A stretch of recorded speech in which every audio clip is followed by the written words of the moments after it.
On the city wall, the elves were dumbfounded at the sight.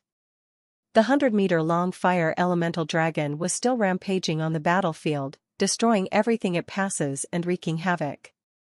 The elements that formed the Inferno dragon were definitely not ordinary flames. How could ordinary flame have such tremendous power? Iron and steel melted like butter the instant the flame came into contact with them.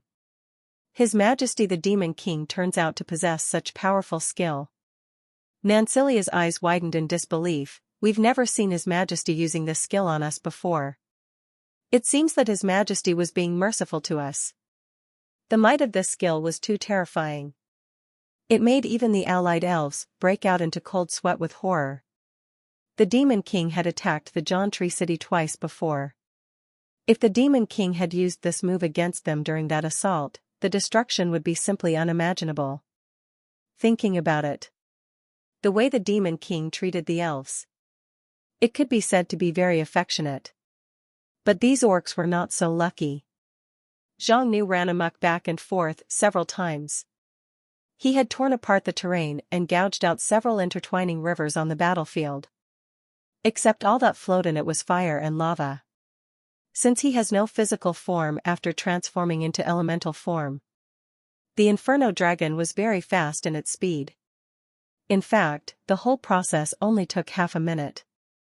And yet, the orcs who were incinerated into ashes, and the orc were indirectly burned to death by the flames, totaled at least 3,000 in number. This number was probably not the final figure, as it was still rising rapidly. However, the Demon King did not continue to ravage the battlefield. He deactivated the skill. The flame quickly shrunk and disappeared. Zhang Nu regained his physical state. He let out a long exhale, and felt a little tired, like an ordinary person who ran around a field for 3 or 4 laps. Not to the point of physical exhaustion. But he requires some time to rest. This was the first time Zhang Nu unleashed and experienced the Evil Dragon's Descent skill. Judging from the test run's results and the skill performance, it was apparent that the skill was an absolutely powerful and exceptional ability. After transforming into the Evil Dragon form, it was almost like entering into an invincible state. Regardless of physical or magical attacks, they would not cause any damage to the body on hit. With the 3 different forms of Evil Dragon, not only did it possess high killing potential, it also had a wide attack range. The only drawback of this skill was that its exertion was too great. Zhang Nu had already felt some fatigueness after keeping it up for half a minute. He estimated that he could only last for a minute maximum each time he casted the skill. Even so, it was satisfying enough. Since Zhang Nu's strength would continue growing in the future, his stats and MP would keep increasing and the time he could maintain the transformation would keep extending. Even if the skill's effect could only last for a minute, it was still 1 whole minute of invincibility. It was more than enough to deal with most situations. Zhang Nu did not continue to participate in the ensuing battle. He dispatched his Draconian army, the Ancient Tree Elf army, and the John Tree Elf army to encircle and suppress the remaining orcs. After about half an hour, the battle was completely over. 30,000 orc warriors. Nearly half of them were ultimately slain. This battle completely dismantled the main force of Berserk Beast City. Zhang Nu had even gained around 10 million gold. Among them, about 1 million gold was from killing the orc soldiers. The quality of Berserk Beast City warriors is extremely high, almost all of them were elites, and the number of non-elite units was less than a quarter, which was why the reward was so substantial. In addition to this, Zhang Nu obtained 32 hero souls, which included 1 level 4 soul, 2 level 3 souls, 22 level 2, and 7 level 1 soul. There were also 5 skill stones that dropped. Quite an impressive haul. With these hero souls, Zhang Nu would have no issue activating the last level 3 talent. A highlight of this battle that was particularly worth mentioning was that with such a considerable amount of enemies slain, the combat losses were so surprisingly low as to be almost negligible. Throughout the battle, The Draconian army were the vanguards leading at the forefront. They directly collided and fought against the orcs several times their number. When the battle concluded, only a dozen or so Draconian soldiers died, which was nothing short of a miracle. One of the major reasons why the Draconian army could perform such a miracle was due to the battle ending relatively quickly. Zhang Mu transformed into the evil dragon, and the terrible might he displayed was so dreadful that even the berserking orcs felt complete despair.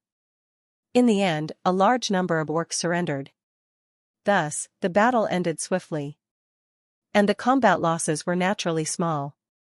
Secondly, it was due to the blessing of the Temple of Nature, Li Si's blood ritual, as well as Zhang San's leadership. Only with the combined efforts of these three could the casualty rate be contained at the minimum. This was a glorious victory. Not only did it thwart the heroes' efforts once again. The battle outcome directly determined the fates of these two cities. Jauntry City no longer had to worry about the orcs attacking anymore. Since most of the elites of Berserk Beast City were killed in the battle, and the remaining orcs were mostly common soldiers, the city would not be able to stir up any trouble from now on. Master. The prisoners of war are all under control. There were nearly 10,000 captives this time. We are currently teleporting and imprisoning the prisoners in the dungeons with haste. Zhang Nu nodded. There were too many prisoners this time. To prevent any situation from occurring, it was better to lock them all in the dungeons. However, it was not a long-term solution for so many captives to be locked up in the dungeon. It would take a lot of food to feed them. Kill them all? It would be such a waste. The orcs had impressive combat prowess. And the orcs would not eat as much as the Draconians. Nancilia came to make a suggestion. Your Majesty, Grey is dead and the Berserk Beast City no longer has a leader. There will be anarchy soon, we should take early precautions. The battle was won. The biggest threat to Jauntry City was no more. The elves were definitely pleased. But along with joys, there were concerns. The orc tribes had little discipline and only obeyed the strongest. The sole reason as to why the 20,000 orcs in Berserk Beast City could be brought together was because of Grey. If their ranks were dispersed, according to the orcs' nature, they were bound to become bandits and raiders. Most of them would move to the vicinity of Jauntry City to loot and plunder the caravans and villages. The development of Jauntry City would undoubtedly be greatly affected. And the various small tribes nearby would also suffer. Don't worry. I'll think of something. The Berserk Beast City was a level 3 overlord city. As a demon king, Zhang Nu would not give up conquering such a city. After all, the possible rewards from the treasure chest were too tempting. Zhang Nu took Nancilia with him. The two took a tour among the captives. Nancilia noticed that the orcs, who were usually rude and fearless, were shivering in fear in front of the demon king. As expected. To tame a beast, one must be more ferocious and ruthless than they were. The young city lord was increasingly impressed by the demon king. She finally understood as to why Chenguogwo worshipped the demon king so much. Such a mighty demon king. There was such a great sense of security being his subordinate. Zhang Nu's eyes lit up as he spotted a special orc. Berserk Beast City's master of 10,000, Gru, a level 3 lord unit. Description: one of the 8 masters of 10,000 from Berserk Beast City, the younger brother of City Lord Grey. He had traveled to various places when he was young, one of the very few orcs who have seen the myriad aspects of the world. There were 4 masters of 10,000 who participated in this battle. Except for Gru here, the others have all died. This master of 10,000 here named Gru was the younger brother of the City Lord Grey, and had a decent reputation within Berserk Beast City. That's it. We can establish a new City Lord for the Berserk Beast City. Grey, the City Lord, is dead. His 2 most outstanding sons are also dead. There is no heir to the succession of the City Lord. According to the orcs' custom of respecting the strongest, whoever has the biggest fist will become the boss. So the new leader could only be elected from the remaining masters of 10,000. And we have a master of 10,000 right here. Zhang Nu pointed out Gru. This master of 10,000 was different from his brethren. From his description, this orc had traveled around and had a broader view of the world. Thus, he was more tactful and less stubborn, otherwise he would not have surrendered. Zhang Nu gave the elves an order to convince Gru for him. Zhang Nu wanted to rule over the Berserk Beast City through Gru, so as to achieve the ultimate goal of conquering the Berserk Beast City, as well as controlling the population and various resources of the city as much as possible. It so happened that the young city lord was getting worried about not having any opportunities to perform. She immediately patted her chest and said, "Your Majesty, rest assured that the elders and I will get this done. Leave the subordinates to take care of the small tasks. The great demon king should not do everything himself." Zhang Nu was teleported back to the Darkness Valley through the High Priest. He wanted to sacrifice the hero souls on hand, it was of utmost importance for him. You've sacrificed a level 4 hero soul. 1012 talent points gained. This was only one soul. And to get 1,000 talent points from it. As expected from a level 4 hero soul. This was only a hero who just broke through level 4. If the sacrificed soul was from a stronger level 4 hero, the talent points gained might be even more. The more heroes like this, the better. Better give him a bunch of them right now. Zhang Nu spent 1,000 talent points to activate the last level 3 talent. You've activated the level 3 talent High Anti-Magic. All level 3 talents activated. Level up condition satisfied. Level up successful. MP plus 1,600, HP plus 800, Strength plus 100, Agility plus 200, Constitution plus 100, Will plus 200, Dragon Flame, Dragon Fear, Hell Thunderflame, Abyssal Devouring, Adamantite Dragon Body, Dragon King's Sanctum, and Evil Dragon's Descent skill effect increased by 10%. Level advancement completed. Significant increase in all stats. Zhang Nu was now officially a level 4 demon king. He quickly checked his status. Name, Zhang Nu. Level, 4. Race, Abyssal Dragon, Demon King Race. Base stats, 1600 HP, 3200 MP, 190 Strength, 380 Agility, 190 Constitution, 380 Will. This chapter made its debut appearance via N0/Vel. B/J, N. Level 1 talents, Abyssal Draconian, Dragon Flame, Dragon Fear, Lightning Control, Beginner Anti-Magic. Level 2 talents, Adamantine Dragon Body, Abyssal Devouring, Hell Thunderflame, Medium Anti-Magic. Level 3 talents, Dragon King's Sanctum, Evil Dragon's Descent, High Anti-Magic.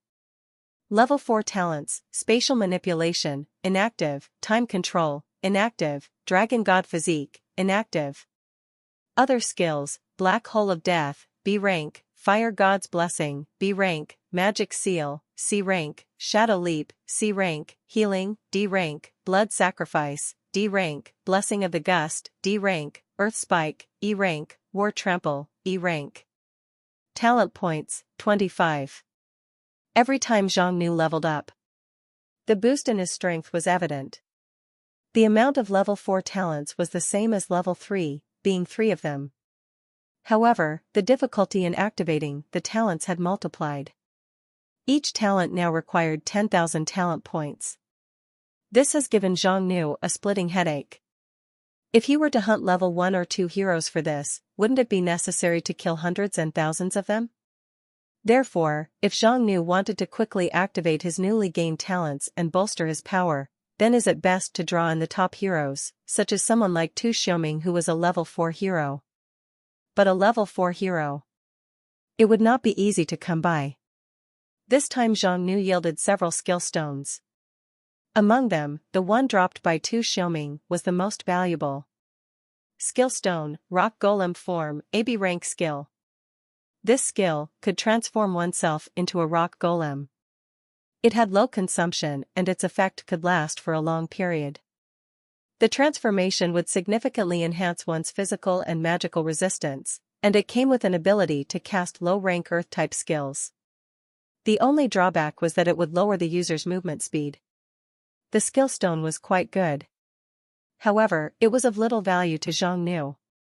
His own defense was already formidable, and after obtaining the high anti-magic, it became even more difficult to hurt him with magic. Let's keep it for now. This level of skill stone. If it was to be sold in the Demon King's trading platform, it should not be an issue trading 100,000 gold for it. Zhang Nu was not short of 100,000 gold at the moment, thus he could only keep it in his collection. The value of such skill stone should climb greatly in the future. The remaining skill stones were only rank C or D. They were all common skills or spells. There was not one that Zhang Nu would consider worth a second look. Zhang Nu went and examined the latest unit types. With each level up of the Demon King, there would be an update for his unit types. This time was quite different from the previous ones. Draconian Master Craftsman, level 4 normal. Leveled up from Draconian Craftsman. They possess exceptional craftsmanship that reached acme of perfection. Costs 10,000 gold per level up. Draconian Warmonger Royal Guard, level 4 elite. Level up from Super Draconian Soldier. They possess incredible combat prowess. Costs 20,000 gold plus 10 life gems per level up. Draconian Mystic Royal Guard, level 4 elite. Level up from Mystic Draconian Battle Mage. Costs 50,000 gold plus 10 dark gems per level up. Earth Drake Grand Marshal, level 4 Overlord. Level up from Draconian Marshal. They possess greater combat and commanding capabilities. Costs 1,000,000, 1 million, gold plus 1 level 4 hero soul. Skydrake Archpriest, level 4 Overlord. Level up from Draconian High Priest. They possess superior magic casting capabilities. Costs 2 million, gold plus 1 level 4 hero soul. Without a doubt, the strength of the level 4 units was greater than imagined. At the same time, Zhang Nu noticed that the recruitment cost of level 4 units not only became exceptionally expensive, but also required other materials other than gold. Draconian War Guard, Draconian Mystic Guard. These were upgraded from basic units.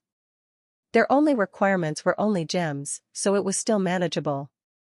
There were also no longer any requirements on the army or population size for the summoning of Earth Drake Grand Marshal and Sky Drake Archpriest. However, it required hero souls. It also damn well had to be level 4 hero souls.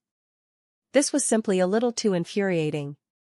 Zhang Nu himself would like to get his hands on a few more level 4 hero souls. But of course, although the summoning conditions were demanding, these two were both Overlord units. If the recruitment was successful, any of these two existents could form their own independent forces within this continent. Right now, the only level 4 units Zhang Nu could recruit were Draconian Master Craftsman and Draconian War Guard. Draconian Master Craftsman did not require any special materials, but 10,000 gold per summon was definitely not cheap either. Let's summon 5 for now. After a few minutes, 5 somewhat aged-looking Draconians came down from the Demon King altar and kneeled respectfully. "Greetings, my master. You may rise." Zhang Nu took a look at their stats. Not only were the Draconian Master Craftsmen superior versions of the Draconian Craftsman, they were also proficient in strengthening, enchanting, and desynthesizing. In addition, their mastery and knowledge in the field of construction and forging were extremely high. As long as there were enough high-quality materials, they could forge purple-grade equipment. Zhang Nu did not have much use for equipment, thus there was little attention paid to them. However, in truth, there was a huge market for equipment. He had heard there were several demon kings who specialized in equipment production and trade. Their ability to make profit was no inferior to that of Zhang Nu's goblin farm. Based on the level of the Draconian Master Craftsman various production skills. If they were situated in cities of various kingdoms from the mainland, they would be absolutely capable of becoming a local famous craftsman, earning hundreds of thousands of gold each year. In other words, even if Zhang Nu did not employ them himself and send them out to work in major empires as labor export, they could still earn a lot of gold for Zhang Nu and become treasured by the local royalties. Which is why even though the price was extremely high, it would definitely be worth it. Zhang Nu still had some life gems in hand. He decided to summon 5 more Draconian War Guards.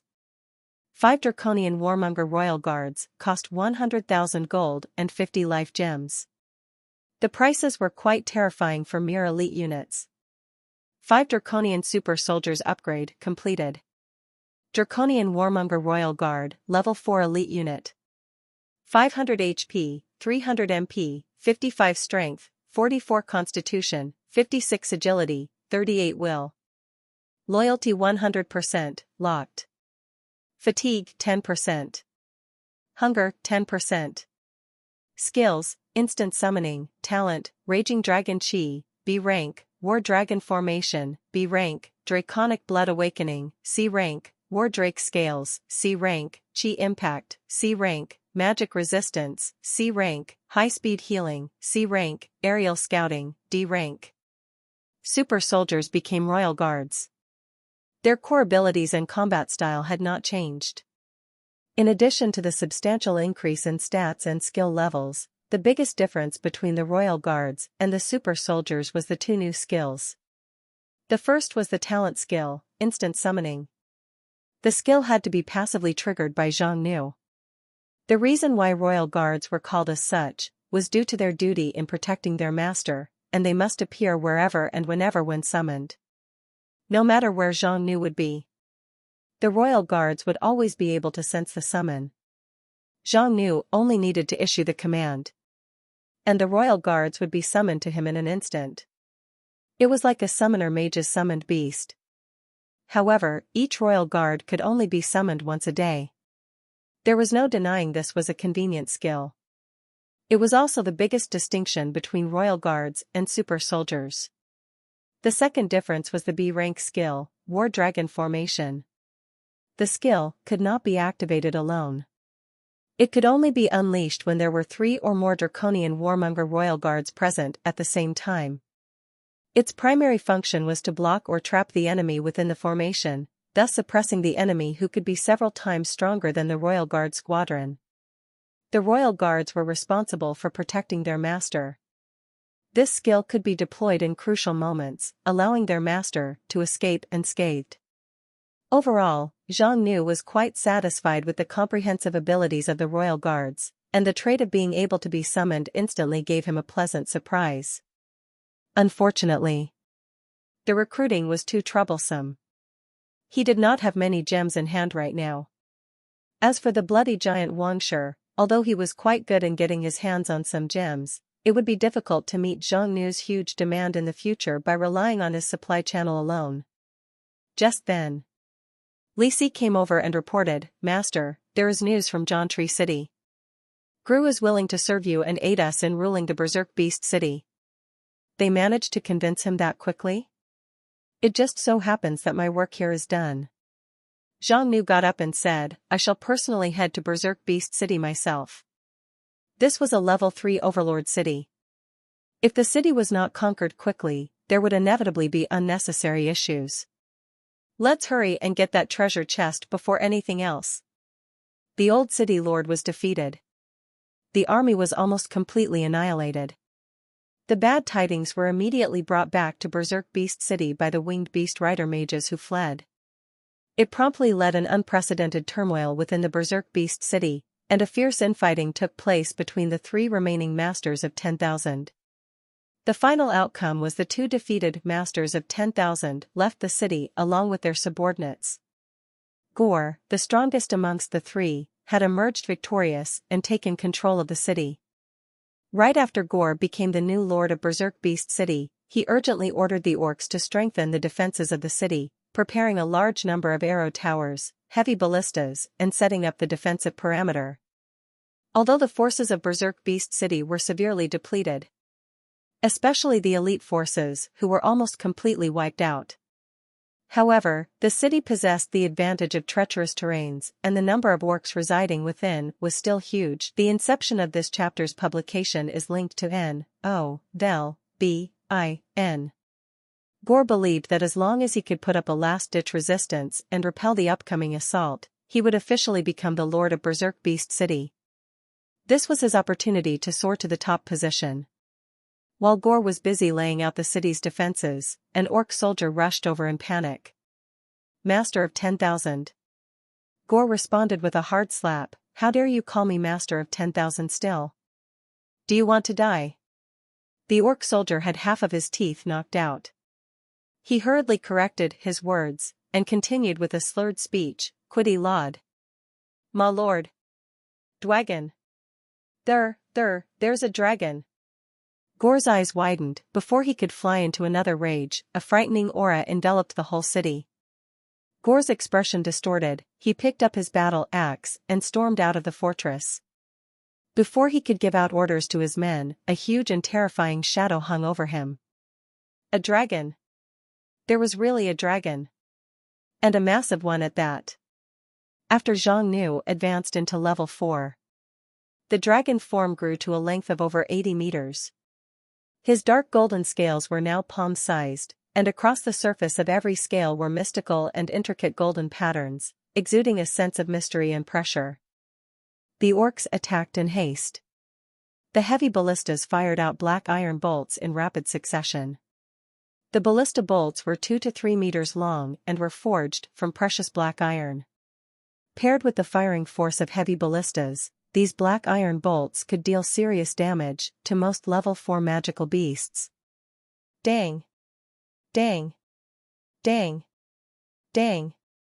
Sparks burst out from the collisions. The heavy bolts shattered on impact and bounced off one after another. These weapons had little effect on the massive dragon. The damage dealt was nothing more than being bitten by a mosquito. Boom! The dragon landed precisely in front of Gore, creating a large crater. Smoke and dust permeated the air. And the silhouette of the massive dragon disappeared. Out of it came a 3-meter-tall humanoid figure. Zhang Nu walked up to Gore. The oppressive feeling he was giving off became even heavier. He stared down at the orc lord in front of him, whose legs were giving away from terror. "From today onwards, I shall be the master of this city. Those who obey shall live and prosper, those who don't shall meet their demise. Live or die. Make your choice." Gore refused to accept this outcome. His eyes turned bloodshot. "Fucking bullshit. I've only been the city lord for a single fucking day. No one can take the throne from me. Die." His lust for power completely blinded his reasoning and overwhelmed his rationality. Gore let out an angry roar and swung his axe at Zhang Nu. Just then, 5 draconian warmonger royal guards were instantly summoned to the Demon King's side. "Kill him." Zhang Nu issued an order. Gore was a level 3 Lord Orc. 5 level 4 elite units were more than enough to deal with a single level 3 Lord. Moreover, the draconian warmonger royal guards were not ordinary elite units. They activated their battle formation, which greatly strengthened each other's combat prowess. After a dozen rounds of clashing steel, Gore was clearly suppressed. He finally felt the dread of dying. Compared to power and authority, it seemed life was weighted heavier in his mind. Gore quickly pleaded for mercy. "I surrender." Too late. 5 large blades wreathing in chi swiftly landed on Gore. The self-proclaimed city lord was then brutally dismantled by the 5 royal guards in front of the countless orcs, who rushed to the scene at the news of an attacking dragon. Not bad at all. For an elite unit, the royal guard's strength was satisfactory. If 5 royal guards could completely crush a lord unit of a lower level, or restrain a lord unit of the same level, then what about 50 or even 500 of them? The more royal guards there were, the more powerful the battle formation would be. The limit of this unit was boundless. There was no flaw with this unit, except for being a little too expensive. Zhang Nu unleashed a wave of dragon fear, and with his current level 4 strength, the range of dragon fear could easily cover most of the city. Dragon fear was essentially a psychic attack. It affects all hostile entities within its effective range, as well as Xiongnu's specified targets. If the target's strength or psychic resistance were too weak, they would be critically damaged and fall unconscious. Some ordinary orcs were perhaps too close to the Demon King, and sustained exceptionally high damage. The orcs were struck with extreme fear and let out blood-curdling screams. They started to bleed profusely from every orifice, dropped to the ground and died violently. You've slain an orc. Gold plus 10. You've slain an orc. Gold plus 10. You've slain an orc warrior. Gold plus 25. You've slain an orc warrior. Gold plus 25. You've slain an orc warrior. Gold plus 25. Within the mountain range of the dead laid the Scarlet Valley. Residing in the valley was a large Demon King's lair. Nearly 10,000 of Demon King minions dwelled within. Bai Hongxue was enjoying his dinner in his Demon King castle. As a vampire Demon King, he had no sense of taste, even gourmet food and feasts tasted like wax. The only delicacy he could enjoy was blood. The stronger the individual, the sweeter the blood. You've slain a level 3 hero, hero soul plus 1. Bai Hongxue threw aside the poor hero who had been drained of blood, licked his lips with satisfaction, and walked out into the hall from his bedchamber. In the hall, a group of people were waiting there. The leader of the group was no other than He Tianzong, the hero from the Empire, who had just been to Berserk Beast City not long ago. Heroes appearing in a Demon King's castle. The vampire Demon King, however, did not seem to be bothered by their presence. The hero He Tianzong smiled and asked, "How is it? Are you satisfied with this gift?" The vampire Demon King replied, "Yes, yet it isn't enough. Bring me 5 more level 3 heroes. Then, I can break through to level 4. You're way too greedy." He Tianzong laughed, "We do have level 3 heroes at hand, but they weren't easy to come by. Heroes with such strength. If they could be recruited, the Divine Sword Heroes Guild would have done so already. Why would they give the level 3 heroes to this Demon King?" The vampire Bai Hongxue asserted, "Since you're the one who wanted to cooperate with me, you should have shown more sincerity. If I don't even have the strength of a level 4 Demon King, how can I help you rule over Chaos Forest?" "Indeed." He Tianzong nodded. He pondered for a moment and continued, "I met a level 4 hero who had just broken through in Berserk Beast City a few days ago. We plan to observe him for now." Bai Hongxue's eyes twitched slightly. "Level 4. This is a big threat to me." He Tianzong reassured him, "Don't worry, if he joins us, then naturally, he will be of no threat to you. However, if he's disobedient and tries to stir up troubles, then, for a level 4 hero's blood, even if he had just broken through, should suffice as 5 or 6 level 3 heroes for you."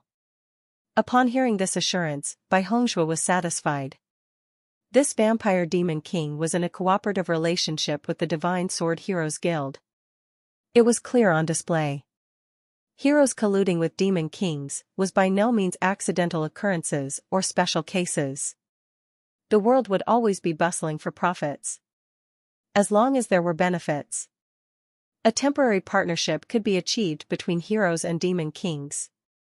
The Divine Sword Heroes Guild, represented by He Tianzong, was a guild from the south of the Thunder Empire. They were planning to accomplish a difficult mission. And the mission was to infiltrate and control the Chaos Forest for the Empire. Although with the Empire's strength and resources, it was definitely not a difficult task to occupy the Chaos Forest. However, during this process, the price to be paid would be too great. Even if the Chaos Forest was momentarily subjugated, this great forest was brimming with hundreds of races and tribes. Their relationships were intertwined like entangled roots. The human race would not adapt to the living conditions of the forest, and the cost of governance and maintenance would be extremely high, which would eventually drag down the national strength of the empire over time. Moreover, the Chaos Forest bordered both the Sunset Empire and the Azure Water Federation. The forest existed as a tacitly approved buffer zone for the 3 kingdoms. If the Thunder Empire tried to blatantly occupy the Chaos Forest, it would directly break the current geopolitical boundaries and threaten the other two kingdoms. Without careful management, the tension between the kingdoms would escalate and boil over. And this forest would be the fuse for an inevitable war. In recent years, the Sunset Empire and the Azure Water Federation have been unstable due to internal affairs, while the Thunder Empire was flourishing. Naturally, the ambitions of the Thunder Empire gradually grew. If a direct invasion was not possible, what about indirectly controlling the forest? Demon kings were simply meant to dominate and rule. Their appearance was an opportunity in the eyes of some higher forces of the empire. Count Kolo was one of them.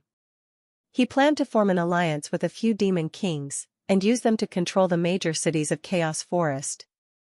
The demon kings have natural advantages. Without needing the empire to send troops, the demon kings themselves could summon up a huge army. They could quietly take over the entire Chaos Forest for the Thunder Empire without the other two kingdoms noticing.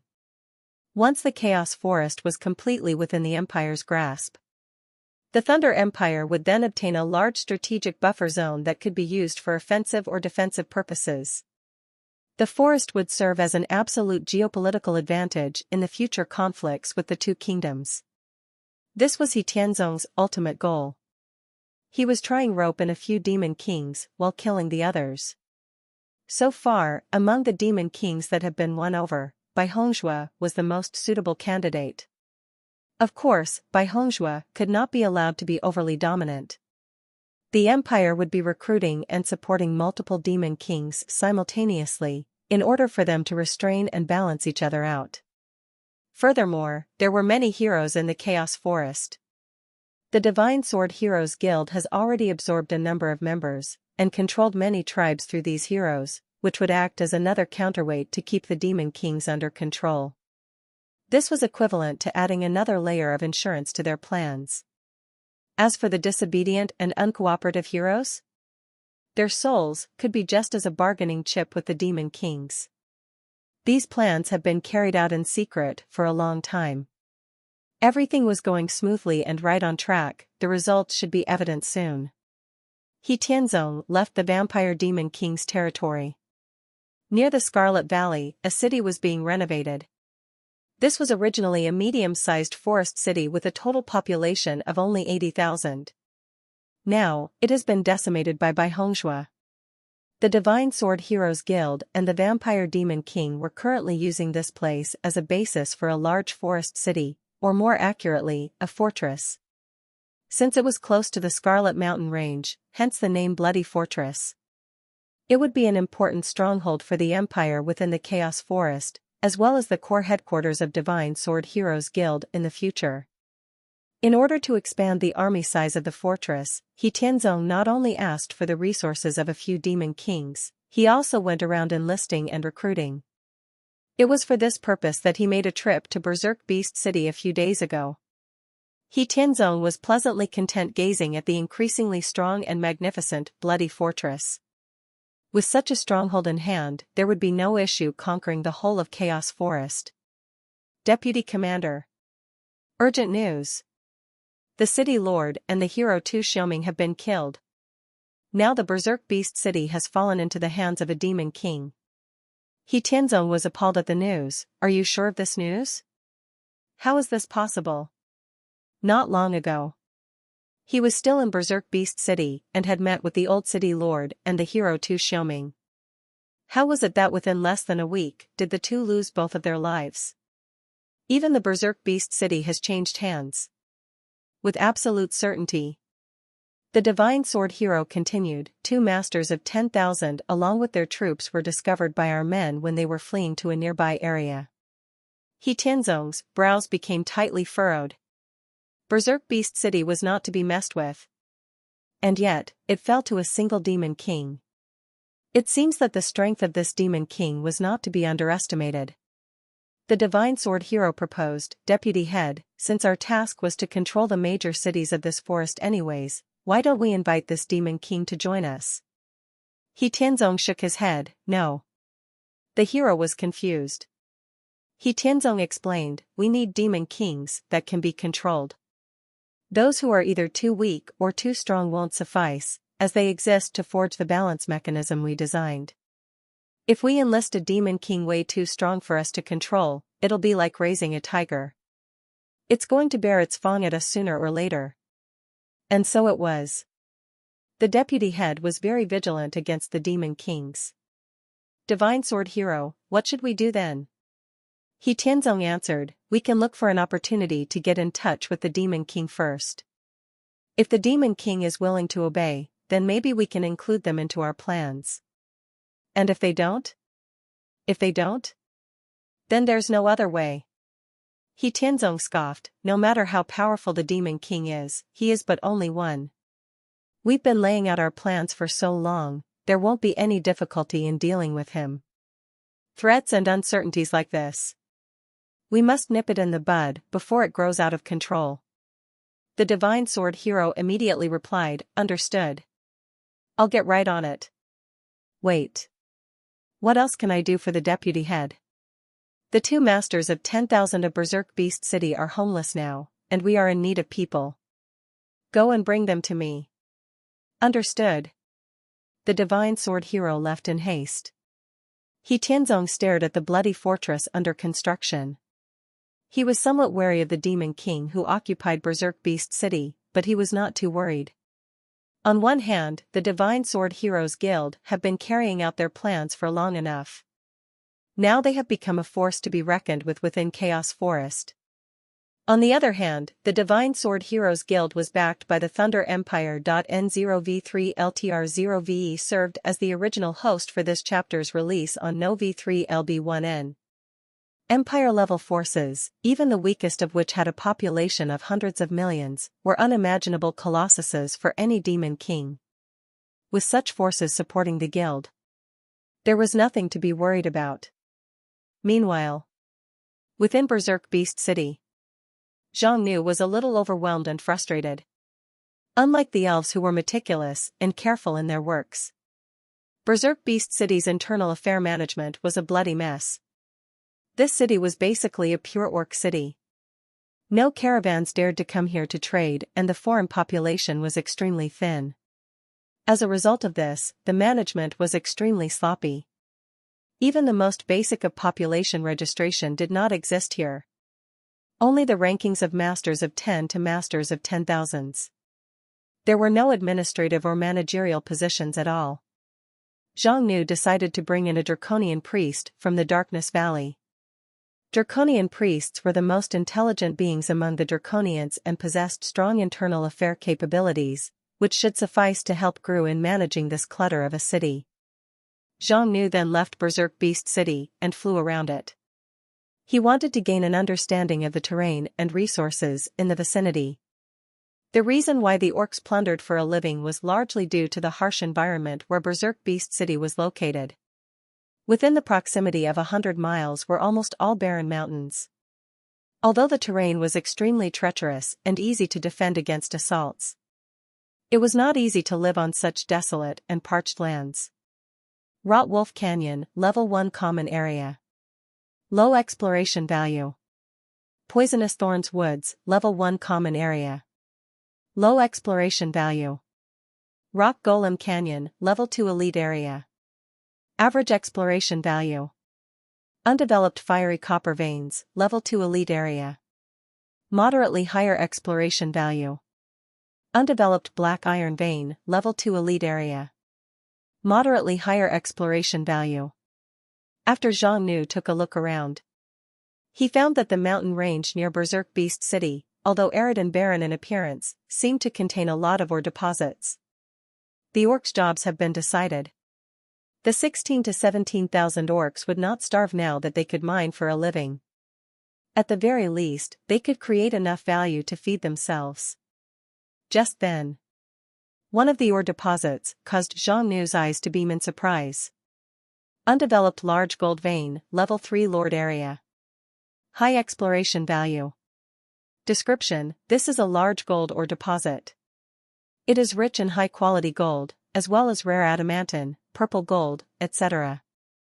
However, since there is no trace of civilization, a large amount of dangerous magical beasts gathered around this vicinity. A level 3 lord area was already relatively rare, not to mention it was a huge gold mine. These orcs are bloody idiots. These fools didn't realize they were sitting on a mountain of gold. Instead, they went into the trade of plundering. The gold reserves were abundant. However, they were mainly distributed deep inside the mine and underground. Which also implied that if Xiongnu wanted to mine the gold, he must build a mine first. That would require a lot of preparation time. Xiongnu was not in a hurry. Let's survey around first. After circling around the gold mine, a peculiar area caught his attention. Flaming Giant Ant Nest, Level 3 Lord Area. High exploration value. Description: these are a hive of level 3 magical monsters dwelling near the gold veins. They have extremely high physical defense due to their impenetrable carapace. The ants also have a power and deadly fire attack ability.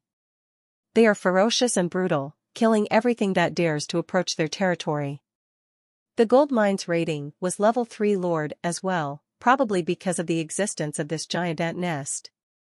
The value of level 3 Lord monster area was already pretty significant. Furthermore, judging from the description, every single giant ant here was level 3. This nest was the best level 3 monster area. With so many monster ants near the gold mine, it would undoubtedly bring a lot of trouble to the mining operation. From the prompt message, the ant nest extended into every direction, deep into the mining area. Wouldn't it be time and cost efficient by just taking out the monsters and transforming the existing ant nest into a mining facility? Xiongnu descended onto the ant nest. Several ants were patrolling nearby and their sizes were as big as a cattle's. Flaming Giant Ant, Level 3 Elite Unit. Skills: Fiery Spit, C rank, Molten Acid Fireball, C rank, Powerful Bite, D rank, Carapace of Inferno, D rank, Scent Perception, D rank. The giant ants immediately detected the intruder and 5 jets of high-pressure fire shot out. This was a flame that could melt steel within 10 seconds, enough to severely damage anyone without any magic or chi protection. -0. -0. -0. Xiongnu did not feel even a trace of the scorching heat. For someone with high anti-magic like him, these attacks were like a warm and gentle spring breeze caressing his face. With a snap of his fingers, a stroke of blood-colored lightning lashed out. You've slain a flaming giant in gold plus 1000. You've slain a flaming giant in gold plus 1000. You've slain a flaming giant in gold plus 1000. Level 3 elite monsters are awesome, the gold rewards were very generous. Xiongnu continued to stride into the nest. The nest passages of the giant ants were very spacious and sturdy, almost comparable to a train tunnel. Even a large-built man like Xiongnu did not feel cramped at all. Click. Click. Click. Amidst the strange noises from all around, dozens of flaming giant ants poured out. Hot scorching flames blasted onto Xiongnu continuously. The tunnels had limited space for movement. When the number of the giant ants were large enough, their fiery attacks would completely envelope the passages and erase any possibility to dodge. Nevertheless. -0. -0. -0. The attacks were not able to penetrate his defense at all. Intellect was not the giant ant's strong suit. All they did was continue spraying fire. Xiongnu discharged several strokes of lightning. These terrifying lightning attacks were like a sharp blade, easily piercing through the ants' impenetrable carapace, ripping their bodies apart. You've slain a flaming giant ant gold plus 1000. You've slain a flaming giant ant gold plus 1000. You've slain a flaming giant ant gold plus 1000. Xiongnu kept on going deeper into the nest. Everywhere he passed, ant carcasses were littered everywhere. Along the way, around 300 ants were killed. The gold rewards were up to 300,000 by then. This was all too satisfying. Even if there was no gold mine, the gold rewards were certainly worth the trip. Xiongnu was not one bit injured during the whole journey. The biggest loss was nothing more than a few bottles of potions for MP replenishment. To be fair, the ants were not weak at all, plus they had terrain advantage. Even if a team led by a few level 4 experts invaded the nest, they would inevitably suffer heavy losses and casualties. Unfortunately, these unlucky creatures encountered a magic immune freak.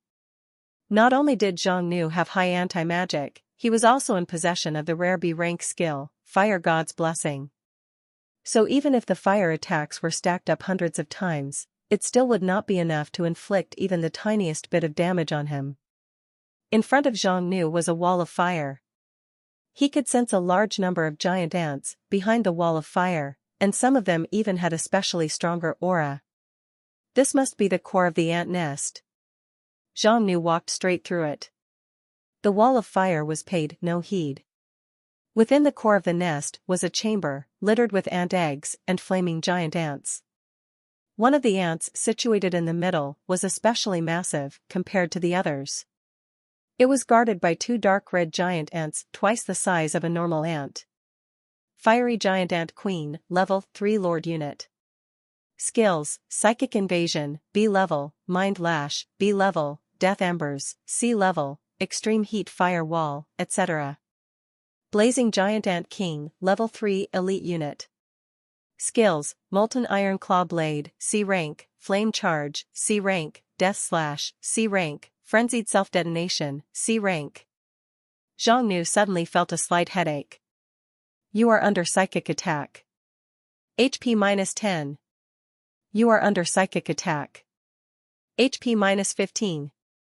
The attack was inflicted by the Ant Queen. It had attempted to knock Zhang Nu out with its psychic attacks for a while now. But it was destined to be in vain. Although the resistance of anti-magic was quite ineffective against rare attributed attacks such as psychic, soul, time and space. However, psychic attacks from a mere level 3 Lord monster would never be able to threaten Zhang Nu.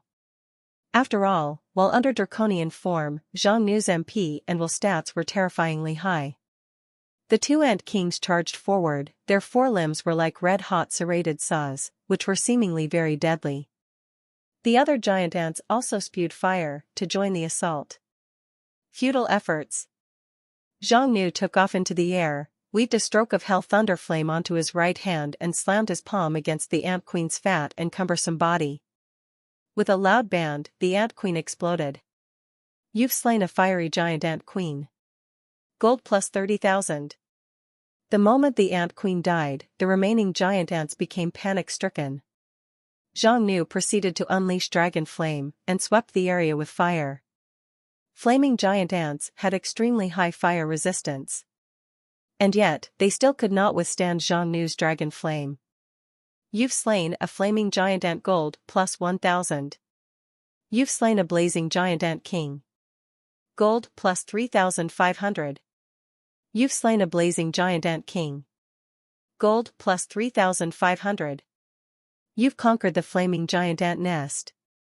You gained magnificent bronze treasure chest X1. Zhang Nu, as a one-man army, wiped out the entire level 3 Lord rank monster area. This was an incredible feat for the vast majority of heroes and demon kings at the moment. Moreover, he did it without receiving any damage except for a few psychic attacks. Zhang Nu opened up the treasure chest. You've opened the bronze treasure chest.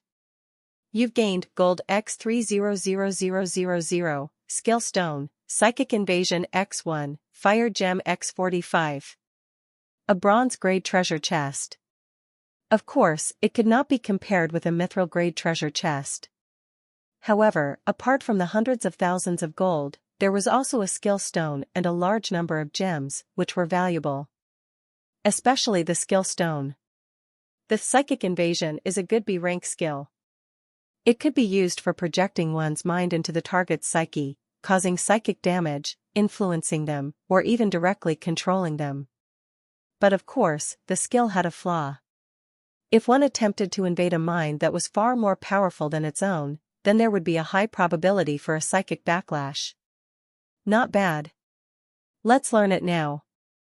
This was a very useful skill. Psychic invasion, B rank skill. costs 120 MP. Launch a psychic invasion upon a target.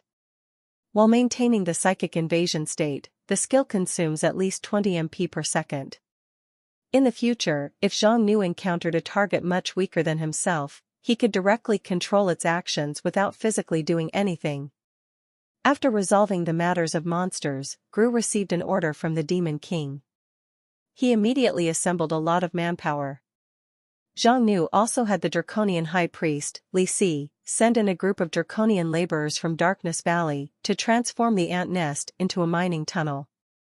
In order for more efficient gold mining and effective management and control over the Berserk Beast City, Zhang Nu collected 50 dark gems from Bloody Giant Wanshi and built the level 3 structure Orc Base Camp directly within the basin close to the gold mine.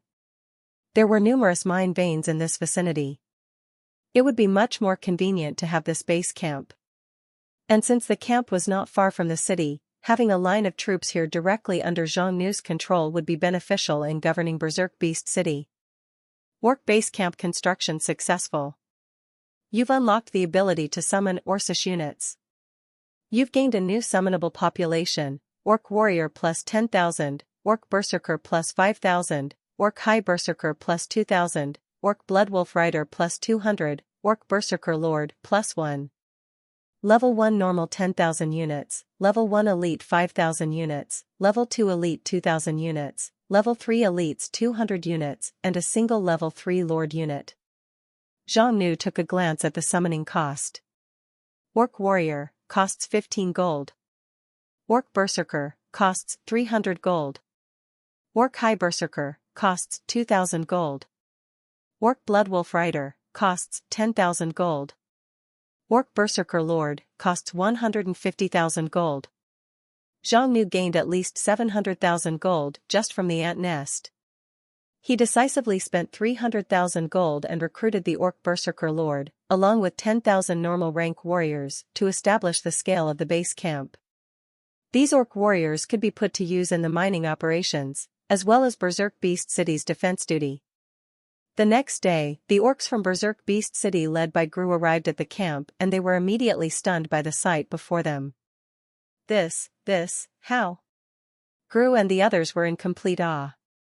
A huge, Orcish camp had sprung up in a basin surrounded by steep mountains, and tens of thousands of orcs were occupied nearby. The orcs were in full swing and had already started working. Draconian laborers and craftsmen were busy constructing dwellings to provide accommodation for the later orcs, as well as forging and crafting mining equipments and tools. All of these.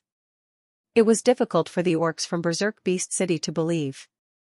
It was a day's journey from here to Berserk Beast City. These Berserk Beast City orcs were 100% sure there was absolutely nothing here before but a barren land filled with dangerous magical monsters and creatures. How did the Demon King do all these? Where did these orcs come from? There was no reasonable explanation. As if everything appeared out of thin air. Demon Kings were really unfathomable and incomprehensible beings. At the sight of these inexplicable feats, Gru felt deep reverence and fear at the time for the Demon King. A Draconian priest approached. From today onwards, the primary task for your Berserk Beast City will be developing this large gold mine, as well as dozens of other mines of various sizes nearby. 30% of the golds and ores you produced will be reserved for the development of the Berserk Beast City and the improvement of the lives of the orcs. The remaining 70% will be handed over to the Lord. The earnings will be enough to double the income of Berserk Beast City immediately. You should be able to live a better life than before. I hope you will not let the Lord down. Hearing this, Gru was ecstatic in his heart. He quickly knelt down on one knee. Gru thanks His Majesty for his great kindness. The orcs will forever remember this debt. Even the orcs, who were warlike by nature, did not want to live their lives on knife edge every day. Gru had a deeper understanding of the world. He knew that the old city lord's development model was not sustainable in longer terms. It was all due to being unable to secure a stable source of income for the city. Now, with the appearance of the Demon King, things have taken a turn for the better. It wouldn't take long.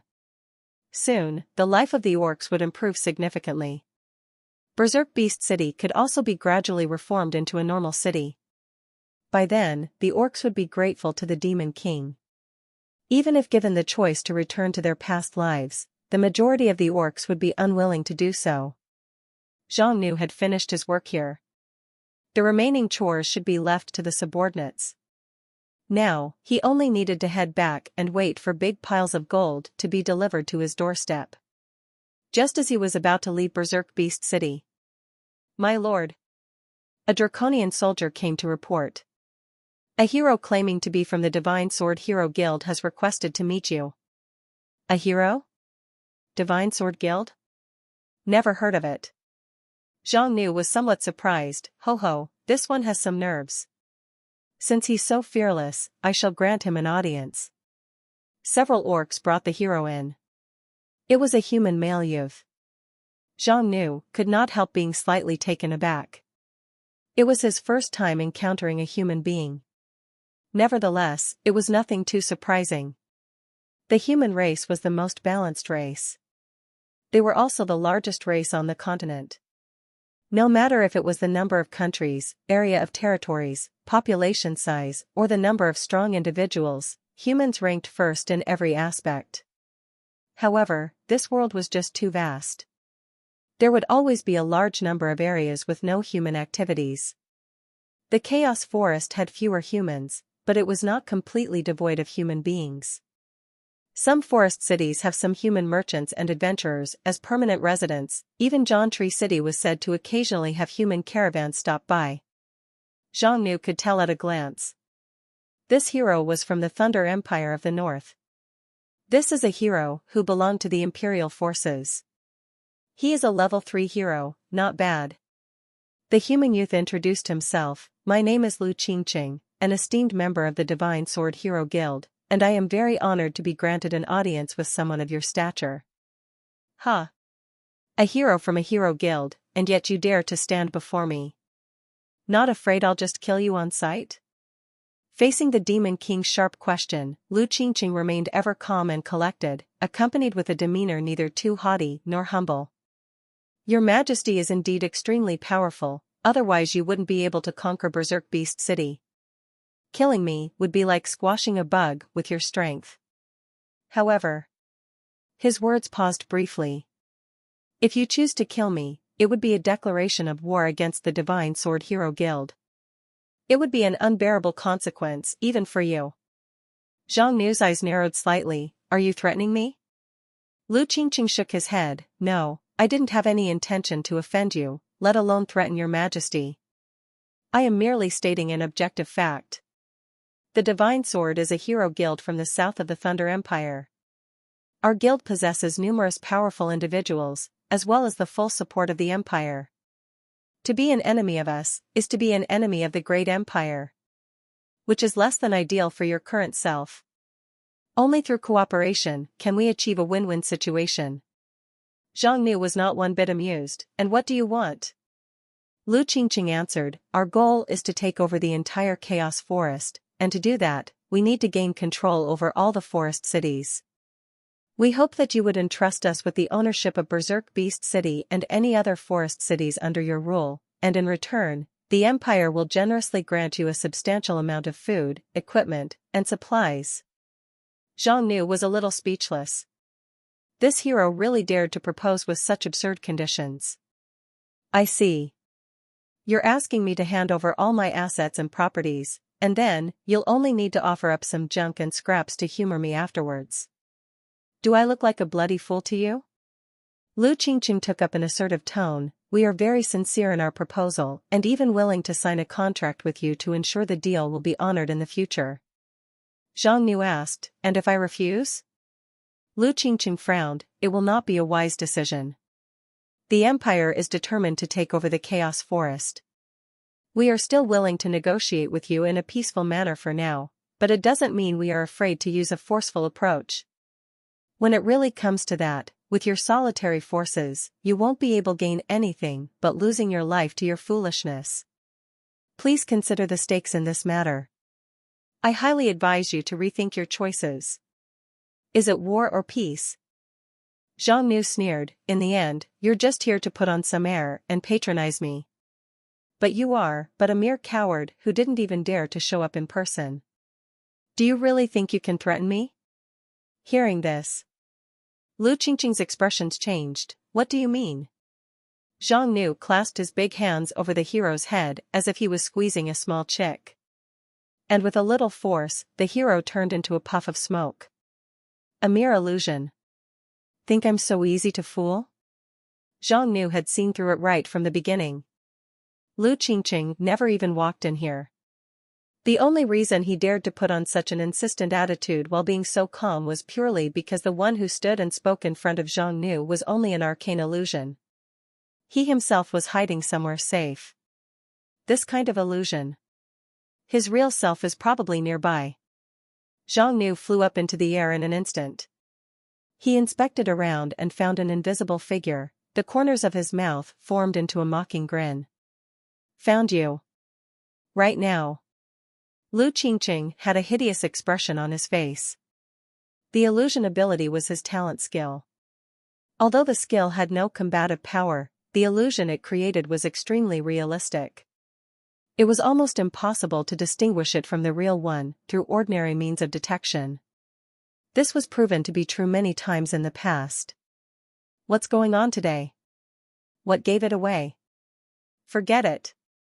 I can't stay here any longer. I've collected more than enough information anyways. Time to withdraw.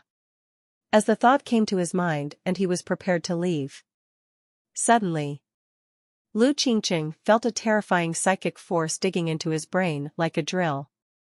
B-rank psychic magic, psychic invasion. Although Lu Qingqing's head was clear and his mind was conscious, he had completely lost control of his own body. He sank into absolute terror once he discovered this. No. Stop. Stop it. Lu Qingqing was controlled to start walking, and like a puppet on a string, he returned to the place where he met Zhang Nu. But now, the hero wet his pants. His face was full of fear and seized by dread. Zhang Nu showed contempt. Where did your act of bravado go? If you've remained undeterred, I would have still respected you as a real man.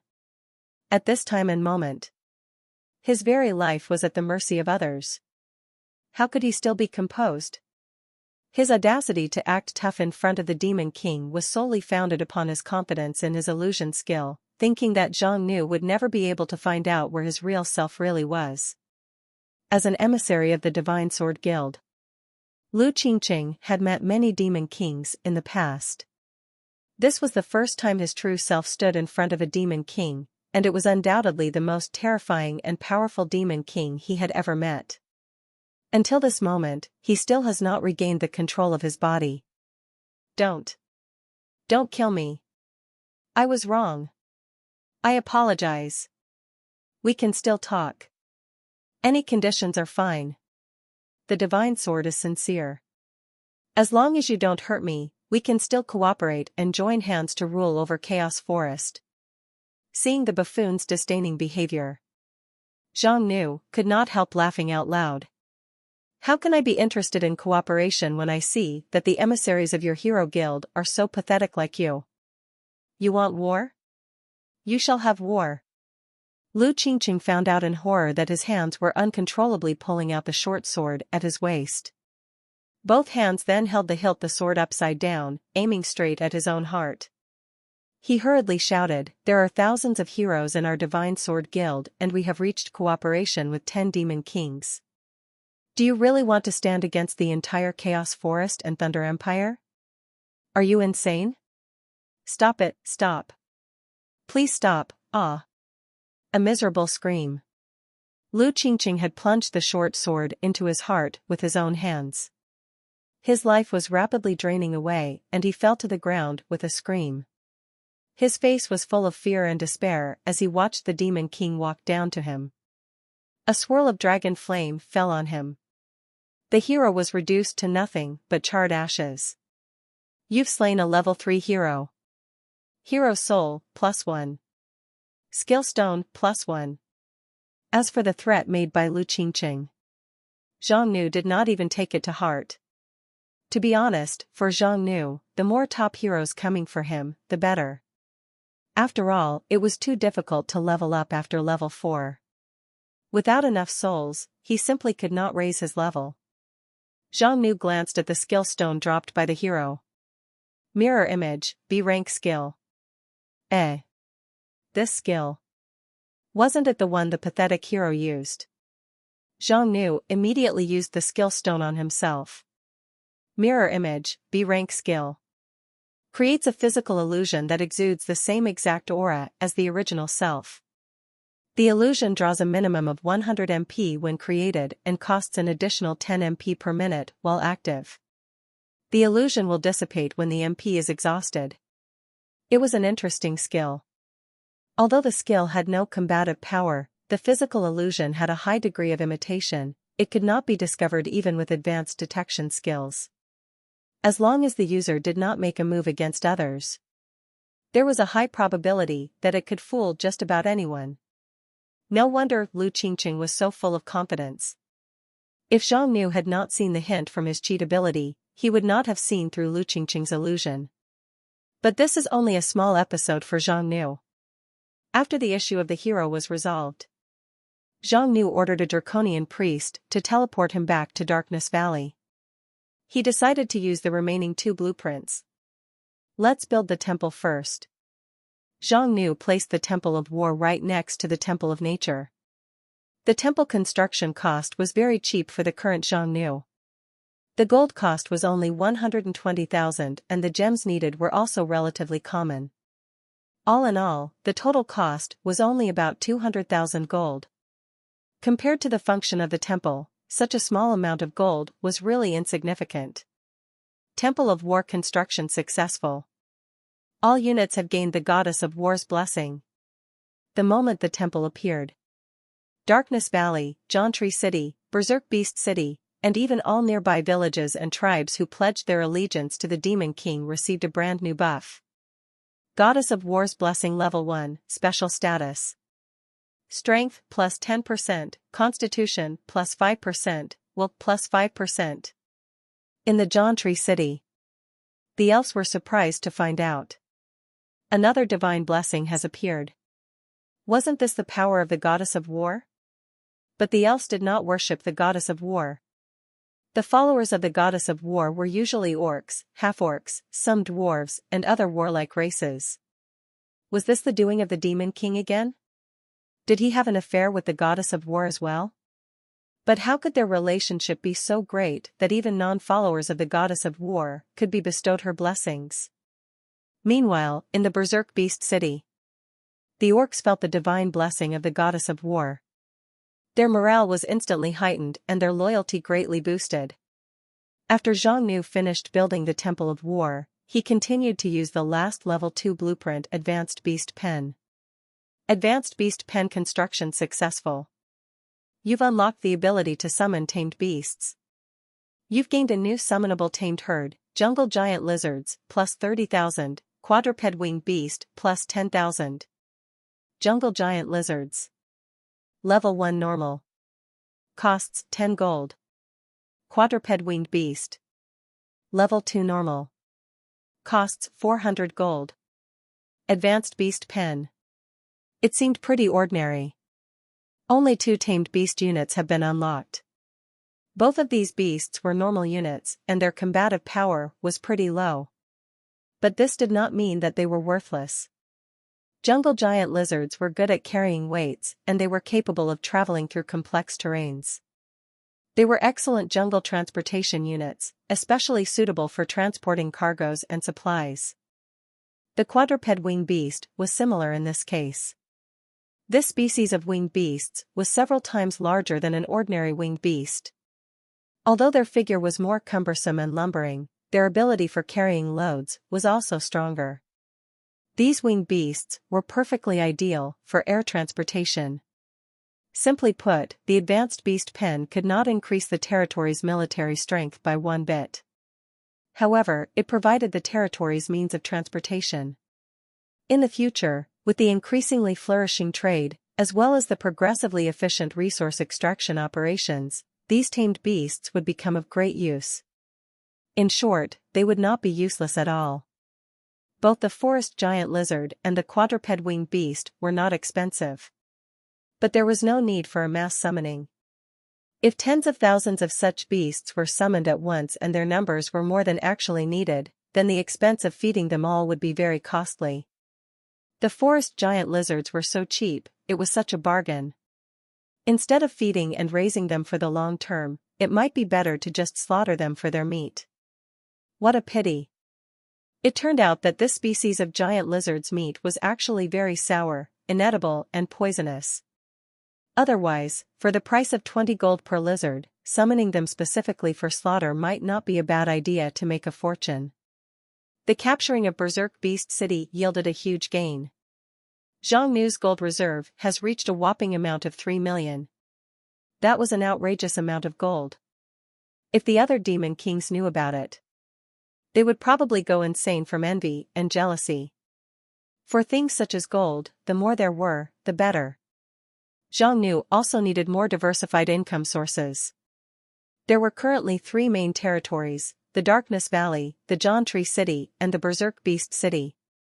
Darkness Valley was the primary base camp. There were numerous utility structures within. For instance, the 2 temples of goddesses, the White Bone Mausoleum, the Tower of Fog, the Barrier Tower, the Detection Tower, etc. All these structures required a lot of gold just for daily maintenance. In addition, the daily food consumption of 20,000 draconians, several thousands of goblins, plus some minotaurs was extremely substantial. Fortunately, the farms were doing well. The variety and quality of seeds supplied by Chinguagua were also improving. This had allowed the yield and the quality of the medicinal herbs and crops to rise steadily. Hence why the goods always maintained their competitiveness in the Demon King's market. The profit it brought in not only covered the costs of the territory's daily upkeep. The average net income it could generate daily was more than 100,000 gold. Furthermore, due to the increase in number of the craftsmen, especially the appearance of the draconian master craftsman, has enabled the ores mined from mineral deposits to be crafted into fine equipment for sale. These sales also raked in an additional 8k to 10k of daily income. This was a good start. In the future, with more and better ore supply, as well as higher manufacturing level of the territory, the income generated from equipment sale would not lose out to herbs and food. The business and operations of the Darkness Valley were mature and stable. Now, both the John Tree City and Berserk Beast City were even more worthy of looking forward to. The John Tree City's alchemist and botanist teams have just been established. A total of almost 10,000 elves have been employed and gradually invested into the fields of planting and medicine refining, which were about to usher in a spurt of development. As for the Berserk Beast City, which was still in need of rebuilding, it now also had a massive gold mine and dozens of various smaller mineral veins ready to be mined. As long as enough labor was invested into the mining operations, the income it could bring would not be inferior to that of the Darkness Valley. The structures of the organization have been laid out. All that was needed now was patience. Xiongnu could live a good life of lying down and counting money just by making good use of his existing resources. However, even if one did not have to worry about the far future, the immediate risks could not be ignored, especially the 2 obvious and major risks in sight. The first one was the enormous seal of the John Tree City. The seal was still stable for now. But ultimately, it was still a giant time bomb. The creature within the seal was still so ferocious even in its current state. If that thing was allowed to break free, the consequences would be unfathomable. The second risk was the Divine Sword Heroes Guild. Xiongnu did not doubt the words of the hero, Lu Qingqing. The Thunder Empire was probably planning to secretly control the Demon Kings, and then indirectly control the entire Chaos Forest. The Divine Sword Guild was their vanguard force. The scale and strength of this Divine Sword Hero Guild was far superior to the Iron-Blooded Hero Guild. Furthermore, they had the support of an empire behind the scenes. Xiongnu must not be careless whilst facing them. After thinking it through, Xiongnu decided to expand his army. This time, he took out 1.5 million gold at one go, recruited an additional 5,000 Draconian soldiers, then upgraded 500 of them into high soldiers, and 100 of them into super soldiers. He continued to spend 150,000 gold to increase the numbers of his Draconian generals by 10, and another 90,000 gold for 3 Draconian priests. The current lineup of Xiongnu's army was 13,300 Draconian soldiers, 900 High Draconian soldiers, 155 Super Draconian soldiers, 50 Draconian battle mages, 20 Mythic Draconian battle mages, 5 Draconian Warmonger royal guards, 25 Draconian generals, 8 Draconian priests, 1 Draconian marshal and 1 Draconian high priest. Xiongnu still had nearly 1.4 million gold left. But he did not intend to spend all of it. The remaining gold could be saved as a reserve fund, or spent part of it to purchase various supplies, especially gemstones, which would be used in large quantities in the future. Su Yan walked into the castle. I carefully selected the first 30 members according to your requirements. This is the list of the reserve members. Please take a look at it, boss. Xiongnu took a sweeping glance. Most of them were heroes that got put in the dungeons. Only a few of them were recruited by Su Yan from the outside. Not a single one of them were level 3. All of them were level 2 heroes. These potential members seemed a little shabby, but there were no other choices. Su Yan herself was only a level 2. It was indeed difficult to invite reliable level 3 heroes at the moment. These reserve members, despite being only level 2, generally had a special talent or a skill that made them well suited for intelligence work, reconnaissance and investigation, and so on. This was in line with expectations. Not bad, that will do for now. Wait until I finish preparing the contracts. They will need to sign it to be considered an official member of the order. The Dragon Shadow Heroes Guild would be of great use in the future. The members of the guild could be few in numbers, but they must be absolutely reliable, and a contract must be signed, so as to be sufficient insurance. It was always appropriate to be cautious, even if it would cost more. Xiongnu then took out a skill stone. This skill is for you. This is B rank skill Rock Golem form. Su Yan was startled in disbelief. The value of this skill was much higher than the previous ones. This reward is just too much. I haven't made many contributions lately. Xiongnu replied, it doesn't matter. I'm planning on giving you another task. This one will be a little dangerous. Su Yan became enthusiastic. What is it? Recently, a group of heroes called Divine Sword Guild appeared in the Chaos Forest. They came from the Thunder Empire in the north. They are enlisting heroes and even demon kings everywhere, which poses some threat and trouble for me. I see. Boss wants me to investigate them? Su Yan wiggled her fox tail. Being a spy? It's my specialty. Xiongnu nodded. The Divine Sword Heroes Guild is different from the previous Iron-Blooded Heroes Guild. This one is much more powerful and has many strong individuals. You have to be careful. You can't afford to be careless. Understood. Su Yan felt exhilarated. This was another great opportunity to gain some credit. Xiongnu was now more assured about this hero girl. Her ability and identity could easily gather information to prepare for the inevitable conflict in the near future. Next, Xiongnu began to strategize against the seal in the John Tree Forest. With his current strength, it would be a bit tough, but he could give it a try. He was still contemplating it. A final decision had not yet been made. Qin Guogua sent a private message. Boss. You there? Something has happened to Nancy. You should come and take a look. She's in a very bad condition right now. Xiongnu was at a loss. Nancilia have always been in John Tree City, and there's no enemies recently. What could have happened to her? Qin Guogua, I've no idea. In short, she just fainted. Fainted? Could such a thing really happen? Was it because of illness? Could someone with a physique of an elven king even get sick? He immediately called for his draconian priests and teleported to John Tree City. The John Tree City executives were in a state of disarray. They did not even have the time to send someone to inform the Demon King. They certainly did not expect the Demon King to arrive so soon on his own.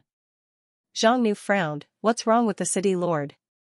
The third elder of the Jiantree city explained, Your Majesty, judging from the symptoms of the city lord, it is probably that the power of her elven king's bloodline has been awakened. Zhang Nu did not quite comprehend this. He asked, Is this a good or a bad thing? Well, it is certainly good news. Every time an elven king awakens, their strength will surge by leaps and bounds, but... The third elder sighed, the power of the city lord's bloodline seems to be unusually strong, so much so that her body can't withstand it. The current situation is very critical. Zhang Nu entered the room, only to see the young city lord was lying in the room. She had a very painful expression, her eyes were firmly shut, her head was full of sweat, and her brows were tightly furrowed. The elves had never seen such a situation before. For a moment, they were at a loss as to what to do. Zhang Nu stared at Nancilia for a while. Suddenly a relevant prompt message popped up in sight. Jiantree City Lord Nancilia, currently in a state of bloodline awakening. However, due to the overpowering bloodline power, the body is overwhelmed. Without the aid of the elixir of awakening, her life is at risk of dying. Zhang Nu's eyes lit up. Do you people know about the elixir of awakening? The elders of the elves looked at each other. By the looks of their faces, they definitely have not heard of it. This was getting difficult. It was at this moment that the young city lord seemed to regain a trace of consciousness. She opened her eyes and saw a towering figure. Ah, Your Majesty, why are you here? I'm sorry. I seem to have fallen ill, not even the tribe could do anything about it. Zhang Nu replied, Don't worry, you are my important subordinate. I won't let anything happen to you. Just rest well, I'll help you pull through this. The young city lord was emotionally moved as Zhang Nu's reached her. Unlike the anxious elders, the Demon King's tone was firm and confident. This gave Nancilia a sense of anticipation and assurance. Zhang Nu suspected that there were two reasons for the current conditions of Nancilia. On one hand, she was far more powerful than most of the elven kings in history. On the other hand, her resonation with the elven king's scepter seemed to have stimulated her bloodline, which was why she was awakening in advance. No matter what, she must be saved. Even if Zhang Nu put aside friendships, he could not let her die. Nancilia was not only the city lord of Jiantree City. She was also a subordinate that would at least be a monarch rank in the future. The Jiantree elves had apparently lost their legacy and inheritance. Surprisingly, no one had ever heard of the elixir of awakening. With a mindset of just giving it a try, Zhang Nu contacted a particular demon king. Zhang Nu, are you there? Mysterious Witch Liang Bai, yes. Boss. How may I help? Zhang Nu, do you know about a potion called Elixir of Awakening? Among all the demon kings that Zhang Nu knew, Liang Bai was the one with the highest level and accomplishment in the field of medicine and potion concoction. If even she did not know about the elixir, then the other demon kings could not hope to know anything. Zhang Nu could only look for a method from other sources. Mysterious Witch Liang Bai, oh, I know about the Elixir of Awakening. This type of potion is very rare. It can help some individuals with specific talents to absorb the power of their bloodline. Zhang Nu, can you concoct it? Mysterious Witch Liang Bai, boss, don't you underestimate me. I've never been beaten in the field of potion making. Even if it's a super rare potion, it's merely a piece of cake to me. What great news. Zhang Nu, then get me a bottle of this Elixir of Awakening, I'll offer you a satisfying price for it. Mysterious Witch Liang Bai, boss, I can concoct the potion for sure. Money isn't the issue either. However, the ingredients for the elixir are very rare and they are necessarily available in the current market. Mysterious Witch gave Zhang Nu a list of the required ingredients. Zhang Nu frowned slightly after giving it a look. All the required ingredients for the elixir were relatively rare and uncommon. Among them, the rest of the ingredients were somewhat easier to come by. Whether it was from Demon King's trading market, John Tree City Elven Vaults, or even from other cities, as long as the gold was sufficient, it should not be difficult to get. Except for one. Greater Demon Heart. This particular ingredient would be a pain to acquire. The demon heart itself was not a rare material. But if one wished to concoct a potion like the Elixir of Awakening, an ordinary demon heart obviously could not satisfy the requirement, only a level 4 overlord ranked demon heart could. The issue was, how could such an ingredient be easy to find?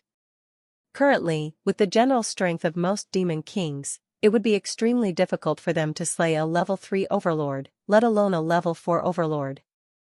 Not to mention it was a level 4 overlord demon.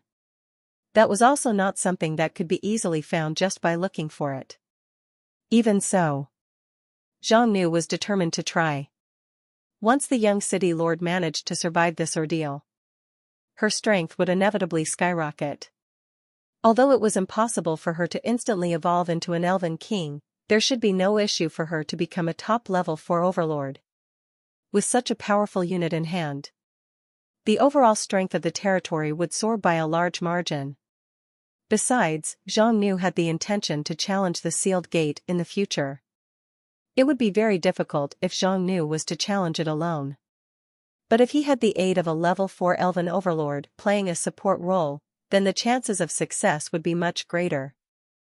As the thought came to mind, Zhang Nu accessed the chat room and posted a message, buying a level 4 overlord rank greater demon heart with 200,000 gold. Those who have it can directly trade with me. Great reward had always allured men to brave danger. Anyone could be bought if the price was high enough.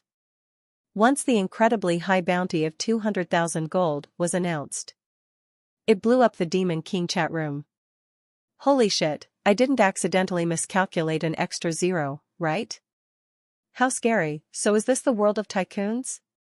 Throwing out a 200,000 just like that? All of my assets didn't even amount to 200,000 gold. 200,000 gold to acquire a demon heart? This is insane. What the boss wanted here is a level 4 overlord rank demon heart. Even if he reserves the gold for you, do you have the ability to earn it? Nothing else to say. Please allow me to worship the big boss. Worship the big boss, +1. Worship the big boss, plus 10,086. Although the high bounty Zhang Nu posted had led to countless discussions and admiration, most of these guys were here to watch the commotion. Zhang Nu could not help but frown at the scene. He could not bear to keep wasting time like this. Zhang Nu would have liked to hunt a level 4 demon himself. Yet the issue was he has never heard of such a high-level demon within the boundaries of Chaos Forest. At this very moment, Succubus Queen Han Curson, hey, potato boss, it doesn't seem like you're selling potatoes today. What do you want with such a high-level demon heart? Zhang Nu's hope got jogged up a little. The Succubus Queen was one of the stronger demon kings. Her strength could be ranked at the first few positions within this chat channel. Even if she was compared against all the other demon kings in the globe, she was still one of the tops. According to her known personality, she would not have gotten nosy without a reason. Zhang Nu answered with another question, you've got means of obtaining it? Succubus Queen Han Curson replied, truth be told, there is a level 4 overlord demon near my territory. Its existence has been bothering me for a long time. I plan to eradicate it in the near future. Zhang Nu, when are you going to do it? Han Curson, I do not have absolute confidence in taking it down. But, since you have a need for its heart, I think we can work together for once. I don't have any gold either. Just come over and help me. After the deed is done, the heart is yours and the treasure chest? Mine. What do you say? Zhang Nu, I do not have your location. Han Curson, not a problem. I have a teleportation stone that can be used for fixed location teleportation. Enough for a one-round trip. How about that? Zhang Nu became interested. He had known the Succubus Queen for a long time. Both parties have traded with each other for more than a dozen times. They could go as far as to be regarded as long-time partners. There was trust in each other, and they did not have any reason to harm each other. Frankly speaking, the territory of a fellow top demon king. Zhang Nu cannot deny his strong interest in visiting one. Very well. A few minutes later, the succubus queen handed the teleportation stone directly over to Zhang Nu through the Demon King trading system. Fixed location teleportation stone, purple grade item. This item can record coordinations and perform fixed location teleportations. It ignores spatial distance and disturbance. Current remaining uses, 2. What a great item. The function of this item was simple. It could record the spatial coordinates of a certain location, and no matter how big the distance was, it could achieve accurate pinpointing and teleportation. Compared to the teleportation scroll, the teleportation stone was more stable. Unless one was entrapped within a domain such as the King's Sanctum that completely locks down the space, ordinary spatial disturbance could not interrupt the teleportation. The teleportation stone could record up to 3 coordinates. When Han Kursen delivered the teleportation stone, the stone had already recorded a location. Without a doubt, it must be the territory of the succubus queen. Zhang Nu recorded the coordinates of Jiantree City with the teleportation stone. This way, when the job was done, he could just teleport back to this current location at any time, which was very convenient. After making arrangements for various matters, Zhang Nu turned to the elves and assured them, "There's no need for anxiety. I found a solution and will be back within a day. Take care of the city lord in the meantime." Upon hearing these words, the elves were overjoyed. They almost kowtowed to the demon king at the spot. The elven king was too vital to the tribe. If anything happened to the city lord, it would be a crushing blow to the elves of Jiantree, even to the entire elven tribe. Unexpectedly, when the elves were at their wits, it was the demon king who came forth. He was like a ray of radiant hope to them. Zhang Nu activated the teleportation stone, a beam of light emanated from the stone and instantly poured into the space in front of him. As if unzipping the thin air, it opened a portal. The portal was proportional to Zhang Nu's height and size. From the opened portal, the scenery from the other side could be seen. It seemed to be a desolate and gloomy area, filled with the stench of sulfur. A demon king's castle, along with various other buildings, could be vaguely seen as well. The teleportation stone could only teleport one person at a time. The moment Zhang Nu stepped through, the portal's spatial energy ran out, rapidly collapsing and becoming smaller behind him, eventually reducing to a gradually subsiding spatial ripple. Within a blink of an eye, the Jiantree city disappeared. Zhang Nu arrived at an extremely barren place, where the environment was so utterly treacherous, so much so that it was impossible for normal creatures to survive here. Lifting his head, there was not a sky to be seen. The dome, thousands and thousands of meters high, was actually composed of rocks. There were a lot of flames, lava, and various energies flowing in it. The light it emitted barely illuminated the land. This blasted place. There was no day nor night. It was always dark and dim. What the hell is this place? Underground world? Then a voice came to his ears, a voice that, despite being cold, was incredibly provocative and tantalizing, as if it had some kind of bewitching power. "You're the Demon King Zhang Nu? I thought you were an elf, a treant, or something like that. But I didn't expect you to be a draconian, and even stronger than I imagined."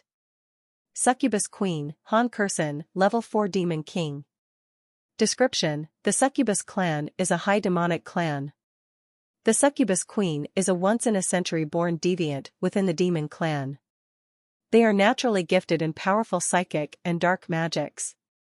They are also one of the strongest royalties among the demonic species. A Level 4 Demon King? Zhang Nu was a little taken aback.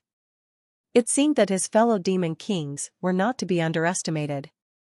Judging from Han Kursen's attributes and skill information, her frontal combat prowess was definitely inferior to his own, but it was infinitely close to the level of an overlord. Since she was extremely proficient at sly psychic attacks, psychic control type skills, as well as in possession of advanced dark magical offensive capabilities. Able to crowd control and deal damage. Most of the overlords of the same level would not be a match for her. Han Kursen also had a gorgeous appearance. Even though her 2-meter height might seem a little too tall from a human's perspective, it did not give off a sense of incongruity. Her enchanting face could only be described as tremendously captivating and alluring. She was also endowed with a supermodel figure, as her pair of perfectly slim and long legs almost accounted for 2/3 of her stature. Along with a pair of exquisite demonic horns and huge wings, Han Kursen was sensually bewitching yet still exuding an aura of a domineering empress. Zhang Nu muttered, "I guess this could be regarded as an offline gathering between two online buddies?" Han Kursen rolled her eyes. "Who the hell is online buddy with you? Do you know how much blood and sweat money you profiteer squeezed out of me?" Zhang Nu chuckled, "Leaving this aside, let's hasten up and move. Where's this demon you mentioned? It's such a rarity for me to have a guest to visit my territory, and you're already so impatient to return?" Han Kursen glared at him in irritation. However, she was also an efficient individual. Her tone quickly shifted and exclaimed, "Don't worry, the demon won't go anywhere. My army is always on standby." Zhang Nu was relieved to hear her assurance. He swept a glance at her territory. Demonic Minion, Level 1 Normal Unit. High Demonic Minion, Level 2 Normal Unit. Demonic Craftsman, Level 3 Normal Unit. Succubus, Level 1 Elite Unit. High Succubus, Level 2 Elite Unit. Super Succubus, Level 3 Elite Unit. Succubus High Priest, Level 3 Lord Unit. The Succubus Queen was indeed not an ordinary demon king. The size of her army was about 15,000. Unlike some of the shitty demon kings who only knew to pile up unit numbers. Han Kursen's subjects, excluding the production logistics, the combative units, were generally all elites.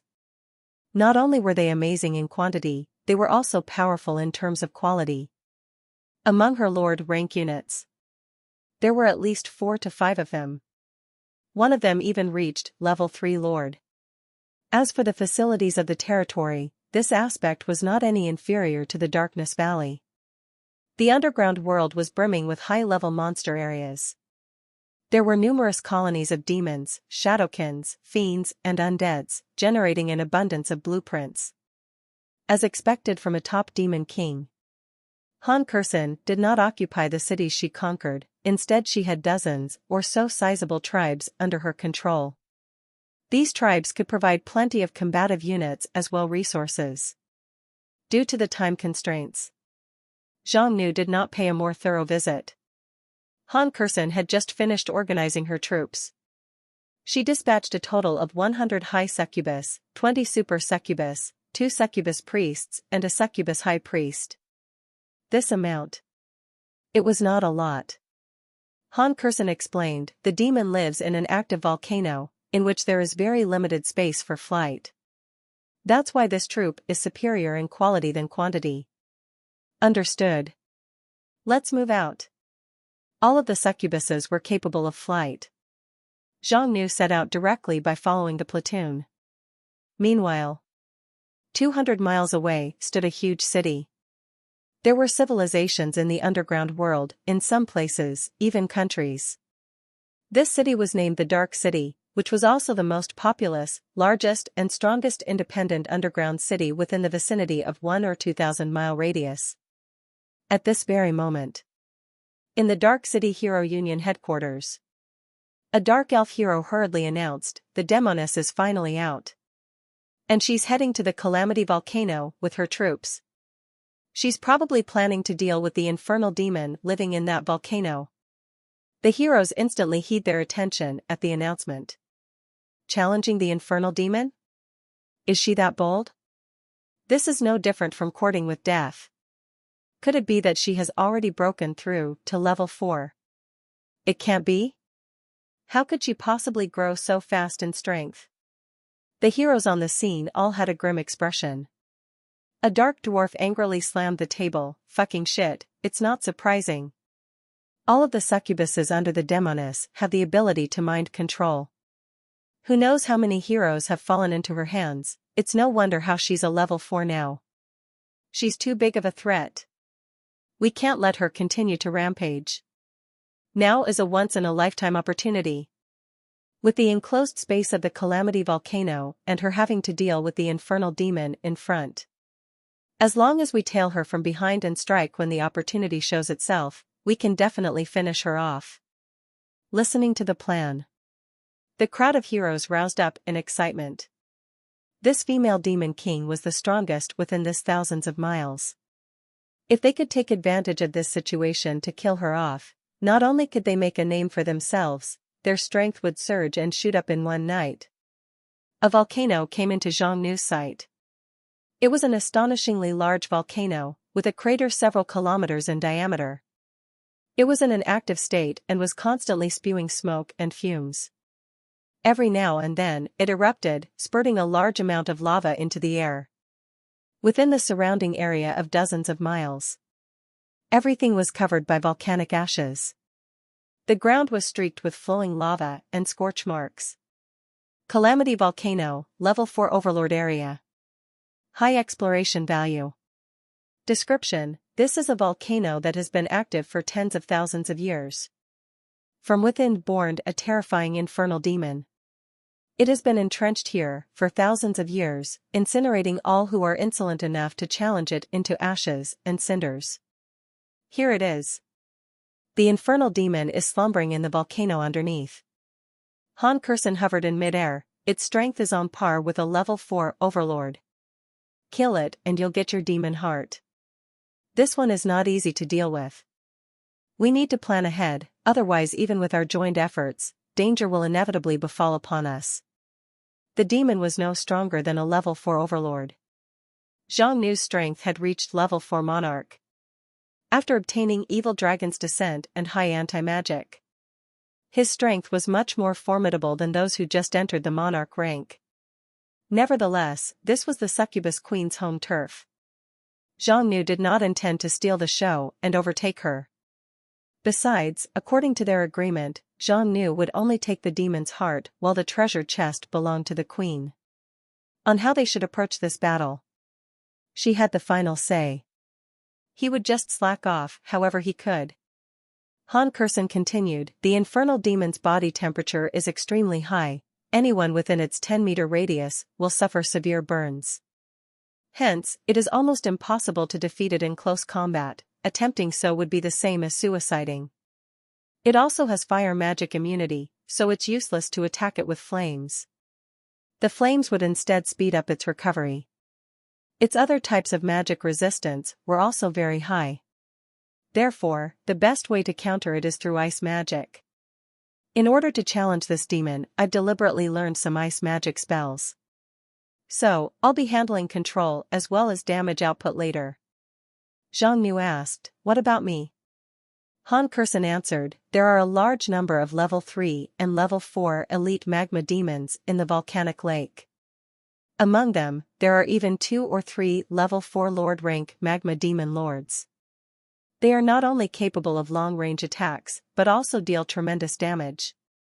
My subordinates can only hold back the level 3 and some level 4 elites at most. The remaining demons, especially the several magma demon lords, will be left for you to deal with. Zhang Nu nodded, no problem. The assault began immediately. The two took the lead and entered the volcano crater. You are under the effect of volcanic toxicity, HP -1. You are under the effect of volcanic toxicity, HP -2. You are under the effect of volcanic toxicity, HP -2. These toxic fumes. It was naturally produced. It did not contain any magical elements, which was why even Zhang Nu took damage from it. But Zhang Nu did not concern himself with the toxic fumes due to its slow rate of damage. It even paled in comparison to his own recovery rate. There was no way for the fumes to pose a threat to him. But that would be another story for ordinary troops. Such a hazardous environment could prove to be very dangerous for them. It was no wonder why Han Kursen could not bring too many troops with her. It would be over if the army got trapped here. Zhang Nu soon saw the volcanic lake. The lake was over 10 kilometers in diameter. Its entirety was just a boiling lava lake, with some small black islands scattered in it. This scene. It was truly appalling. It was simply a hellish spectacle. The lava lake was incredibly volatile. It was continuously emitting intense heat and spewing toxic fumes. The closer one got, the more vicious the fumes and flames became. The lava itself was constantly spewing forth and churning, and there were always waves of fire, consisting of magma erupting or molten lava being spurted out. Ordinary folks would not be able to remain in this environment for even a second. The troops Han Kursen brought were buffed with fire resistance spells in advance, so they could withstand the heat for a short time. However, they would fall into danger if time went on longer, thus the battle must be resolved as quickly as possible. Let me draw it out first. Han Kursen hovered 500 meters above the lava lake. As soon as she raised her hands, a burst of powerful energy erupted from within her body, turning into hundreds of razor-sharp wind blades and rained down the lake. Rarg! A harsh and fearsome roar echoed across the crater. 100 meters wave of magma instantly surged forth in the lava lake. The insolence, how dare you, barge into my domain?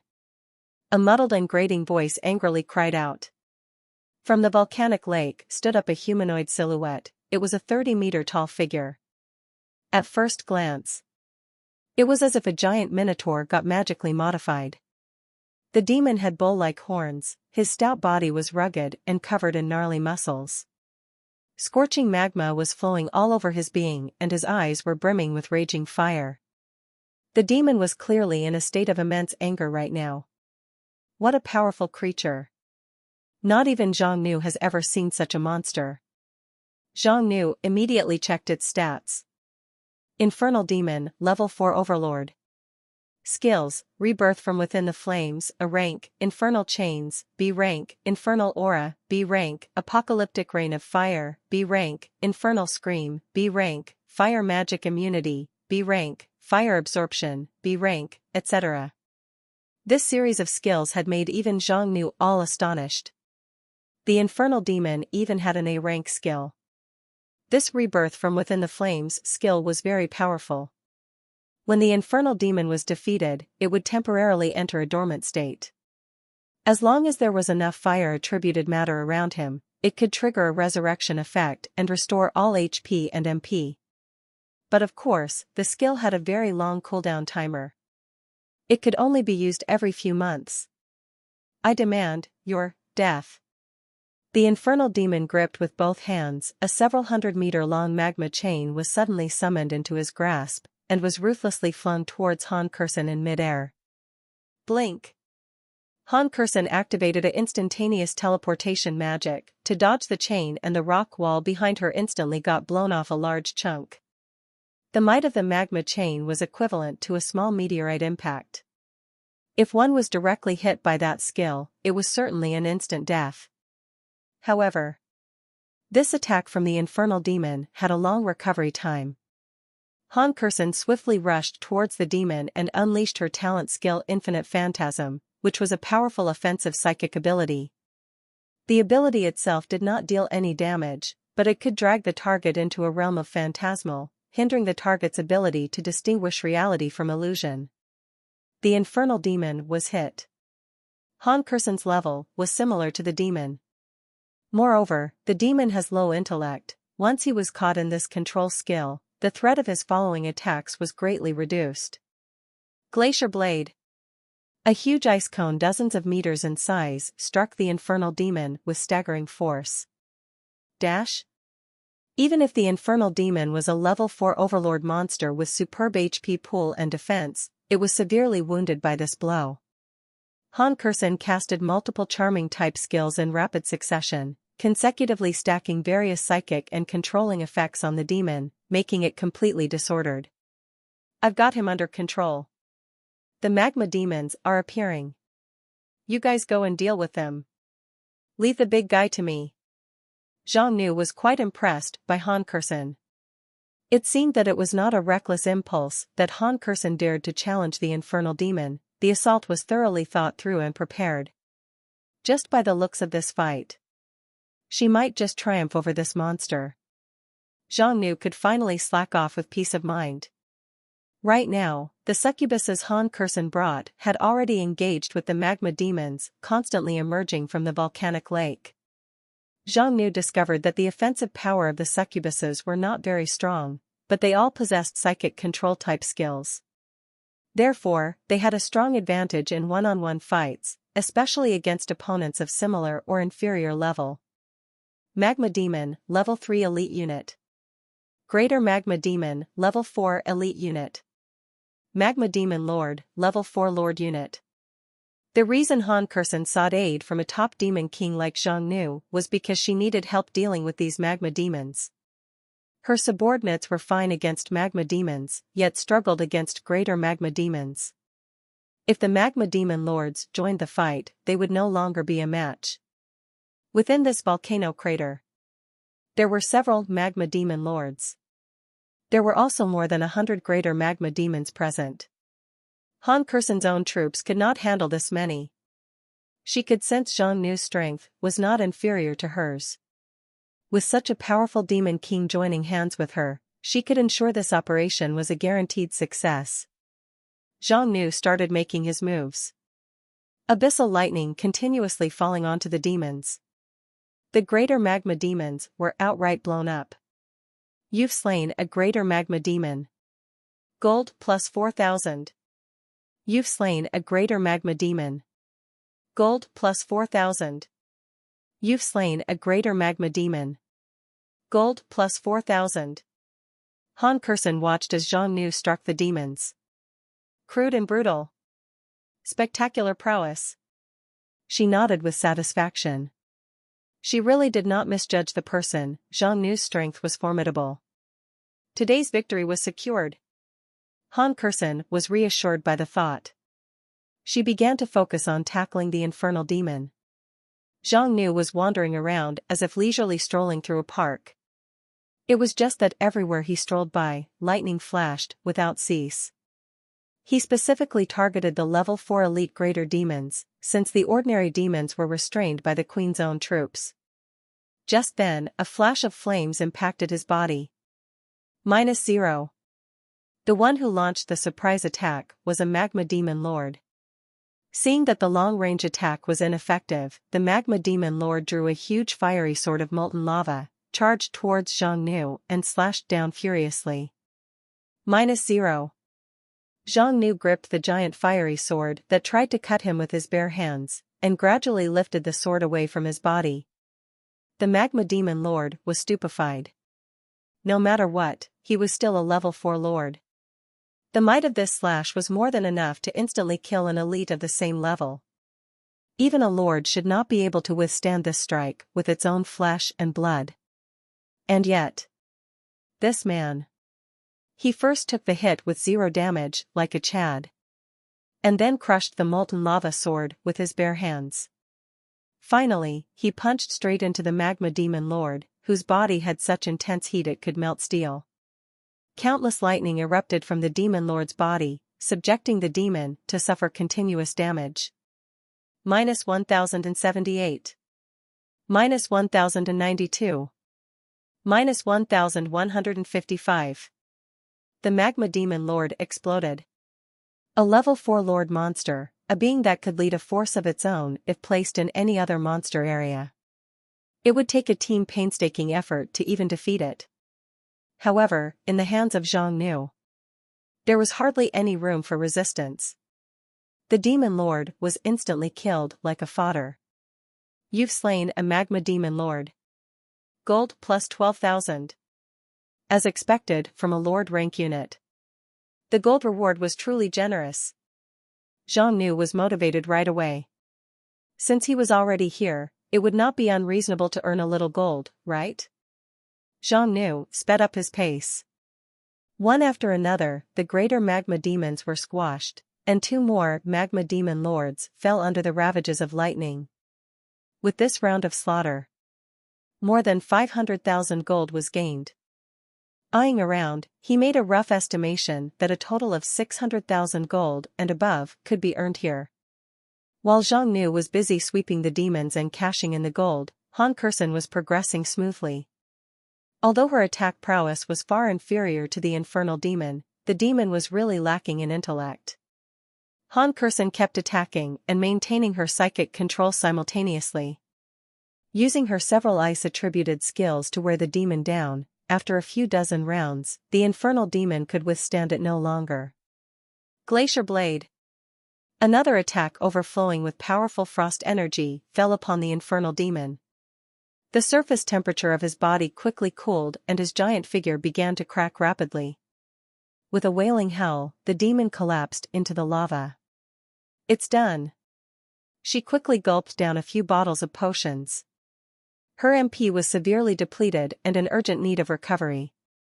Han Kursen felt a little strange. Why is there no notification of a kill? Zhang Nu reminded her, do not let your guard down, the battle is not yet over. The monster is resurrecting. Hurry up and interrupt his skill. Han Kursen was not aware of this. Only after being reminded did she notice the odd occurrence. After the infernal demon went down, it started to absorb the fire energy in the volcanic lake, leaving the previously boiling lava a lot cooler all of a sudden. It is true. It can indeed resurrect. However, the resurrection process could be interrupted. N0V3LTR0VE served as the original host for this chapter's release on N0V3LB1N. Han Kursen could not help but to be a little terrified. It was fortunate that she received a reminder. She had already used up nearly all of her strength in the fight just now. If she had to fight the infernal demon all over again, she was not confident that she could triumph again. Han Kursen began to gather her energy and aimed at the resurrecting infernal demon. Just when she was prepared to deal the finishing blow, suddenly, a pitch-black arrow shot out from nowhere. The arrow struck Han Kursen in the back. -200. Not only did the arrow deal considerable damage, it also drained what little remained of Han Kursen's MP, disrupting her channeled skill. This is bad. An ambush. Han Kursen cried out in disbelief. She did not even have to guess who did it. It was definitely those damned heroes from Dark City. A dozen figures entered the volcano crater. The two leading the group was a dark elf equipped with a longbow and a warhammer-wielding dark dwarf. Ha ha ha ha. Didn't expect that. Didn't you? Serves you right. You didn't have much MP left now, and you were hit by my devouring sealing arrow. Even if you have immense power, you're no longer able to use it. Shit. I've been careless. How did the operation get leaked? Did the heroes plant their spies nearby? Die. The dark dwarf hurled his warhammer swirling in lightning. Han Kursen could not activate her instantaneous teleportation. She could only watch as the attack flew towards her head at an astonishing speed. Under these current circumstances, Zhang Nu had two choices. The first was to halt and prevent the resurrection of the infernal demon, but Han Kursen might get headshot by the incoming hammer. Even if she survived that, it would severely wound her. The second was to immediately step in and save Han Kursen. However, the resurrection of the infernal demon had entered its final stage. It was almost certain that they would have to fight the demon all over again. Was there even a need to consider? N0VL-B-J-N was the platform where this chapter was initially revealed on N0V3L.B-J-N. Zhang Nu violently unleashed his power. A huge ray of lightning blasted the warhammer away. With a flap of his huge wings, he snatched Han Kursen away with lightning speed and instantly backed up hundreds of meters into a safe distance. Fuck. Who the fuck are you? You dare to mess with our affairs. Such a golden opportunity. It was completely ruined by a guy who appeared out of nowhere. The heroes were burning with a frenzy of rage. The black dwarf took a good look at Zhang Nu and exclaimed angrily, damn. He seems to be a demon king too. I didn't expect the demoness to have enlisted a helper. The black elf threatened, we've never heard of you. Where the hell did you crawl out from as a nobody? However, we just want to kill the demoness today. This is none of your damn business. So better scram with your tail between your legs. The succubus queen was incredibly well known. Almost all the nearby heroes and demon kings have heard of her prestigious reputation. Zhang Nu did not have any fame in this place. Normally this group of heroes would not have paid any heed to Zhang Nu and just killed them both together. Nevertheless, although this nameless nobody was not worth worrying about, these heroes were not completely without perception or insight. Judging from the performance of this nameless demon king just now, his capabilities seemed to be more than meets the eyes, and it was possible that he was stronger than imagined. The demoness was wounded and her MP was depleted, but even so, she was not to be underestimated. The heroes did not want to complicate the matters and bring unnecessary ramifications to themselves. If the nameless demon king would leave on his own, then might as well spare his life for now. I'll give you one last chance. The dark elf drew his bow and aimed at Zhang Nu. Do not meddle in this affair. Our patience is limited. This demoness dies today, and if you dare to get in our way, we'll just kill you both. Han Kursen's expressions are unsightly. Because she could feel it. The infernal demon lying at the floor of the volcanic lake had healed all of his wounds, and he was emitting his terrifying aura once again. Everything was already too late. The infernal demon had been resurrected. Han Kursen immediately said, "Listen closely, I can't fight the infernal demon again in my current state. Not to mention this group of heroes aren't as simple as they seem. They are all locally renowned lone wolf heroes. Even if I got ambushed in my peak state, I would only have a 50 to 60% chance of winning against them. Under such disadvantageous situations, there's no hope of winning. I will order my subordinates to stall the infernal demon and the heroes. We'll take the opportunity to retreat. Our priority is to survive. When there's life, there's hope." Han Kursen had accepted the fact that this operation had failed horribly. The current utmost importance was to be able to leave in one piece. As for killing the infernal demon and conquering the Calamity Volcano, there was no need to think about it for now, she could only wait for another opportunity. Fuck. You've been given a choice. Now we'll do it the hard way. Brook no further delay. Let's kill him as well. The heroes waited for a few seconds. But seeing that Zhang Nu did not respond to them, they naturally did not want to waste any more time, because every second now was precious. They must not let the demoness recover any of her strength. They could not let her subordinates stall for them.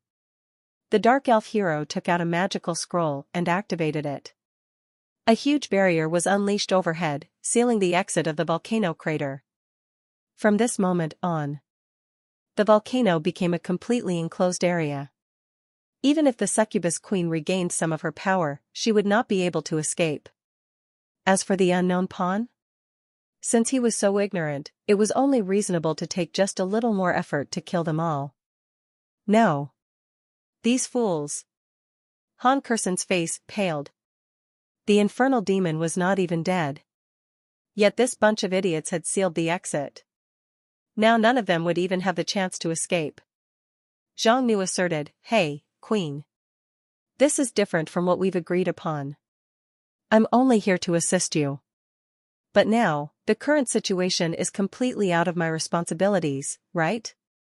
Besides, in our agreement, you've never mentioned the obligation to deal with heroes. So, shouldn't you say something?" What else could Han Kursen say? The infernal demon was about to re-emerge.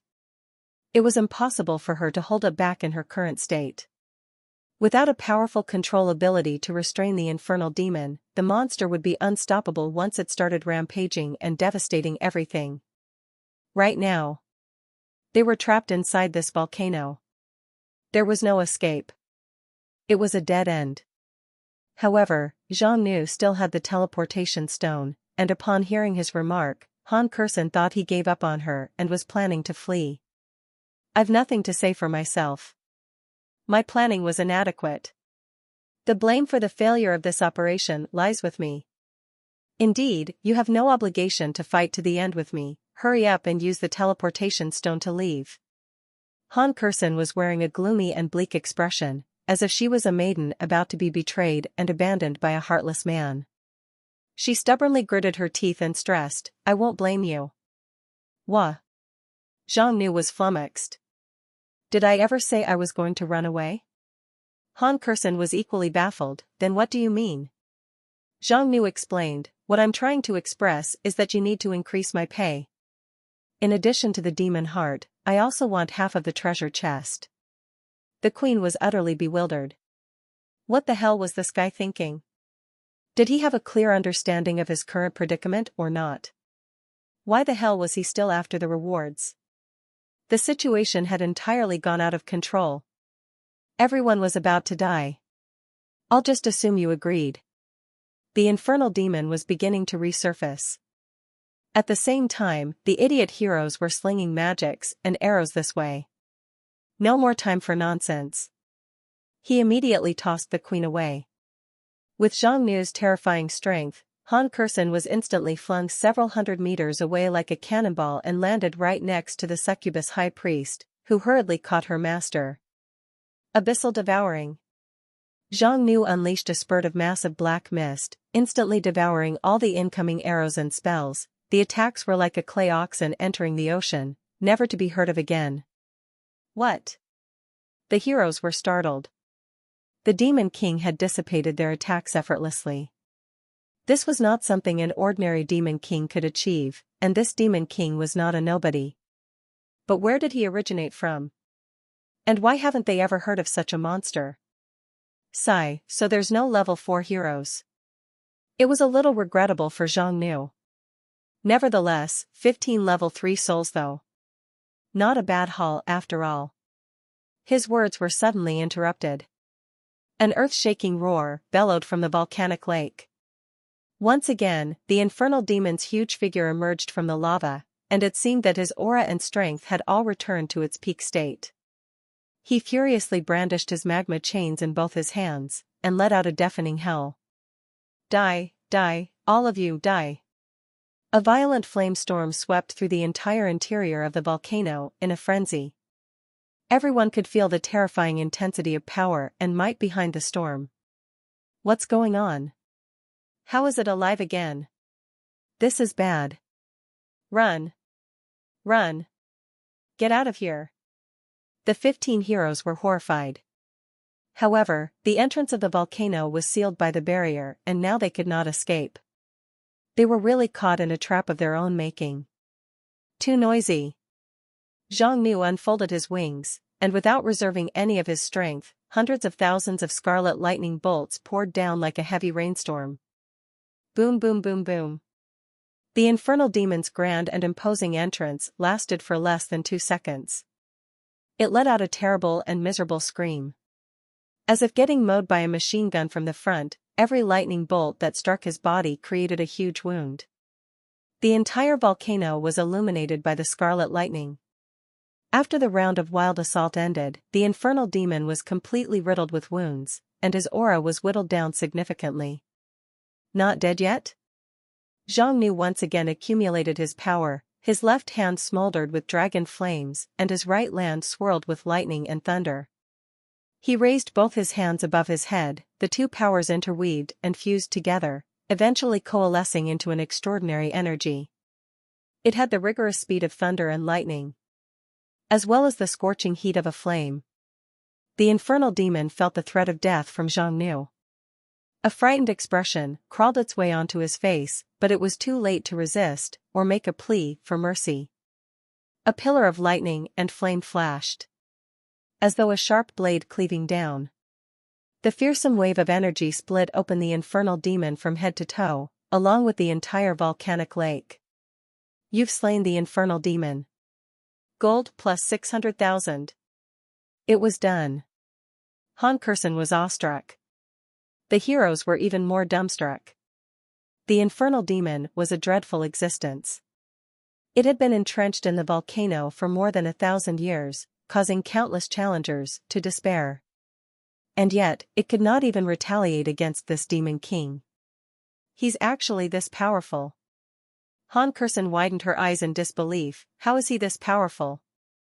The queen was a very prideful person.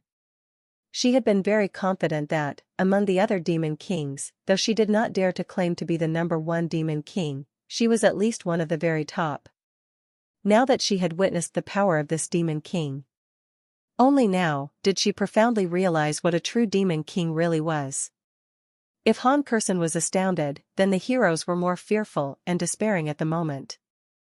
Who the hell would have thought that the nobody demon king was even more formidable and vicious than the succubus queen? Zhang Nu arrived in front of them in an instant. The dark elf hero hastily begged for their lives. "Stop, please stop, we had no quarrel, you can't just kill us like this." Does a demon king need a reason to kill a hero? Zhang Nu chucked a ball of dragon flame over. With a loud boom, the ball of flame exploded. The swelling dragon flame engulfed the 15 heroes in an instant, incinerating them into ashes. You've slain a level 3 hero. Hero soul, +1. You've slain a level 3 hero. Hero soul, +1. Skill stone, +1. You've slain a level 3 hero. Hero soul, +1. Skill stone, +1. You've slain a level 3 hero. Hero soul, +1. Skill stone, +1. Zhang Nu had taken out the heroes in one fell swoop. Zhang Nu promptly retrieved the heart from the infernal demon. The demon's body was already as big as a building, hence the size of his heart was comparable to a car. How the hell could one concoct a potion with this thing? Zhang Nu was quite puzzled. But this was not a problem he needed to contemplate. This was a genuine level 4 overlord demon heart.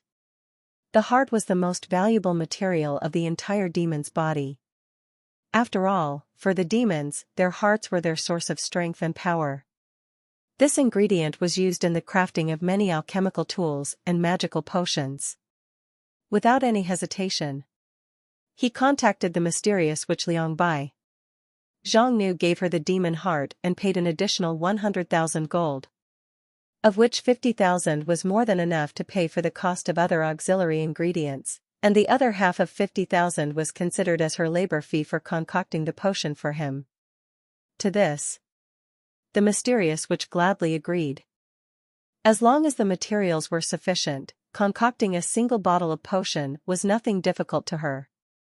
The minimum labor fee of 50,000 gold was enough to satisfy her. It was finally done.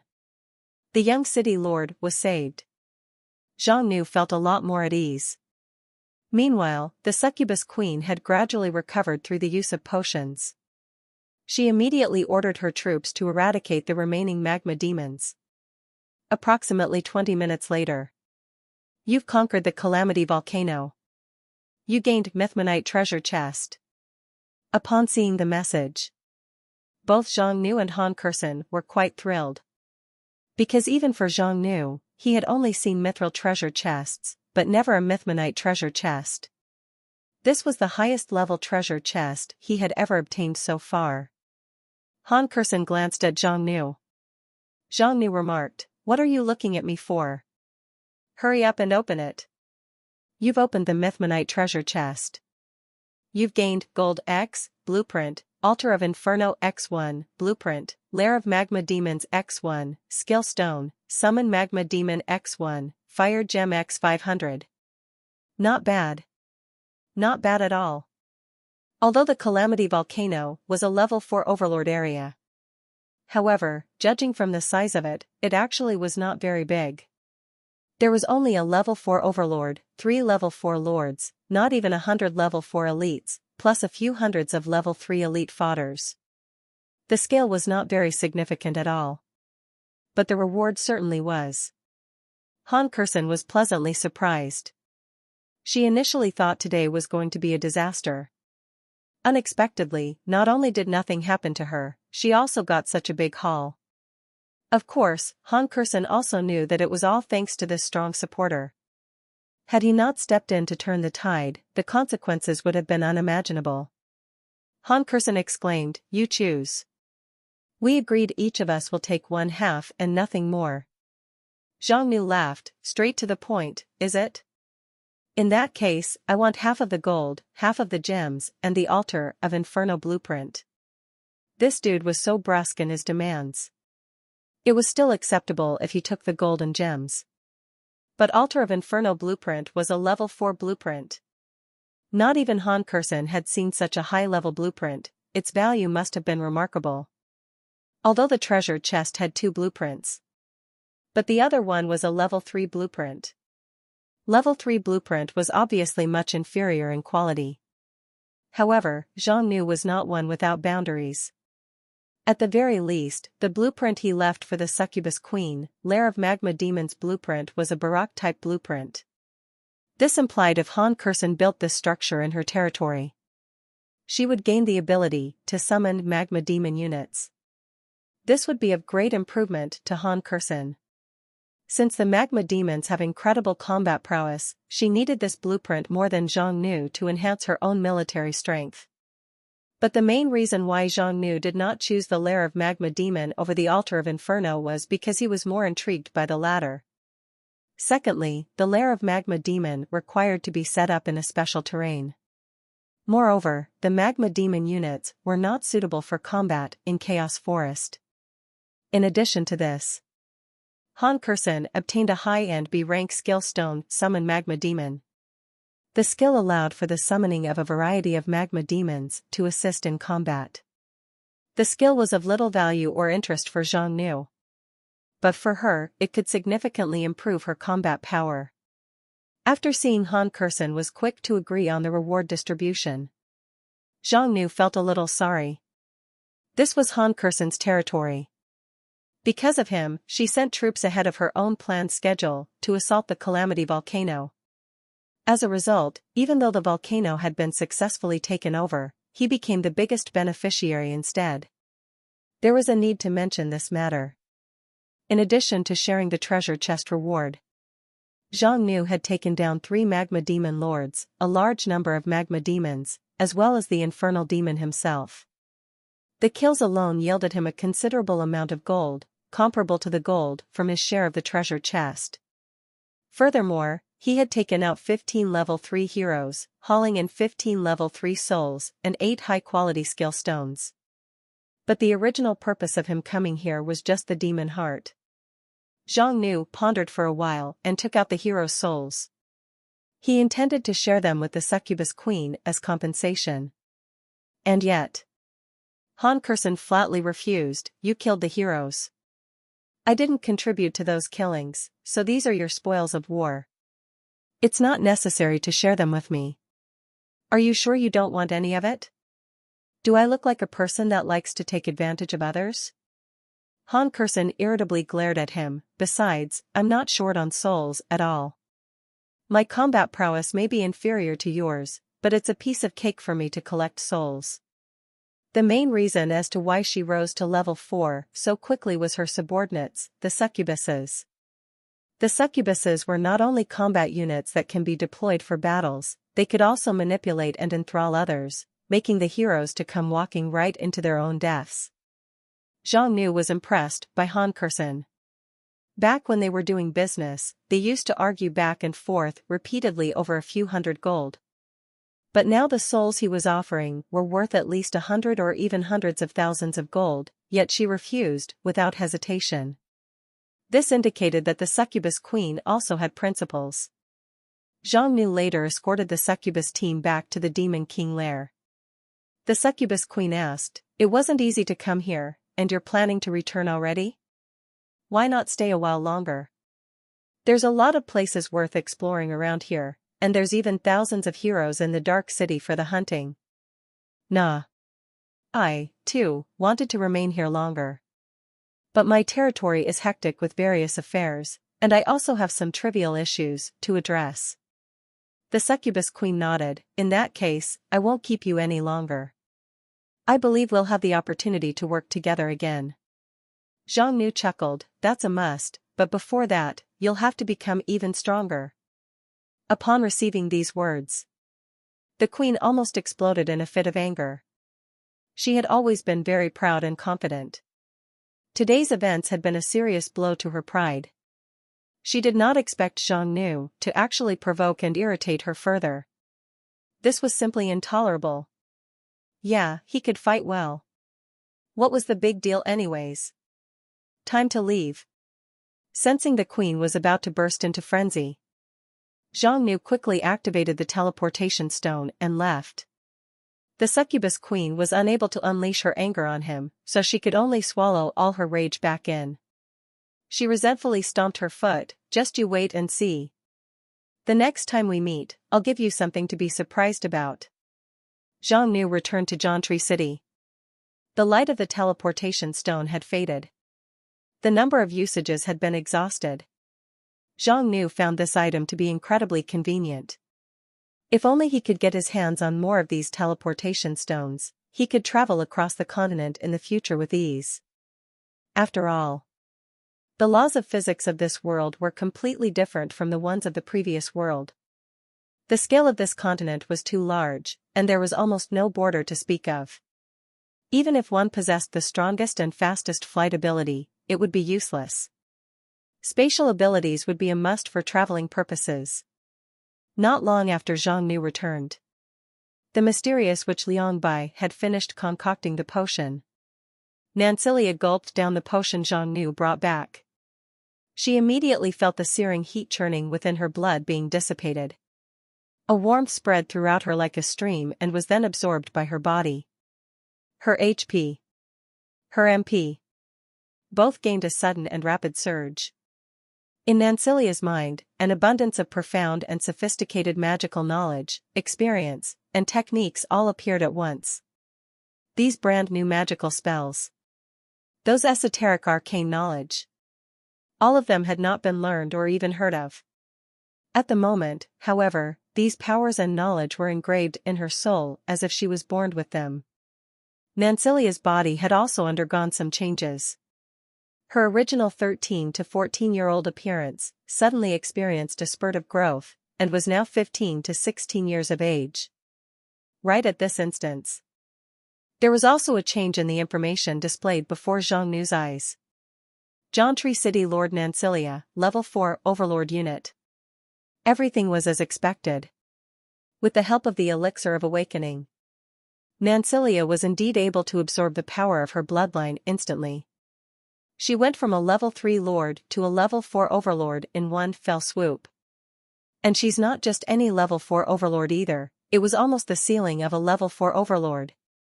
Whether it was Level 5 or the Monarch rank, she was merely one step away from it. With the current Nancelia, as long as she made good use of her abilities, Zhang Nu could make a safe estimation that she could solo 3 infernal demons. All the effort spent was definitely not in vain. With Nancelia's existing prowess, she sufficed to become a supreme lord that could dominate the entirety of Chaos Forest on her own.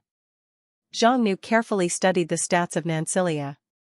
Jiantree City Lord, Nancelia, Level 4 Overlord Unit. 1000 HP, 2500 MP, 25 Strength, 105 Agility, 45 Constitution, for 24 Will, Loyalty 99%. Skills, Elven King's Bloodline, Talent, Elven King's Elemental Covenant, A rank, Elven King's Astral Shield, A rank, Elven King's Sealing Art, A, Elven King's Blessing Art, A rank, Instant Teleportation, B rank, Meteor Rain, B rank, Meteorite Arrow, B rank, etc.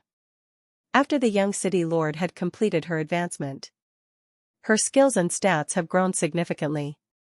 The amount of a rank skill she possessed was impressive enough.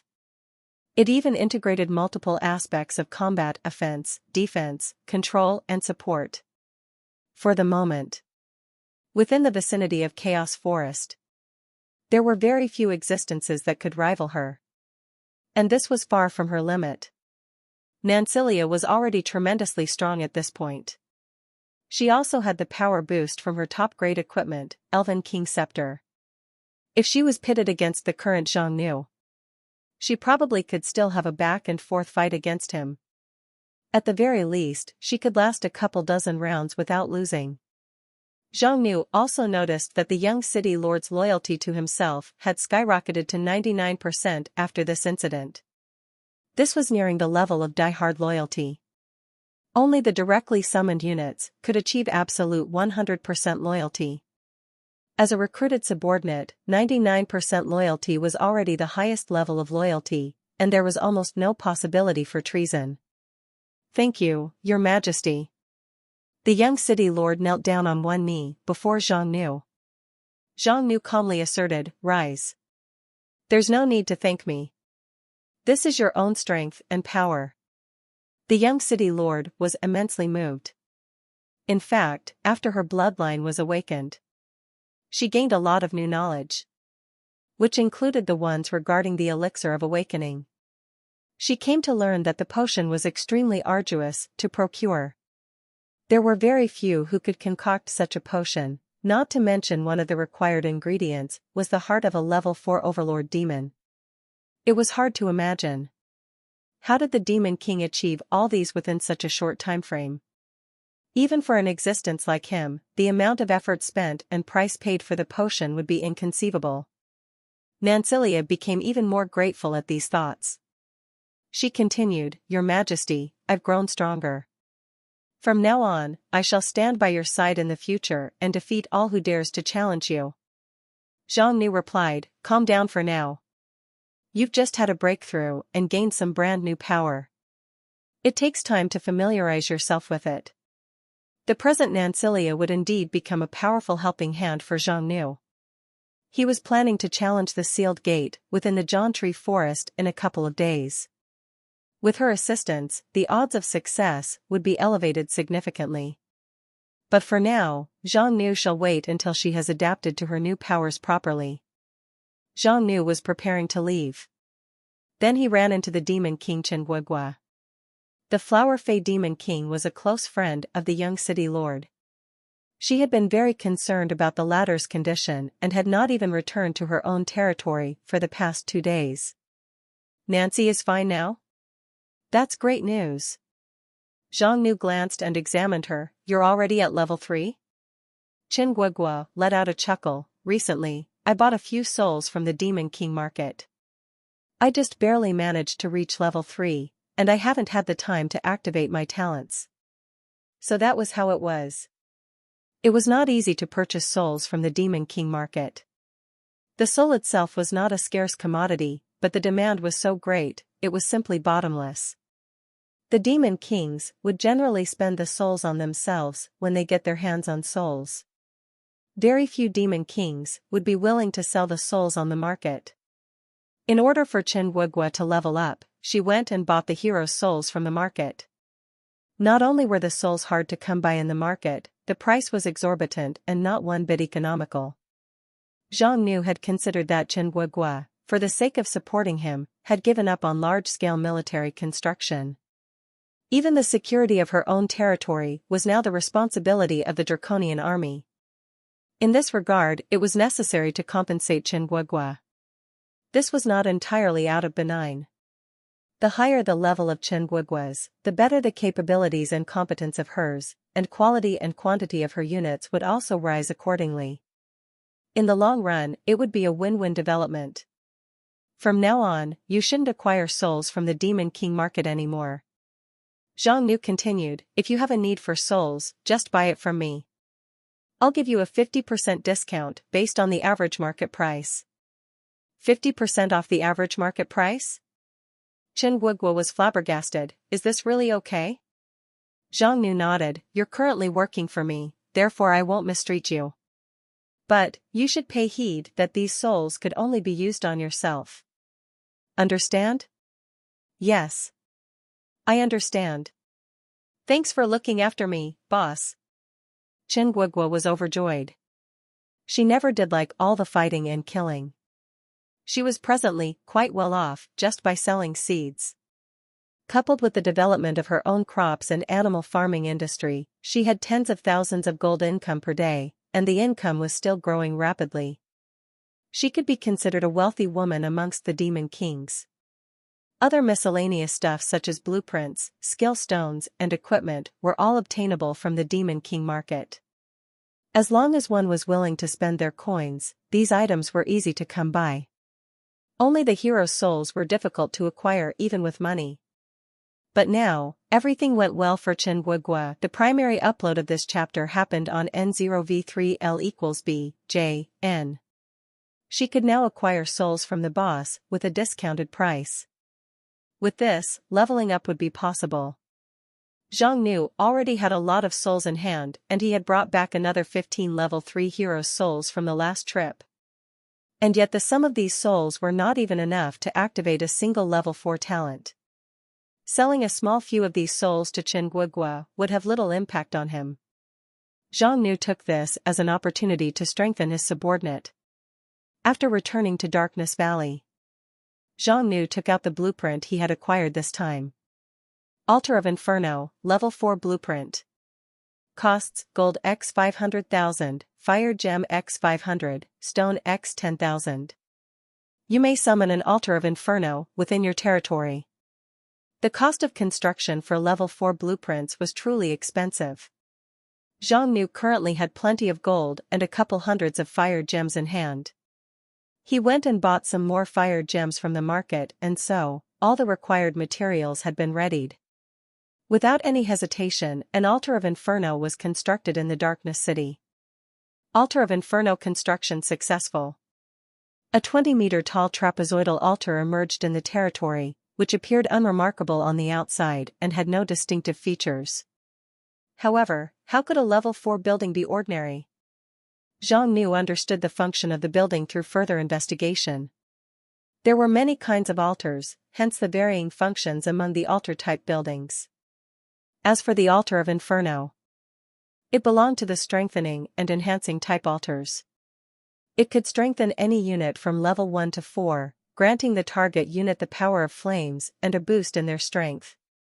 To put it more bluntly, the function of this altar was: normal units would be strengthened into elite units. Elite units would be strengthened into Lord units. Lord units would be strengthened into even mightier Lord units. The ceiling for the altar's enhancements were level 4 and Lord rank. This altar. It's intriguing. Zhang Nu decided to give the altar strengthening a try with his 5 Draconian Warmonger Royal Guards. The Warmonger Royal Guards were level 4 elite units, and according to the ability of the Altar of Inferno, it could theoretically strengthen them into level 4 Lord units. The strengthening costs 120,000 gold. Proceed to strengthen? It did seem a bit pricey. But for an elite unit to become a Lord was a leap in quality. Even the Draconic Marshal Zhang San and the High Priestly Si were only level 3 Lord units. If it did succeed, then the 120,000 gold would be worth the money. After all, these units could be mass-produced without any restrictions. Strengthen. Zhang Nu confirmed his selection. The altar immediately trembled. A ball of flame engulfed the Warmonger Royal Guard that was receiving the enhancement. However, the raging fire did not burn or damage the Royal Guard. Instead, it entered his body through his pores for a continuous transformation. Strengthening completed. HP plus 200, MP plus 80, Strength plus 15, Constitution plus 15, Agility plus 20, Will plus 10. Acquired a new skill, Inferno's Might. Zhang Nu noticed some changes in the Draconian Warmonger Royal Guard. His scales have turned fiery red, and there seemed to be some vague sparks of ember in between his scales. The Royal Guard's aura and grandeur were also visibly intensified. Infernal Draconian Warmonger Royal Guard, Level 4 Lord Unit. 700 HP, 380 MP, 70 Strength, 59 Constitution, 76 Agility, 48 Will. Loyalty 100%, locked. Fatigue 10%. Hunger 10%. Skills: Instant Summoning, Talent, Raging Dragon Chi, B rank, War Dragon Formation, B rank, Inferno's Might, B rank, Draconic Blood Awakening, C rank, War Drake Scales, C rank, Chi Impact, C rank, Magic Resistance, C rank, High Speed Healing, C rank, Aerial Scouting, D rank. To be fairly honest, the strength of this Warmonger Royal Guard had indeed surged significantly after the Altar of Inferno's enhancement. Nevertheless, his strength could not be considered high among the lords of the same level.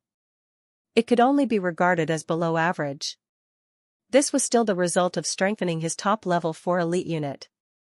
If elite units with mediocre strength were used for strengthening, not only would the cost be even higher, the resulting strengthened units would be the weakest of weak among other Lord units. Being the weakest of Lords notwithstanding, a Lord unit was still a Lord unit. Even the most powerless Lord unit would be stronger than an elite unit. Not to mention the infernal draconian warmonger royal guards were not at the bottom in terms of strength. At least they were deemed to be only slightly below average among same-level Lord units, which was satisfactory enough, since there was no restriction in summoning or strengthening. Hence, theoretically speaking, as long as there was enough gold, Zhang Nu could build a whole army of infernal draconian warmonger royal guards. Even if a single warmonger royal guard was not too strong, but once such existence came in dozens, hundreds, or even thousands, what kind of spectacle would that be? An army of Lord-rank monsters. Forget the others. Even Zhang Nu's scalp tingled at the mere thought. As expected from a level 4 structure, the Altar of Inferno. The immediate effect of its strengthening ability was truly astonishing.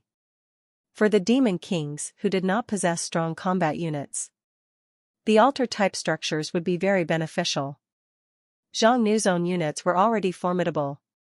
But even so, it could still be strengthened by structures such as the Altar of Inferno. However, there was a limitation on the altar's enhancement. That was one single unit type could only harbor the power of a single altar.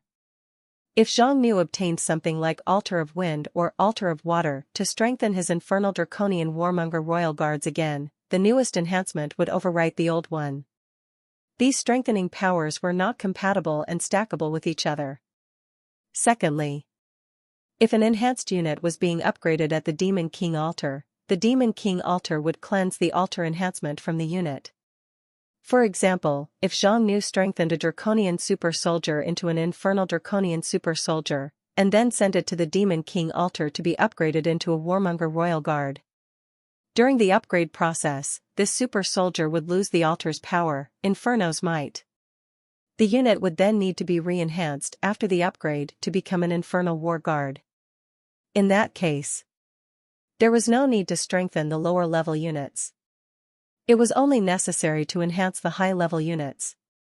Zhang Nu sent the remaining 4 War Guards onto the altar for strengthening, making 5 Infernal War Guards in total. 5 Lord rank units. The combative power was not to be trifled with. Combined with the special skills of the Royal Guards themselves, the 5 level 4 Lord units could appear right beside Zhang Nu at any time and take the enemies by surprise. However, 5 Royal Guards were not quite enough for Zhang Nu. Zhang Nu contacted the bloody giant Wangshi. He planned to order 100 of life gems and dark gems each in one go. Due to the rarity of these 2 gems, they were more expensive. The current average price was 2,500 gold per gem. The price of 200 gems was totaled at around 500,000 gold. Not even Wangshi could deliver that many gems all at once. He could only provide 20 life gems and 10 dark gems for now. The remaining gems would be delivered gradually in the coming week. Zhang Nu still had some life gems in hand. So he took out the gems, plus an additional 200,000 gold coin, to recruit 10 more war guards and spent another 1.2 million gold to enhance them all into Lord units. With this, Zhang Nu now has 15 Infernal Draconian Warmonger Royal Guards. An entire squadron of 15 Lord units. If they all strike simultaneously, even against an overlord of the same level, they could hold their own ground. Furthermore, the War Guards have the skill, War Dragon Formation. The more Royal Guards there were, the stronger their combat prowess. These 15 Royal Guards would become a mighty weapon under Zhang Nu's command. Zhang Nu was very satisfied with the Warmonger Royal Guard's strength and started to wonder how good the mystic variant of the Royal Guards would be. The summoning requirements of a Draconian Warmonger Royal Guard were a Draconian Super Soldier plus 20,000 gold plus 10 life gems. And the summoning requirements of a Draconian Mystic Royal Guard were a Draconian Mystic Battle Mage plus 50,000 gold plus 10 dark gems. In terms of summoning cost, mystic guards were more expensive than war guards. Zhang Nu just happened to have sufficient materials in hand. So he picked one of the mystic battle mages and upgraded him into a mystic guard. Draconian Mystic Royal Guard, Level 4 Elite Unit. HP 400, MP 600, Strength 29, Constitution 40, Agility 42, Will 60, Loyalty 100%, Locked, Fatigue 10%, Hunger 10%. Skills: Instant Summoning, Talent, Abyssal Drake Transformation, B rank, Abyssal Armored Drake Transformation, B rank, Abyssal Amphibian Drake Transformation, B rank, Mystic Dragon Barrier, B rank, Blazing Hammer, C rank, Freezing Hammer, C rank, Whirlwind Hammer, C rank, Lightning Hammer, C rank, etc. From the unit description, the Mystic Guard inherited the abilities of Mystic Battle Mages, possessing combat capabilities to fight on naval, land, and aerial terrains, as well as close and long-range combat, physical and magical damage, and myriad other combat modes. This unit was extremely versatile. The individual combat strength of a Mystic Guard was slightly better than a War Guard. However, since the War Guards have a battle formation, so when their number was large enough, their overall combat strength would be greater than Mystic Guards of the same quantity. Mystic Guards did not have a battle formation, but they did have their Mystic Dragon Barrier Royal Guard exclusive skill. This skill could be utilized for protecting their master, or used to seal and trap their enemies. Similarly, the more Mystic Guards there were, the more powerful the barrier would become. The Mystic Royal Guard was sent onto the Altar of Inferno. The strengthening costs 100,000 gold. Proceed to strengthen? Strengthening completed. HP plus 200, MP plus 80, Strength plus 15, Constitution plus 15, Agility plus 20, Will plus 10. Acquired new skills: Inferno's Might, Fire-based attack enhancement. It was probably due to being stronger than War Guards. The Mystic Guard's enhancement cost using the altar was lower. In this way, the creation cost of the two Infernal Royal Guards were actually quite similar. Presently, Zhang Nu was not short of troops. There were more than 10,000 elite elven troops in Jiantree City, and elites in Berserk Beast City could form an army of at least 10,000 or 20,000. With the current territory size, there were more than enough troops to safeguard the land. Zhang Nu did not intend to expand his draconian army on a large scale. He decided to take the route of building an army of elite and high-end units. He was set on creating more high draconian soldiers, super soldiers, mystic battle mages, and the two variants of draconian royal guards. But of course, it would not be easy. After all, the necessary investment was too much. Zhang Nu spent nearly half of the gold he had saved just from creating a dozen of these Lord-rank royal guards. Such an exorbitant expense was unimaginable for any demon king. Many demon kings only maintain a small number regiments on a daily basis. Only when the need arose would they start to summon and pile up a mob of units and send in the low-end units as disposables. In the short term, it did seem to be more cost-effective. Demon kings had the ability to summon an endless horde of soldiers anyways. Yet it was not suitable for long-term development.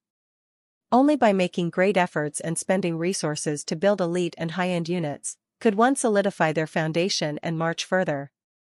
It would appear Zhang Nu needed to acquire more gold. Not just gold, but also gems and other materials. Zhang Nu was aware that in order to gain more gold, he would need to invade, expand, occupy more cities and take over more territories as well as resources. In the present, within the vicinity of Chaos Forest, there was only one obstacle to this great demon king's expansion plan.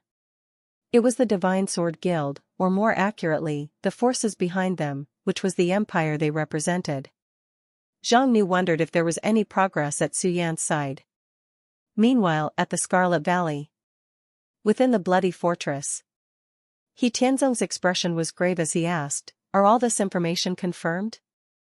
A hero of the Divine Sword hurriedly answered, "We have inquired as well as confirmed that both Jiantree City and Berserk Beast City are indeed under control of the Dragon Demon King from Darkness Valley. A few days ago, He Tianzong sent out a hero, Lu Qingqing, who was under his command. Lu Qingqing was a special emissary of the Divine Sword Hero Guild to make contact with various demon kings. He Tianzong initially sent him out with the intention to impose pressure on this dragon demon king and force him to submit.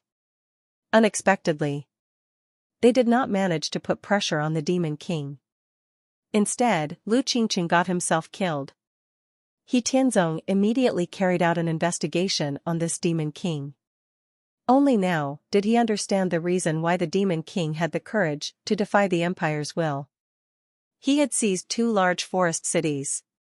More frighteningly, when the Jauntry City and Berserk Beast City were captured, they were not razed to the ground and became a ruined city.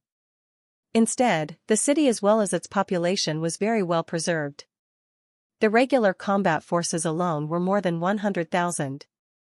Not to mention the tens of thousands of elites who also submitted to the Demon King. No wonder he was reluctant to obey, the Demon King was sitting on so much authority. No one would be willing to part with such power and just hand it over if they were in his shoes. A senior member of the Divine Sword frowned. Damn it all, we did expect him to be powerful, but not this unimaginably strong. This is going to be difficult. Another Divine Sword senior member nodded. The strength of this Demon King is far beyond our manageable boundary, so recruiting is not feasible. We must get rid of this one as soon as possible. Agreed. Though he is powerful. But to face us is to face death itself. The Dragon Demon King was difficult and troublesome for the Divine Sword to handle. However, it was merely troublesome, and they might have to pay a price to deal with him. It was nowhere near enough to make them desperate. He Tianzong thought the same. With the support from the Empire backing up the guild, the Divine Sword's forces were interconnected with both the heroes and demon kings. At the present, with the Vampire Demon King Bai Hongxue as the leader, a total of 11 demon kings with adequate strength had agreed to the terms of Divine Sword as well as the Empire and joined their ranks. They had also reached a cooperative relationship with 5 more forest cities. The construction of the Bloody Fortress was undergoing smoothly. The whole plan was coming together and it was near its completion. No matter how powerful or influential the Dragon Demon King was, he was but one man. What was he going to use to fight against the Divine Sword? Did he really think he could overturn the entire Chaos Forest on his own? That would be such an arrogant and naive thought. Just then, another senior member reported. Deputy Chief, another group of forest heroes joined the guild. This is the list of the reserve members, please have a look personally. He Tianzong nodded his head. Enlisting demon kings was only Divine Sword's duty to the Empire. In the end, they were still a hero guild, and heroes were the very foundation of their guild. After arriving at the forest, they have been working hard on recruiting elite heroes into their rank. Not bad. He Tianzong swept through the list. There were a total of 9 reserve members for this batch. Except for a few lone wolf-type heroes, most of them were native tribal chiefs, or one of the top executives within their tribes. They would prove useful for the Divine Sword in controlling major tribes and expanding their influence. Huh. Why is there a level 2? The ordinary reserve members were not necessary for He Tianzong to personally oversee. The list of heroes that could be presented in front of He Tianzong were all future elite members of the guild. Hence, 8 out of the 9 elite reserve members were already level 3. Except for one. There was a level 2. A hero with only such strength could only become an ordinary guild member. His name is Su Zhan, a lone hero. Although he's only a level 2, he had reached the rank of a lord. His strength is slightly higher than the average level 3. Heroes with higher levels were not always better. Some heroes with high levels were actually very weak. Besides, some heroes were not keen on raising their levels. After these kinds of heroes obtained their talent points, most of them would rather use them to enhance their stats and skills. They would also seek large quantities of skill stones to further improve their abilities. This sort of heroes. Their levels might not be very high, but their strength was very well established. This Su Zhan was obviously one of these heroes. He Tianzong granted direct approval, let them intern for a period of time. If there's no issues, they can be promoted right into the elite group. Understood. Su Yan was exhilarated. She had infiltrated the guild successfully. Ever since she got sent out by the boss to investigate the Divine Sword Heroes Guild. She took a winged beast for her transportation tool, as well as utilizing her hero status as a cover, and visited several forest cities before finally discovering the Bloody Fortress. Due to the amount of people who had already seen her in Jantri City, Su Yan decided to put on a guise for safety reasons. She initially wanted to transform into orcs, elves, and so on. But when she thought of the boss's reminder, she knew the Divine Sword would have many powerful individuals in their ranks. If her guise was exposed, she would be neck-deep in trouble. After weighing the consequences, Su Yan decided on not changing her race. Instead, she took the form of a male vulpine hero. Since it was only the appearance and gender that were changed, it would be much harder for others to see through her disguise. She took on the name of Su Zhan. With this identity, she passed the examination test and became a trainee member. Not a single soul in Divine Sword suspected her, and with the identity of Divine Sword Hero, it was much easier for her to gather information. After a rough survey, she was flummoxed. Su Yan could have never imagined that the Divine Sword Heroes Guild would have such large-scale forces. In the Jantri City, there were 3 heroes waiting for their notifications. Rao Jian the gnome, Xiao Long the lizardman, and Xia Jun the kobold. These 3 heroes possessed mediocre talents, which in usual cases, would be tough to achieve anything outstanding with. However, they were fortunate enough to be chosen as the reserve members of the Dragon's Shadow Heroes Guild. The Dragon's Shadow was a special heroes guild created by a great demon king behind the scenes with the purpose of assisting the demon king himself, gathering intelligence and commercial trading. Nevertheless, a reserve member was still only a reserve member after all. The 3 always felt insecure regarding this matter. Now that so many days have passed, they fear that things might have taken a change. It was inevitable that the 3 were worried out of uncertainty. Just then, the Demon King issued an order to have the 3 enter the Darkness City and undergo their initiation ceremony. The 3 were ecstatic at the news. They hurried to the teleportation site of the Jantri City, where a draconian priest was permanently stationed there and was solely responsible for the teleportation. After verifying their identities, the priest activated the teleportation field. The 3 heroes then arrived at the legendary Darkness City. The Darkness City was laid in the very heart of Darkness Valley. It was built by the Great Demon King with a tremendous amount of time and effort. The scale of its currently developed area was comparable with that of the Jantri City. If one would use reconnaissance-type skills, the players would certainly be surprised to find that every single building here had their own stats. Darkness City walls, level 3 normal structure. Plus 50% sturdiness to all facilities within the city walls. Darkness City draconian dwelling, level 2 normal structure. Plus 15% recovery speed, draconian residents receive additional, plus 15% recovery speed. Darkness City advanced warehouse, level 3 normal structure. Plus 20% warehouse space, minus 90% deterioration rate for materials of level 3 or below. Darkness City Advanced Arrow Tower, level 3 normal structure. Plus 50% field of view, plus 50% sturdiness, plus 50% range, plus 25% accuracy. Darkness City Grand Plaza, level 3 normal structure. Automatically cleans existing trash and dust, automatically repairs damage within 10%. From the smallest structures such as wells and roads to the largest buildings like the Grand Plaza and the city wall. All of the Darkness City buildings came with their own stats.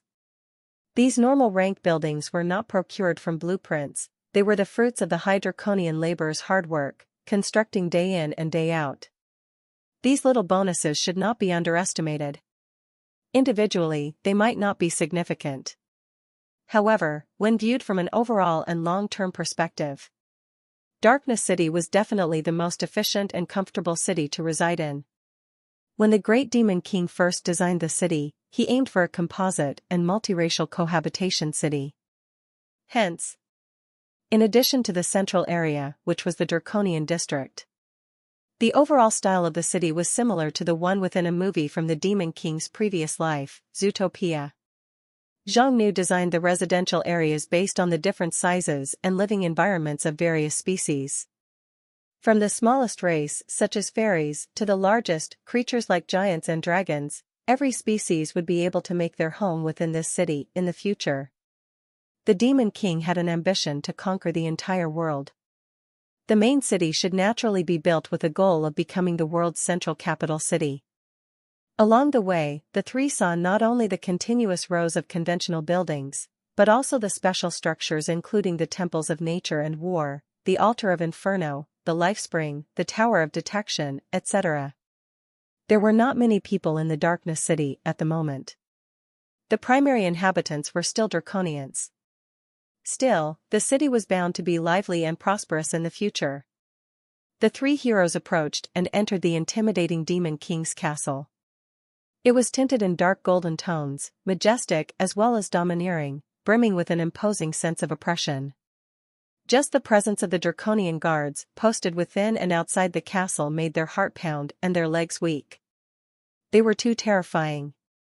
Every single one of them were not inferior to the top-class heroes. This place was virtually impregnable. How could any hero break in? The three heroes finally met the Demon King in the Grand Hall. They hastily prostrated themselves on the ground in obeisance, as if they were subjects being granted audience by their king. "You may rise." The Demon King spoke calmly. The high priestly See approached with 3 scrolls in hand. Death Flame Contract, a special item. A contract constructed with the power of Death Flame. Those who violate the content of the contract will suffer a tremendous backlash. The violator's HP will be permanently reduced by 50, and all their stats will permanently reduced by 20. At the same time, the violator will be subjected to Death Flame devouring their body. This was a contract scroll. Zhang Nu was a vigilant person. For these heroes, he had to take extra insurance. For this purpose, Zhang Nu had spent nearly 300,000 gold coins to purchase 30 various contracts from the Demon King market, which every member who joined the Dragon's Shadow had to sign. Contract-type items were not cheap. This kind of deed could only be done with deep pockets. But of course, the Dragon's Shadow Heroes Guild was not expected to be a large guild. If it was a guild with the size of tens of thousands of members, no one could pull off this kind of contract insurance on so many members, no matter how wealthy one was. Zhang Nu stated, "Sign this contract. Become an official member of the Dragon's Shadow Heroes Guild, and the Darkness City shall be your strongest backing." Understood. The three did not hesitate. They immediately signed the contract. From this moment on, they could not defy Zhang Nu's orders, nor could they do anything to betray the Darkness City, or they would surely be devastated by the Death Flame. Zhang Nu was very pleased. This was the last batch of heroes. If Zhang Nu were to include Su Yan, the Dragon's Shadow Guild had 31 members in total. Except for Su Yan, who had the information of every Dragon's Shadow member. The others were uninformed about the size and scale of the Dragon's Shadow Guild, nor do they know any other members other than their group. For safety's sake, the Dragon's Shadow members were connected and contacted through a single link. Even if there was a defection or something else went wrong, in the worst-case scenario, only the members on the particular link would be affected. Hence, there would not be much of an impact on the guild. Zhang Nu asserted, each and every group of Dragon's Shadow heroes has their own tasks and responsibilities. Your group is assigned to develop the Dark Dragon's Chamber of Commerce into a bigger and stronger one. Darkness City, Jauntry City, and Berserk Beast City have abundance of resources, as well as numerous craftsmen and alchemists. What we need now is a market. Rao Jian said confidently, "Please rest assured, Your Majesty. We were all used to be businessmen. The Dark Dragon's Chamber of Commerce will definitely dominate the markets of the major forest cities." Not enough. The Great Demon King shook his head. The major forest cities of the Chaos Forest. These were supposed to be short or medium-term goals only. Zhang Nu would take over every forest city in the Chaos Forest and the cities would belong to him sooner or later. Specifically dispatching people to seize their markets would be just a redundant act. The Great Demon King exclaimed, "I want a bigger, broader, and longer-term market." The three heroes' faces turned pale. "Your Majesty, then what you want is..." Zhang Nu continued, "I want the Dragon's Shadow Chamber of Commerce to become the top merchant guild in the continent. I want my caravans to travel to every profitable place, establish stores in every profitable city, and not just limited to making small fortunes in the Chaos Forest." The three were appalled. The Demon King was actually this ambitious? Though they were shocked by his ambitions, they were also thrilled. The bigger and bolder the Demon King's ambitions were, the greater the investment would be, and the greater the chance for them to change fate and make a name for themselves. The three decided to seize the opportunity, no matter what. Rao Jian, the gnome hurriedly requested, "Please, Your Majesty, point us to a direction."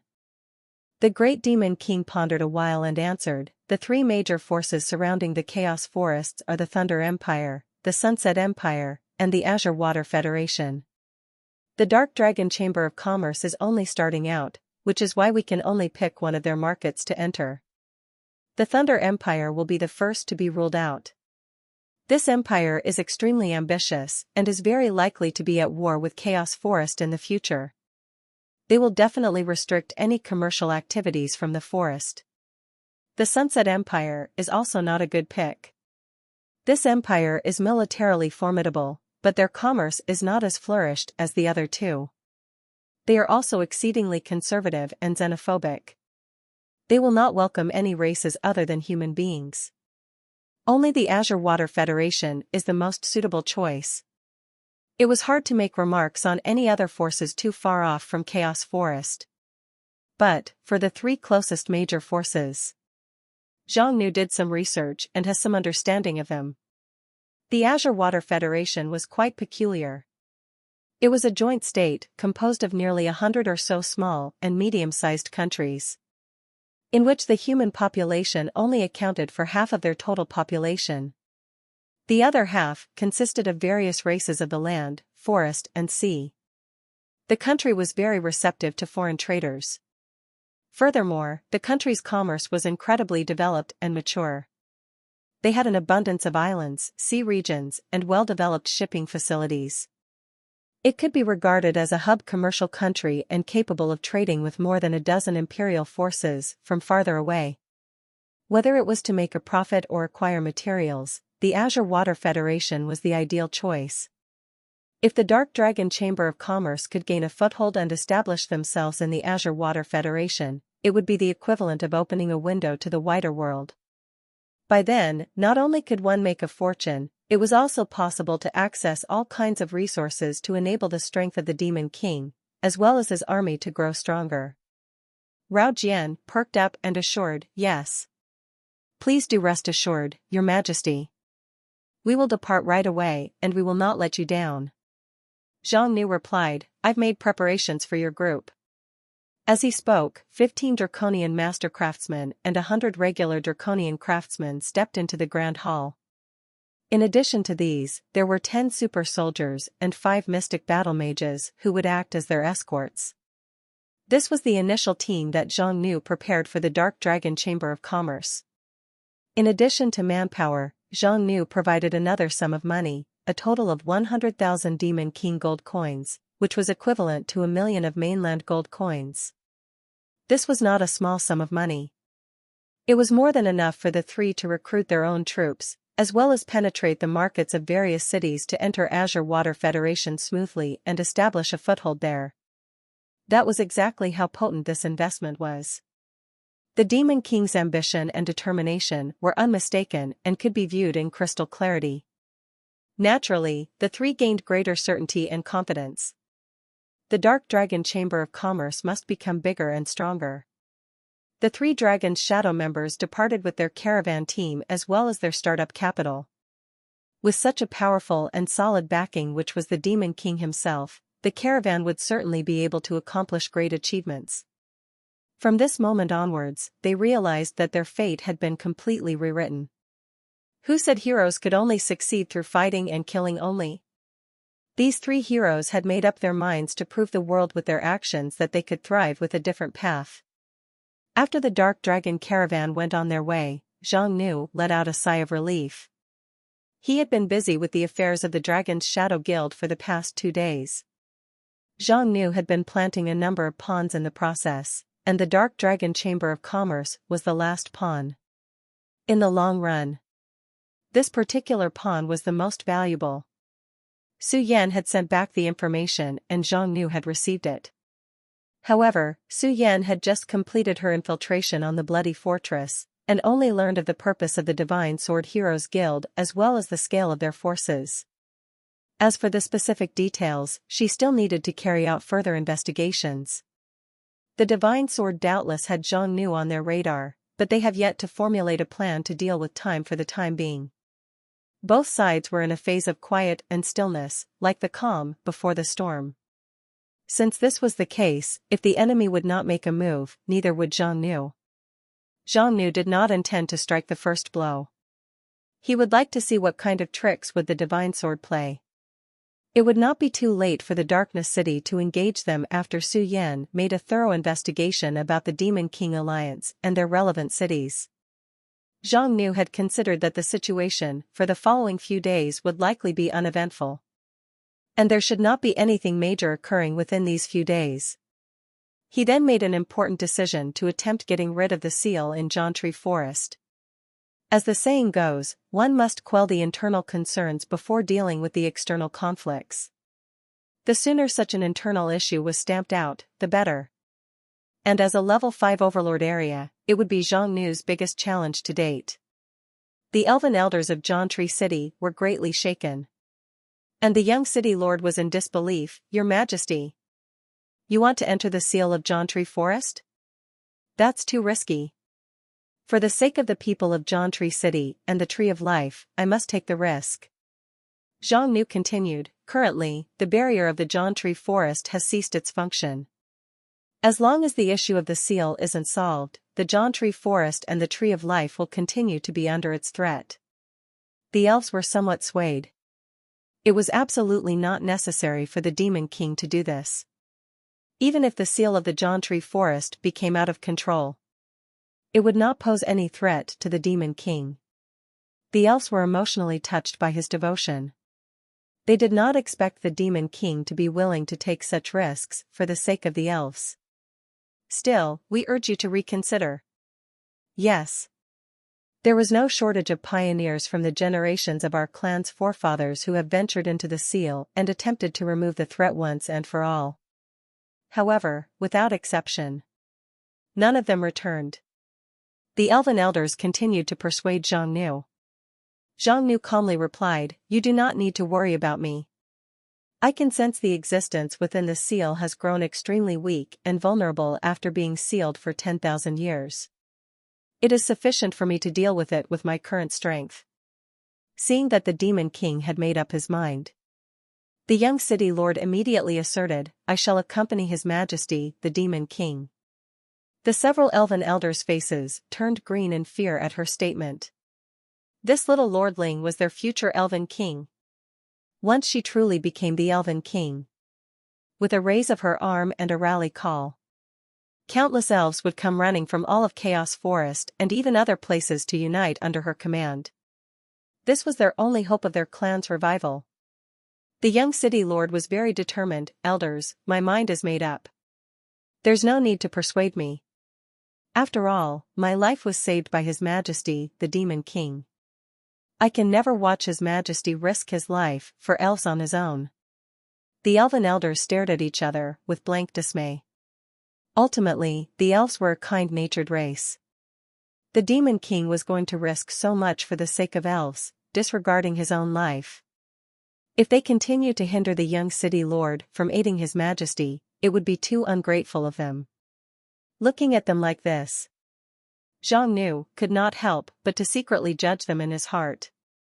The primary reason that he sought to challenge the seal was still for the safety of his own territory, followed by his greed for the rewards of the level 5 overlord area. He could see through the information of the seal. It was because he had confidence that he did so.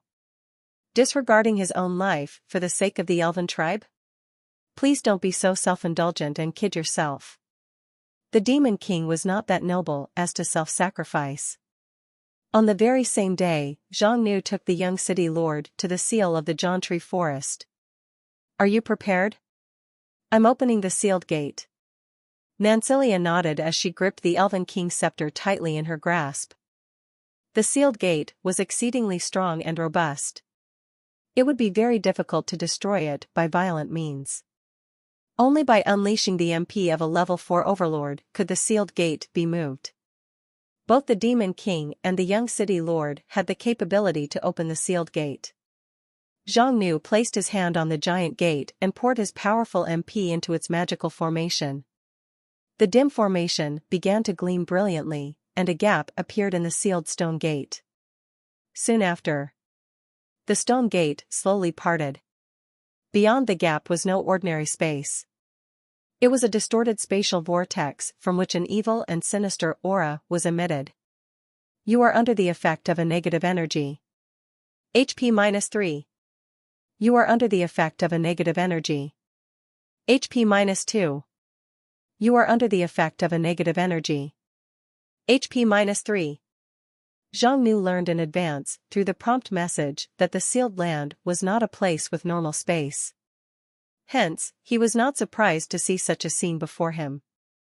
The great Demon King and the young city lord stepped into the spatial vortex. After experiencing a short period of gravity loss, the two soon regained their sense of being down to earth. Is this what the inside of the seal looks like? Nancelia raised her Elven King scepter, and a soft ray of light was released from it, instantly illuminating the surroundings. It was a massive ancient palace. A dark, deep, and vast corridor came in view before the two.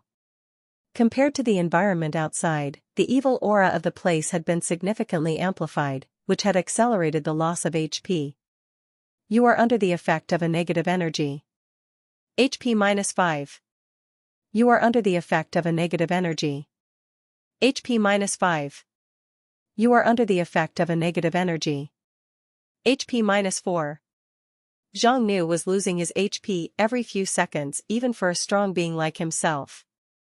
If a weaker existence was here, they would not last more than a few minutes before being infested by the negative energy and dying.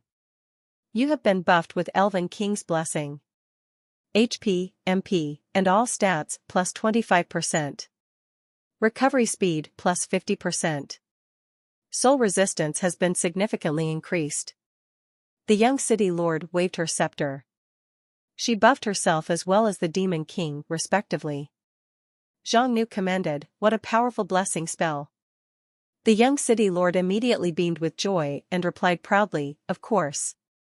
This is an Elven King spell. No ordinary elf can learn it. This was an Elven King exclusive A-rank skill. It could raise the resistance towards any chosen attributed energy at will." Nancelia chose to increase their soul resistance and instantly achieved an immediate effect. Both of them were no longer losing HP. It turned out that the negative energy brimming in the sealed land, its nature was a rare, soul-infesting energy. It was no wonder why Xiongnu's anti-magic was not effective. Anti-magic. It was generally effective against magical elements. For example, wind, fire, water, earth, light, darkness, lighting, and so on. As for the rarer magical energy, such as psychic, soul, time and spatial attributed attacks, the anti-magic would have difficulty achieving the resistant effect. Your Majesty! Look! There's a mural on the wall. It seems to record the origin of this seal. Nancelia held up her scepter to illuminate a large wall. Xiongnu swept through with a glance. There were indeed many murals as well as inscriptions, though most of them were modeled. He had never seen this kind of writing. When players like him descended into this world, all of them automatically mastered the mainstream language and writing of this world. However, these writings on the murals were obviously of a rare language, and were not in the scope of what they had mastered. Can you understand these writings? These writings were in my elven king's inheritance memories. This is a kind of sacred language specially used for rituals in ancient times. It is very rare nowadays. Zhang Nu was curious, what's written on it? Nancilia briefly described the murals and the inscriptions. It introduces the origins of evil gods. The general idea is that the otherworldly gods would sometimes descend into this world by accident. And that evil gods was the collective name for these otherworldly gods. There is no regularity in the descent of these evil gods, and there is no regularity in the evil gods themselves. They can completely disregard the order of this world, and because of this, it is called an unpredictable, special natural disaster phenomenon. This kind of natural disaster is very rare. Throughout the historical records, there were only a few of them. But almost every time they occur, they would bring about a huge impact. Otherworldly gods? This was the first time Zhang Nu had heard the concept of the otherworldly. Could it be that there were many worlds beyond this one? Zhang Nu suddenly recalled the rules of this Demon King game. It seemed that when a Demon King attained the conquest achievement, they could choose to obtain the qualification for the next round of conquest game, which could refer to other worlds, and all the worlds were actually connected in some way. If the evil gods of the other worlds could enter this world, then was it possible for someone to enter theirs? No. This went too far. These were still too distant from him. It was worthless to ponder upon these issues now. Zhang Nu asked again, what else? Nancilia continued to interpret while reading as she walked. Since evil gods were nigh impossible to kill, they could only be sealed to deplete their power. As for the evil god that was sealed in this palace, it was an existence that was called Eight-Eyed Evil God during their time. During that time, in order to successfully seal it, they paid the price of at least tens of millions of valiant lives. It altered the national fortunes of the 9 major countries, and profoundly affected the subsequent generations of this world. Both of them were staggered. Defeating an evil god would cost such a terrible and awfully heavy price. It was no wonder the descent of evil gods was called a special natural disaster. It was both completely unpredictable and tremendously destructive. It really was equivalent to a natural disaster. Nancilia continued, the evil god must be taken apart and sealed separately, and what was sealed in this palace was only a small part of the Eight-Eyed Evil God's husk. Zhang Nu nodded his head. Although it was only a small part, it was still quite terrifying. Even after a long period of tens of thousands of years, the power of this evil god had been weakened and depleted to the extreme, yet it still could make this area a level 5 overlord zone. One could already imagine the reason why its descent had caused so many deaths. Nevertheless, since they were already here, something must be made clear. The information prompt message had never failed him. Since the prompt message had indicated that this place was a level 5 overlord area, then this area would not be anything else but, which also meant the strongest being in this area would not exceed that level. Hence, it was by no means unbeatable. Zhang Nu turned to Nancilia, that's enough, stop reading the murals. We're not here for archaeology. These can be studied slowly later. Yes. The young city lord withdrew her gaze. The two then made their way down the corridor. It did not take long before suddenly, the corridor ended. In their front, and to their left and right, a sealed stone door appeared on each side. Nancilia was puzzled, Your Majesty, how come there's sealed doors again? Which one should we take? This sealed land is a labyrinth.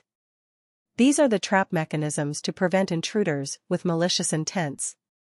The consequences will be grave if we choose the wrong door. Zhang Nu swept a glance as he spoke. The information of the sealed stone doors emerged. Stone door trap, behind this door is a storm formed by temporal turbulence. Once opened, the intruders will be caught in the turbulence and will be instantly pulverized and reduced to nothing by the power of space and time. Stone door trap, behind this door is the chaos void. Once opened, the intruders will be sucked into it, forever lost in the realm of chaos. Sealed door, this door is the only real sealed door. Zhang Nu read through the descriptions and broke into a cold sweat. Fortunately, he could see these informative prompt messages. These two traps were too vicious as they were built based on space and time. With their current strength, it would be certain death once they got caught in it. Left. Nancilia did not hesitate and immediately poured her MP into the sealed door. The stone door slowly opened and nothing out of the ordinary happened. To her great surprise, another corridor appeared before her. Your Majesty. We seem to have chosen the correct door. No shit. We'll be both long dead if it's the wrong one. Hurry up and move on. This sealed land seemed to be more dangerous than he imagined. Having sufficient strength was not enough to get through this place. Zhang Nu did not know how much manpower and resources would have to be spent to construct such a place. But it was definitely astronomical. And yet, such a formidable sealed labyrinth was only used to seal a small part of the evil god. Verily, this was indeed not to be trifled at all. Unlike the first floor, the second floor of the sealed labyrinth was much vaster. 5 passages appeared before the Demon King and the young city lord. Within each passage, even more passages branched out from it, as though it was a giant intricate maze. Zhang Nu took a sweeping glance. Labyrinth Passage 1, this is a wrong passage. Not only is it littered with traps, it will also lead intruders into a desperate end. Labyrinth Passage 2, this is a wrong passage. A great number of dangerous monsters and fiends are trapped within, and the intruders will be completely lost. Labyrinth Passage 3, this is a wrong passage. It houses a spatial trap. Once the intruders are caught within, they will never reach the end of the passage. Labyrinth Passage 5, this is the only correct passage. A great number of magical mannequins were allocated within, please beware of their ambush. Zhang Nu led Nancilia forward. The second floor of the sealed land was not only a labyrinth. It was also a moving maze that shifted and transformed every now and then. Some entrances would disappear inexplicably and some passages would suddenly appear out of nowhere. Fortunately, Zhang Nu possessed the ability to see information and hints. It had allowed Zhang Nu to never lose his way and always make the right choice. But just then, numerous stone statues appeared ahead of him. Magical Mannequin, Level 5 Elite Unit. Description: a humanoid mannequin crafted through magical means. It possesses powerful resistance and is able to withstand all sorts of magical damage. Your Majesty. There's something wrong with these stone statues. I can feel a vague fluctuation of magical powers. Before Zhang Nu could even give a warning, the young city lord had immediately seen through the statues. Not bad. Zhang Nu commended her perceptive capability. These are magical mannequins, presumably the labyrinth guards. They have strong resistance and can only be dealt with by physical damage. Let me have them. Nancilia raised the scepter in her hands and pointed. Suddenly, out of nowhere, countless dirt and debris started to form from the thin air. They were like magnets to each other, converging and fusing together at an astounding speed, eventually shaping into a giant over 10 meters tall. Zhang Nu was astonished as he witnessed the scene. This is a Level 4 Overlord? The monster casually summoned by the young city lord actually had such formidable strength? Even if it was a bottom-tier overlord, by judging from its aura, it was still an overlord rank existence anyhow. Earth Elemental Overlord, Level 4 Overlord Unit. Skills: Giga Iron Fists, B rank; Earth Armor, B rank; Earth Shelter, B rank; Gravity Lockdown, B rank; Mortal Shockwave, B rank; Restorative Regeneration, B rank; Earth Spear, C rank, etc. When she noticed the Demon King's surprised expression, the young city lord was pleased and proud. Hee, amazing, right? I can also summon elemental overlords of different attributes. Zhang Nu asked, is this the Elven King's elemental covenant? I didn't expect it to be so powerful. It's truly worthy of being an Elven King's exclusive skill. This was an A-rank skill elemental covenant. With this spell, the Elven King could summon and command elemental beings of various attributes at will. The strongest that could be summoned was an Overlord rank elemental of the same level as the caster. The spell could be considered to be a very powerful summoning skill. Verily. After her awakening, the Elven girl's strength soared through the roof. Not only was her Elven King's blessing enhancement effect very potent, it could also significantly improve the resistance towards any one attribute. Her elemental covenant could be used for summoning a variety of elemental overlords based on the combat situation, so to speak. With these two skills alone, Nancilia herself was sufficient to face off the infernal demon. The young city lord was eager to show off her brand new powers. She promptly commanded the earth elemental overlord to charge forward. As the magical mannequins were alerted, they unleashed various attacks in reply. The attacks were viciously strong. If it was any other ordinary level 4 lord, they would not be able to withstand it. However, one of the most profound traits of earth elementals were defense and regeneration. The earth elemental overlord shouldered the attack and bulldozed into the midst of the mannequins to activate its gravity lockdown. Immediately, the mannequins could no longer move or even budge an inch. The gravity seemed to have heightened hundreds or thousands of times. The Earth Elemental Lord did not bother to engage with any fancy or flashy attacks. It simply raised its fists, the size of a small car, and started swinging. Behind every mighty punch was the tremendous force of tens of thousands of pounds. With such devastating and ferocious physical force, the mannequins were instantly hammered into smithereens. You slain a magical mannequin. Gold plus 8,000. You slain a magical mannequin. Gold plus 8,000. You slain a magical mannequin. Gold plus 8,000. The kill rewards filled up Zhang Nu's vision right away. With the Earth Elemental Overlord to attract aggro and mopping up the mannequins in the front line, the two easily made their way to the very end of the labyrinth, where 5 more huge sealed doors appeared before them. Needless to say, only one of them was the correct one. Zhang Nu scanned over them and instantly seen through the correct passage. His eyes were locked on the third sealed door. Sealed door, this is the only correct sealed door. Behind this door will be the 3rd floor of the sealed land, the sealed chamber. The environment inside is extremely treacherous, please make sure to be well prepared. We've arrived. Zhang Nu remarked, the 1st floor is the sealed entrance, the 2nd floor is the sealed labyrinth, and the 3rd floor is the sealed chamber. Which means, the true sealed land is behind this door, and the evil god we're looking for was sealed within this chamber. It'll be very dangerous inside. The young city lord visibly tensed up. She hastily took out 4 to 5 bottles of potion and hurriedly gulped them down to fully restore her MP and stacked up several layers of buffs on herself. Only then did she puff up her chest and exclaimed, I'm not afraid. Let's go. I don't believe the evil god still had much strength left after being sealed for so many years. Do not underestimate it.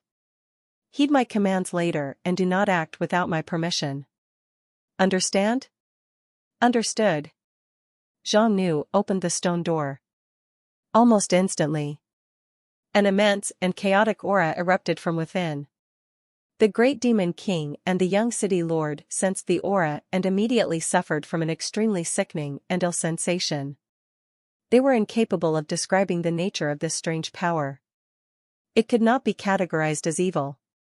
Yet it was overflowing with disorder as well as chaos. You are under the effect of a negative energy. HP minus 15. You are under the effect of a negative energy. HP minus 12. You are under the effect of a negative energy. HP minus 16. Zhang Nu's HP was starting to drain again, despite him still under the Elven King's blessing. If Zhang Nu was already in such a condition, there was no doubt that Nancilia was in a worse state. She could only apply another regenerative buff on herself. Otherwise, even with her strength, there was no way for her to stay in such a hazardous environment for too long. Right now, the young city lord's confidence was somewhat shaken. She initially thought that after being sealed for tens of thousands of years, the ancient evil god was weakened to the extreme. Who would have thought that it still possessed such powerful aura and energy? Don't worry. It's just some kind of area of effect skill.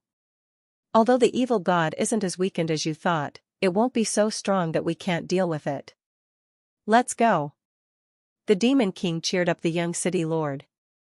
The two entered the third floor of the sealed land. As soon as Mancilia stepped in, she promptly sent out several hovering light flares, which barely illuminated the chamber that was originally enshrouded by darkness. The sealed chamber was too massive.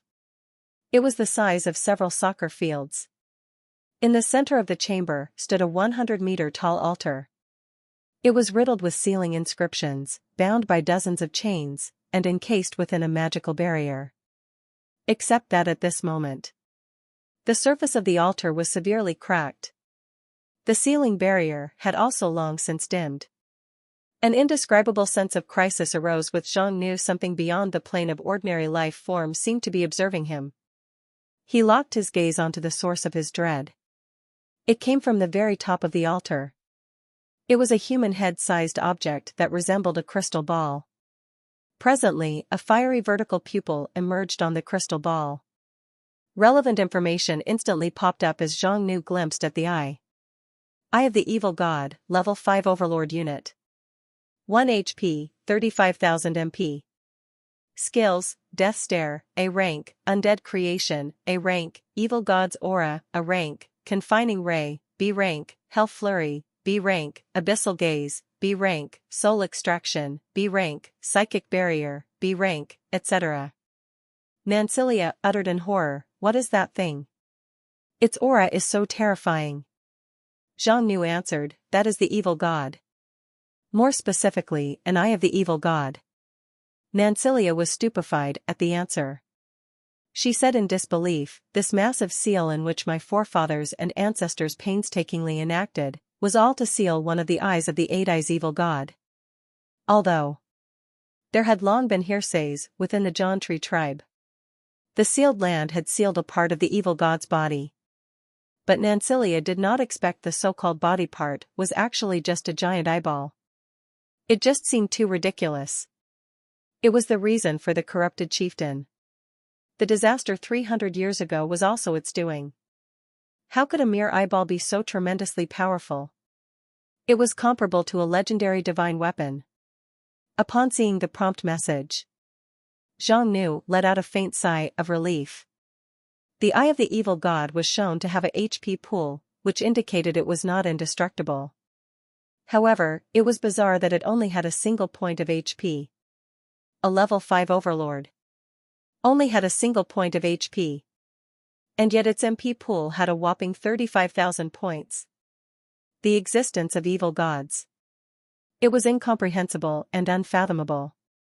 It was not so much a living being as a natural disaster. It could be categorized as a special and uncontrollable natural phenomenon. The eight-eyed evil god was long since vanquished back in ancient times. This eyeball was taken from its body and was sealed for tens of thousands of years, and yet it still remained freakishly active. Furthermore, the eyeball had gained a state of mind and consciousness. It could sense the trespassing of intruders. It could even evaluate and react to the changes in the environment. This was too bizarre. Whose eyeball could still live on its own even after being gouged out? Did the eyeball become a being of its own? It was really difficult to grasp such a concept. Zhang Nu had never heard of such a thing. He then commanded, "Let the earth elemental have a go at it." The young city lord nodded. The earth elemental overlord immediately charged towards the sealing altar. The large eye on the altar promptly responded with an eruption of a burst of horrifying energy. -6,840. The earth elemental was struck by some form of power. The mighty elemental life form was instantly eradicated. Within an instant, it was shattered into hundreds and thousands of pieces. Each piece in turn broke down into hundreds of thousands of smaller fragments. And each fragment continued to disintegrate into particles and dust. Infinite decomposition. Until it vaporized. Not even a speck of dust remained at the end. What's going on? What happened? What did the eye do to my earth elemental? It was too outrageous. Nancilia's eyes widened in disbelief. She did not even notice when the attack was unleashed or when the attack was struck, and just like that, the earth elemental overlord that she summoned was no more. No matter what. The earth elemental overlord was still a level 4 overlord unit, and it was well known for its defensive capabilities. How could it be decimated in a blink of an eye? Even Zhang Nu could hardly achieve such a feat. Zhang Nu frowned and explained, "It's the Eye of the Evil God skill, Death Stare. This skill is nigh impossible to dodge once it's activated." The Eye of the Evil God had many rank skills. The most threatening one was probably the Death Stare. The skill would take effect the moment its line of sight made contact with its target.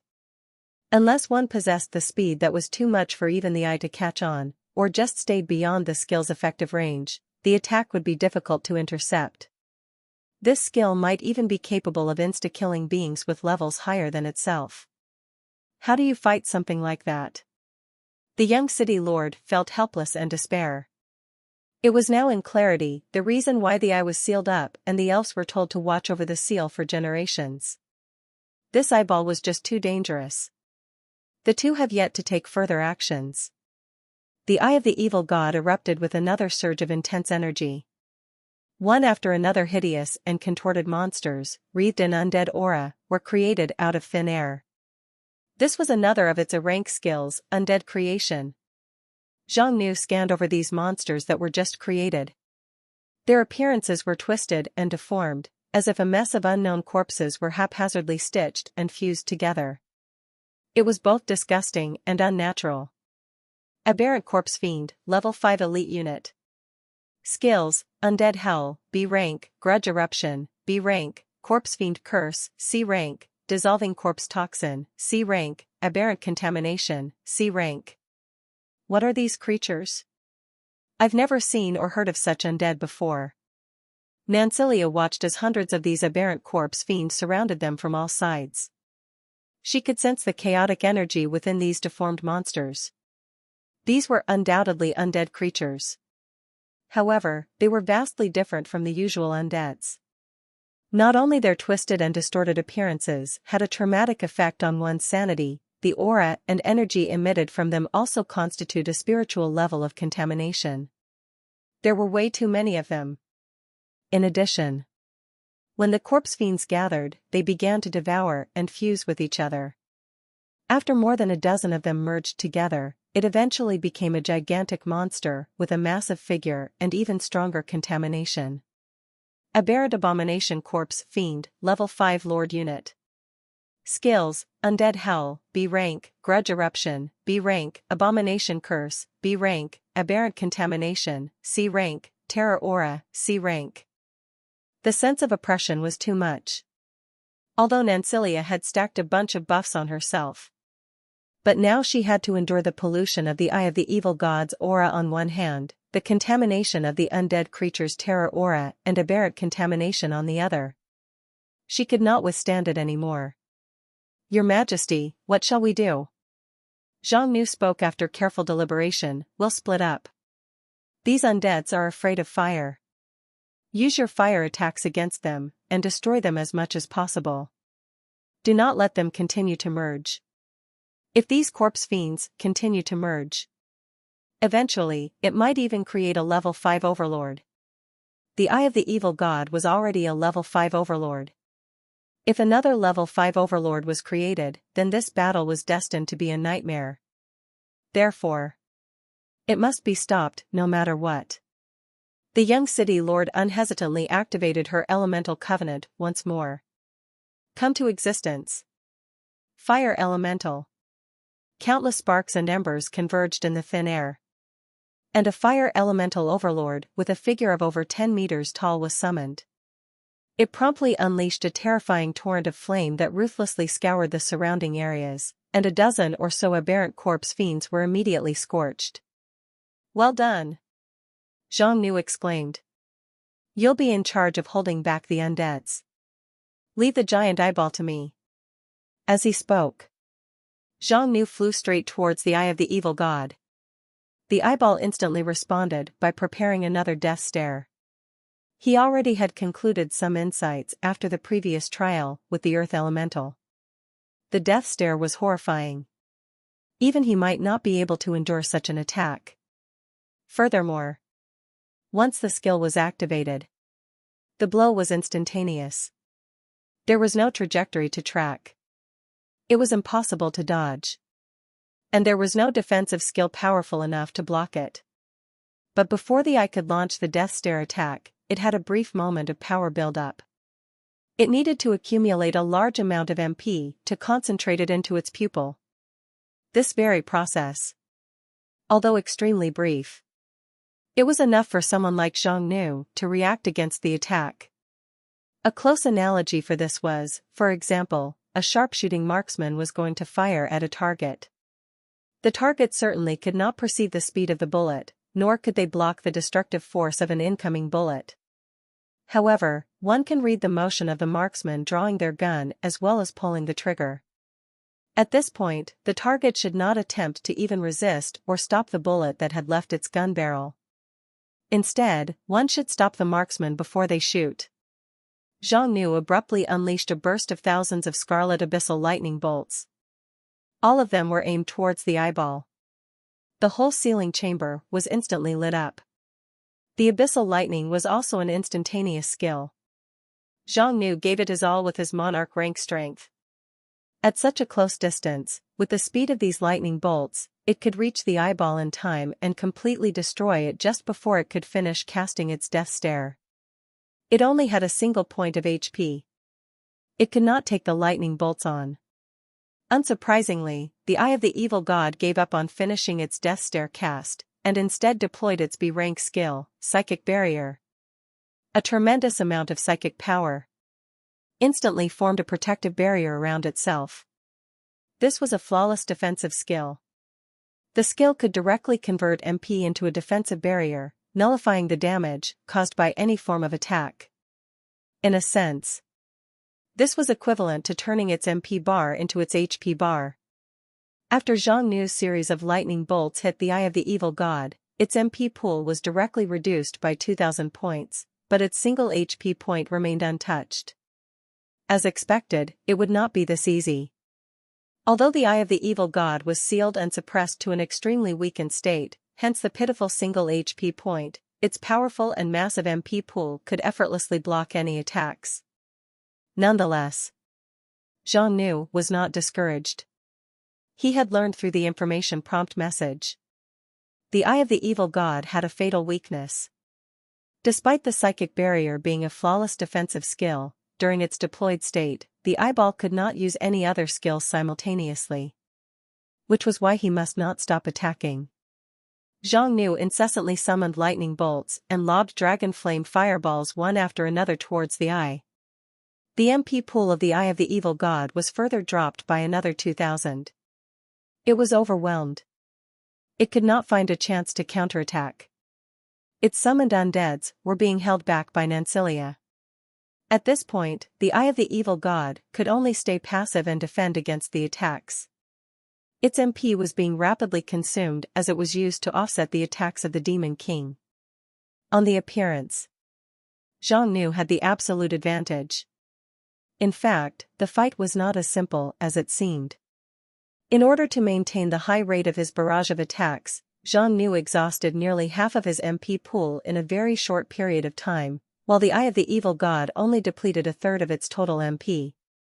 At this rate, even if Zhang Nu used up all of his MP, the eye could still have more than 10,000 MP left. It only required a split moment of opening and opportunity, and its fightful attack was more than enough to accomplish a counter-instant kill. It seemed that this was a war of attrition. And the loser was unmistakably the Demon King. If the eye of the evil god really possessed human-like intelligence, then its strategy at the moment must be the same. However, in the process of this war of attrition, the distance between the two became closer and closer. Game over. Zhang Nu still had a third of his MP left. He revealed a smirk and reached out his arms towards the eye of the evil god, activating his abyssal devouring skill. A mass of devouring energy enveloped the giant eyeball. The devouring energies were like leeches to an open wound. It latched on and attached itself onto the psychic barrier and frantically drained its MP. The MP of the eye of the evil god was plunging downwards at an incredible speed. On the contrary, Zhang Nu's depleted MP rose straight back up. The eye of the evil god became agitated and began to desperately radiate its evil god's aura. You are under the effect of a negative energy. HP -84. You are under the effect of a negative energy. HP -95. You are under the effect of a negative energy. HP -101. The HP drain was a tad bit too fast. Zhang Nu, however, instead of being flustered, he became even more composed. The eye of the evil god could not move, nor had any close combat ability. It could only watch as its MP was drained at an extreme rate. It wanted to resist? Don't be ridiculous. It only had a single point of HP. Just try to withdraw the barrier and resist if it truly dared. The eye of the evil god simply could not even by itself even a second of counterattack opportunity. Its power was indeed formidable, but its tricks were all seen through by Zhang Nu. Right now, it could only radiate its aura as much as possible. It was attempting to constitute a threat to Zhang Nu with this. And yet, this amount of damage. It was not too high nor too low. At least it could not pose a threat to him in the short term. But instead, it was crystal clear that the eye of the evil god was at its wit's end. Under Zhang Nu's ferocious devouring, the psychic barrier began to rapidly shrink and fade. The huge MP pool of this eyeball had almost reached the bottom. Upon seeing this, Zhang Nu clenched his right fist, thunder and flames wreathed and fused into a radiant high-density thunderflame bolt. Die. His first hammered through the psychic barrier. -1. The eye of the evil god suffered a loss of HP. The entire eyeball was pierced by the thunderflame bolt and the terrifying energy shattered it into smithereens. You slain the eye of the evil god. Gold plus? Succeeded? That's it? Zhang Nu was a little bewildered. He did not expect things to go so well. Did this thing really just die like that? This did not make sense. It was thought that evil gods were supposed to be unkillable, and it would take a lot more effort. In the end, it turned out to have gone a little smoother than expected. But of course, the major reason as to why he was able to defeat the eye of the evil god so easily was that it was too weakened. 10,000 years of sealing.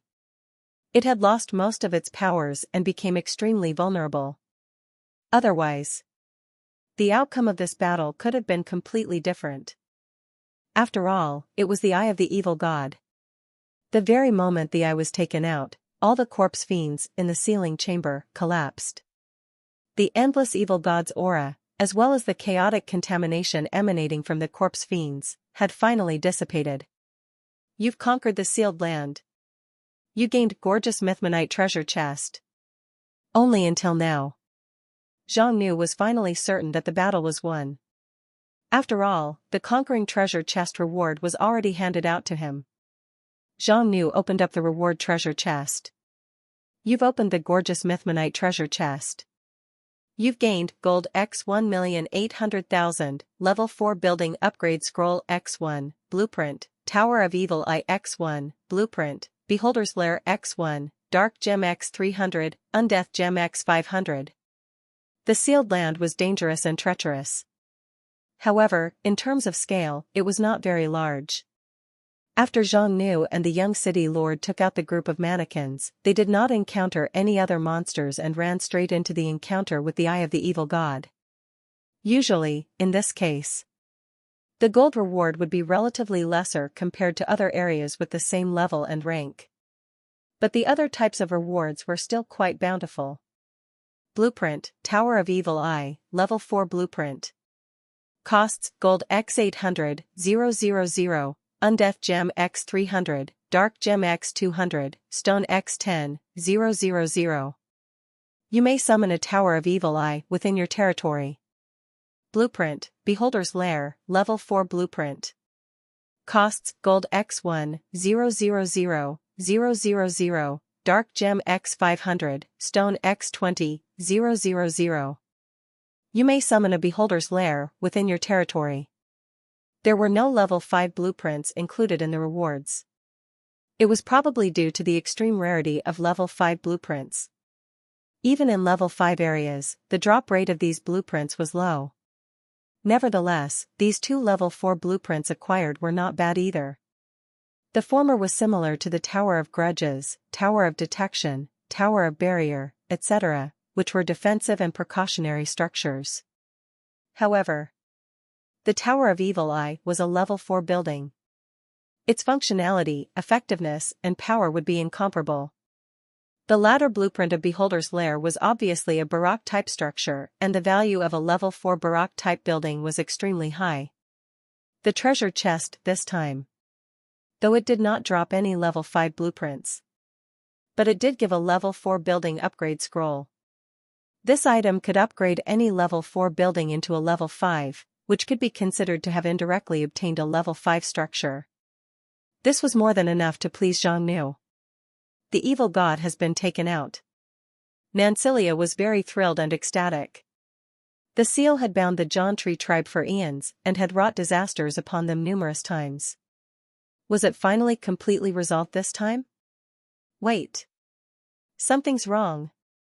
Only now did Zhang Nu notice that after the eye of the evil god was blown to bits, its particles and fragments were still levitating in midair, and took the form of a mist-like mass. When the cloud of mists gradually coalesced, it reassembled into an eyeball once more. Nancilia was utterly horrified. The eye. It resurrected. Zhang Nu shook his head. No. It no longer possesses any power. This thing can't pose any threat to us anymore. As he spoke, he grabbed onto the eyeball. The moment Zhang Nu came in contact with the eyeball, the familiar bizarre and chaotic energy could be felt once again. You're under the effect of a negative energy. HP -5. You're under the effect of a negative energy. HP -4. You're under the effect of a negative energy. HP -5. The eye of the evil god no longer had any power, but its aura remained. It was still a very hazardous item for ordinary folks. You've obtained the evil god fragment X1. Would you like to assimilate it? Note, the evil god fragment is extremely powerful. After absorbing the fragment, you will gain the power of the evil god. However, your talents, bloodline, and physique will be permanently affected. Please make the choice after utmost consideration. Zhang Nu received the information prompt. Evil god fragment? This thing could actually be absorbed. Zhang Nu carefully observed the giant eyeball in his hand and examined it with his cheat ability for a more detailed description. Evil God's Eye, Orange Grade Special Item. Description: this is a fragment of the evil god that has become temporarily dormant. You may take the opportunity to absorb it and thus ripping the talents and strength of an evil god for yourself. However, you will inevitably succumb to the powers of the evil god and eventually transform and trigger mutations. Only a bloodline with divinity can counteract this side effect. Zhang Nu now understood. Evil gods were nigh impossible to be truly and completely vanquished. It was only temporarily inactive. This thing was currently an item and a material, but if left alone, it would come back to life within 3 months. 4 demon kings and heroes. The evil god fragment could be absorbed directly. The function of this item was similar to Skill Stone but much more advanced. Skill Stones could only grant users a single skill, whereas the evil god fragment had the potential to give its user a whole set of skills. Now, Zhang Nu only had to absorb this fragment, and he would be able to obtain the skills of the 8-eyed evil god and even gain a portion of its talents. However, of course there was a price to pay for something so great. There was the side effect of mutation and aberrations. It would still be somewhat fine if the one kept absorbing the fragments from the same evil god. As long as all the fragments were collected, the probability was the user would eventually become the evil god itself.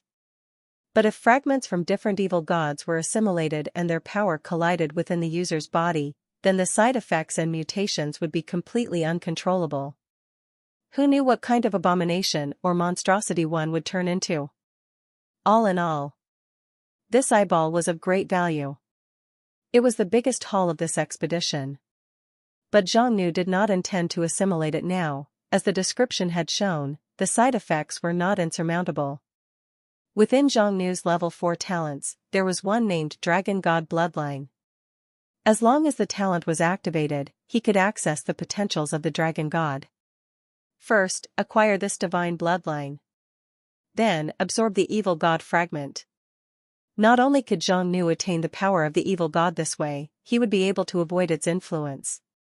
With the divine bloodline, even if Zhang absorbed fragments from multiple evil gods in the future, he would not turn into a freakish abomination or monster while preserving his original talents, which could be said to be the best of both worlds.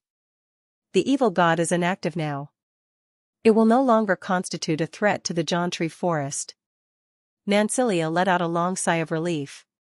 She immediately relayed the good news to the elven elders, and the elves all cheered and bursted into tears. "Thank you, Your Majesty. Thank you for taking back the homeland of our tribe. The elves of the Jantri tribe can finally return to their homeland and live in peace." Upon learning that the threat within the Jantri forest was thoroughly settled, the elves were ecstatic and overwhelmed. Their loyalty to the great demon king once again surged immeasurably. From now on, not only could the elves live in Jantri city, they could return to the Jantri forest to restore and rebuild their homeland.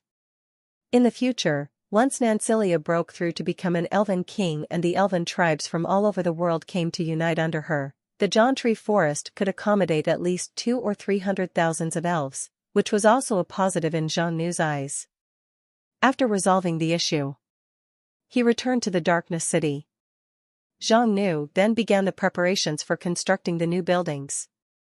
The Tower of Evil Eye and Beholder's Lair were both very pricey to build, but they were not a liability to Zhang, as the yieldings from the expedition were more than enough to cover the relevant costs.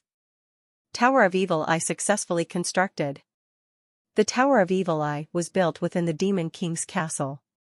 Tower of Evil Eye, Level 4 building. Able to instantly reconnoiter all areas within a 500 km radius and detect all kinds of stealth units.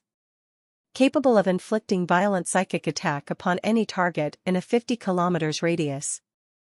Judging from the description, the Tower of Evil Eye was a defensive building integrated with both reconnaissance and offensive abilities.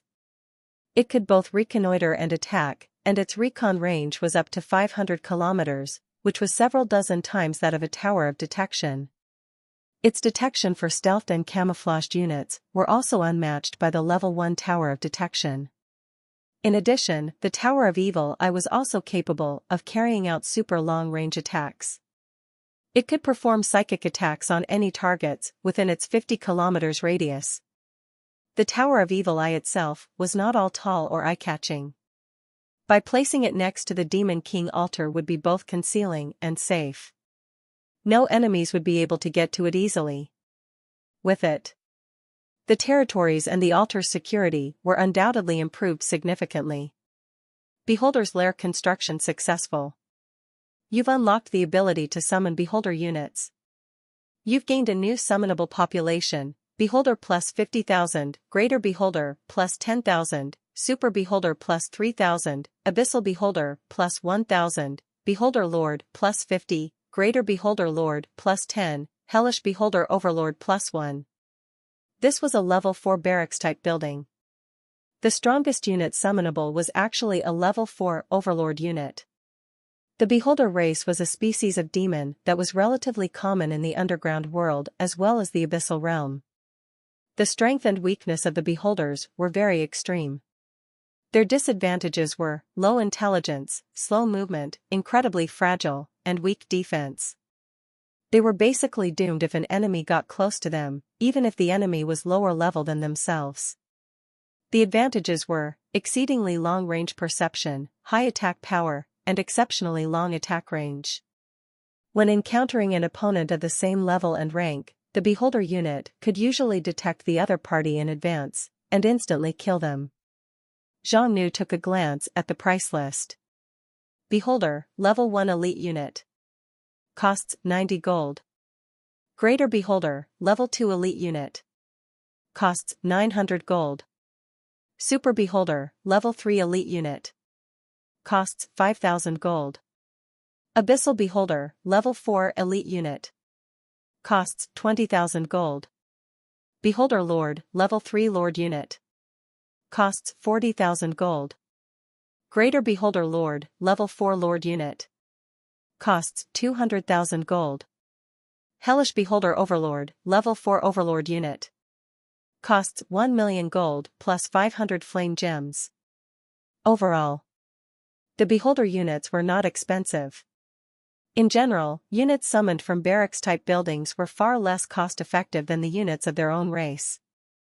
For example, the Orcish and Elven Level 1 Elite units cost 300 gold, while the price of a Draconian soldier was only 100 gold. In terms of overall combat strength, the Draconian soldier was superior. The Beholder, while being a Level 1 Elite unit, cost only 90 gold, which was very affordable. And the main reason for being so affordable was the Beholders were not the same as the Orcs and Elves. Not only did they embody some extremely obvious weaknesses, their intelligence was little to none and were incapable of performing any complex tasks, which was somewhat similar to the cheap undead units. But for Zhang Nu, the Beholders were of great use. These magical creatures possessed incredibly long attack range and high attack power, which could be used as a long-range attack force. If the Darkness Valley, Jauntry City, and Berserk Beast City were equipped with a large number of Beholders, they would suffice to greatly enhance the city defenses. Every single Beholder unit was equivalent to a powerful sniper unit. It would definitely become the enemy's nightmare. It could both scout and attack against ground and aerial targets. It was a very practical unit species. Furthermore, when the Beholders were out of combat, their daily consumption was very low as well. For Zhang Nu, the unlocking of Beholder species was the perfect addition to his army. Within the Scarlet Valley, in the Vampire Demon King's castle, a peculiar meeting was being held at the moment. The meeting participants included the 12 Great Demon King and 20 representatives of the Empire. Among these representatives, nearly half of them were Divine Sword heroes, whereas the 12 Demon Kings were those who had successfully joined the Empire's ranks through negotiation. These Demon Kings were qualified to be enlisted by the Empire, though they might not be so strong as to dominate and tyrannize a region. They were not mere fodders as well. Among the 12 Demon Kings, there were 11 Level 3 Demon Kings, while the Vampire Demon King by Hongjue had just succeeded in ascending to Level 4. With such strength, forget Chaos Forest. If he were ranked amongst all others Demon Kings, he would be one of the top. These 12 Demon Kings were meticulously selected from among hundreds of other Demon King candidates. Their race, talent, strength, potential, and abilities were all superb. With the Empire's enlistment, they had received support from the Empire and were constantly given various resources, including materials, gold, and even hero souls. It was impossible for the 12 Demon Kings to not grow and develop under these circumstances. It was believed it would not take too long before the Demon Kings would reach Level 4 one after another. When that moment arrived, taking over the entirety of Chaos Forest would be a breeze. Today's meeting was related to this very matter, and two major issues were brought up. The first was the distribution of forces and territories. Nothing could be accomplished without rules and regulations. For the Empire, the Demon Kings under it must be neither too strong or too weak. In order to better balance and distribute the forest region, there must be a clear segmentation of power and territories, so that the 12 Demon Kings could each occupy a large area of territory. This was to make sure the Demon Kings would not invade each other, while keeping each other in check. The second issue, eradicating the threats, There were still many existing threats in the Chaos Forest. The Dragon Demon King of the Darkness Valley was the most concerning of all. Without receiving any backing or support from external forces. Not only did his influence expand, he had even taken control over 2 large forest cities. This Dragon Demon King had naturally become the highest priority as he constituted a tremendous threat to other forest forces, as well as the Empire's plan. He Tianzong began to brief. Based on our investigations, the Chaos Forest has a total of 62 cities. Among them were 16 large cities with a resident population of 100,000 and a total population of around 200,000, the rest are all small or medium cities. In accordance with the Empire's plan, we divided the territory of Chaos Forest into 18 parts. Each Demon King present can seize at least 1 share. Bai Hongzhua, as the head of the alliance of the Empire and the Demon Kings, also simultaneously being the strongest, can take an extra share or 2. As for the rest of the shares, they will be discreetly occupied by the Divine Sword Heroes Guild on behalf of the Empire. Any opinions regarding this arrangement? The 12 Demon Kings reviewed the detailed scheme. They were all content with it. After all, by following this division plan, each Demon King would be given at least a large forest city, along with 2 to 3 small or medium-sized cities. To them, it was simply irresistible. Without the support of the Empire and its large amount of gold and materials, these Demon Kings would not be able to easily seize such a large forest city with their own capabilities. For these Demon Kings, their priority was to gobble up the meat that was about to be delivered straight into their mouth first. As for whether to find an opportunity to turn against the Empire, that would be something to be considered later. There was no hurry at all for now. Very well. No objections from anyone. Then this matter is settled for now. Next, let's proceed to discuss the Darkness Valley as well as the Dragon Demon King. Upon hearing this topic, the atmosphere of the room turned serious. This was the most crucial topic for today's meeting. The news regarding the Dragon Demon King occupying 2 large cities in a row had now circulated in the Chaos Forest. Most of the hundreds of thousands of the Demon Kings scattered in the forest had now received this information. As for the 12 Demon Kings on the scene, naturally, they were all well informed about this without exception. Bai Hongzhua had just risen to a level 4 Demon King. Currently, his ego was fit to burst with confidence. What's there to be afraid of? He's a level 4 Demon King, I'm also a level 4 Demon King.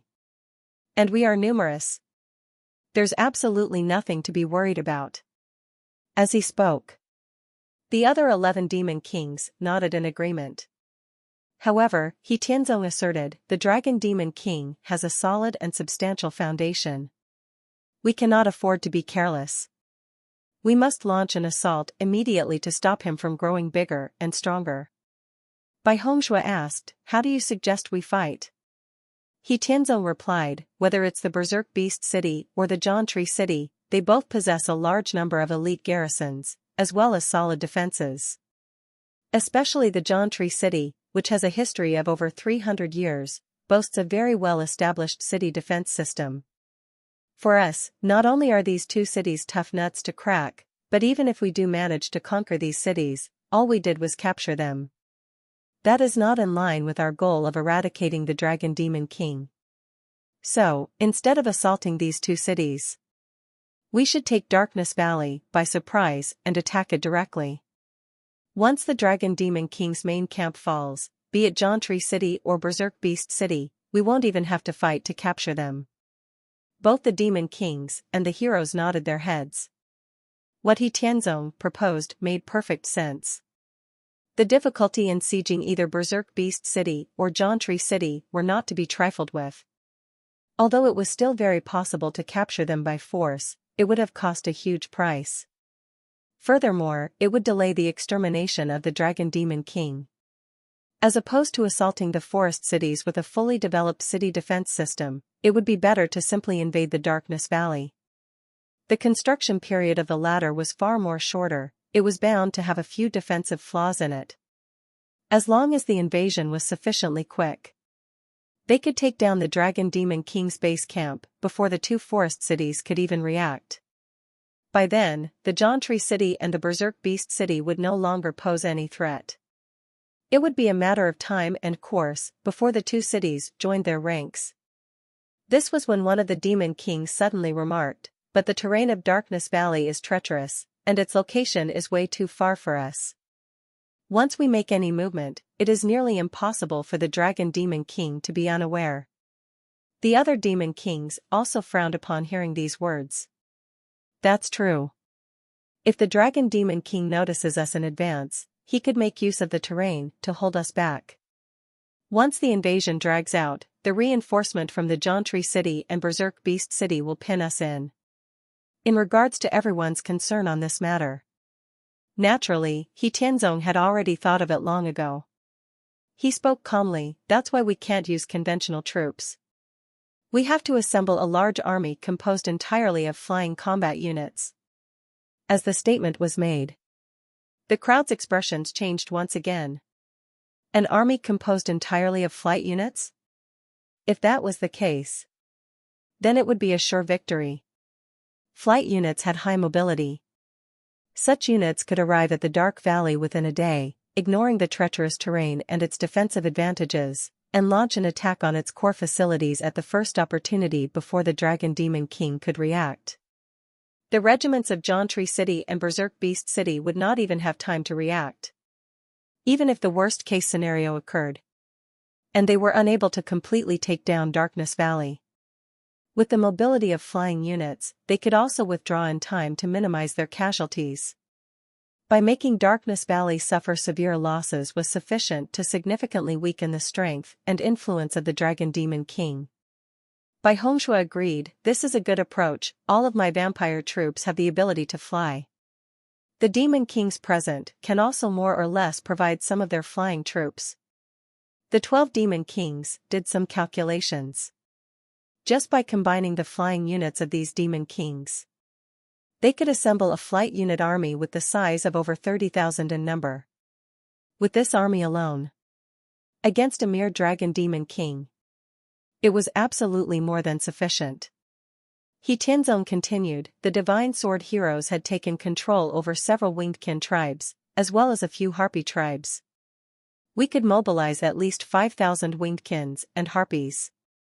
Furthermore, I will be borrowing more troops from various forest cities.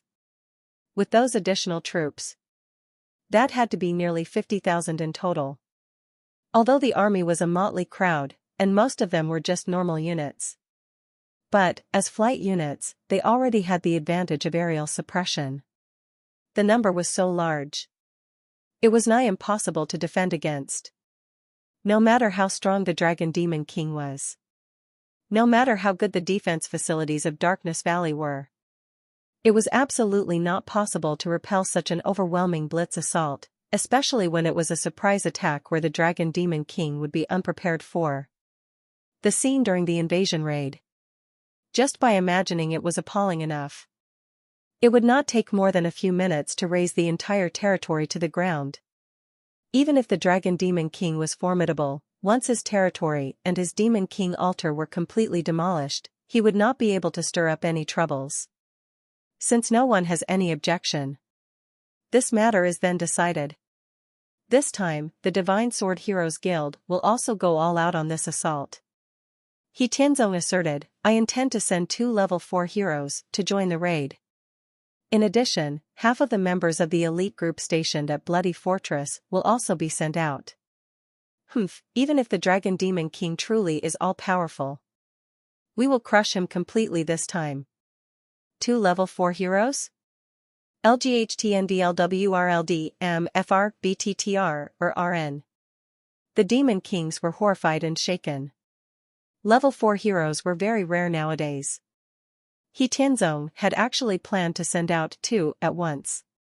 Half of the Divine Sword elite members would also join the battle, hence there must be at least 20 to 30 level 3 heroes.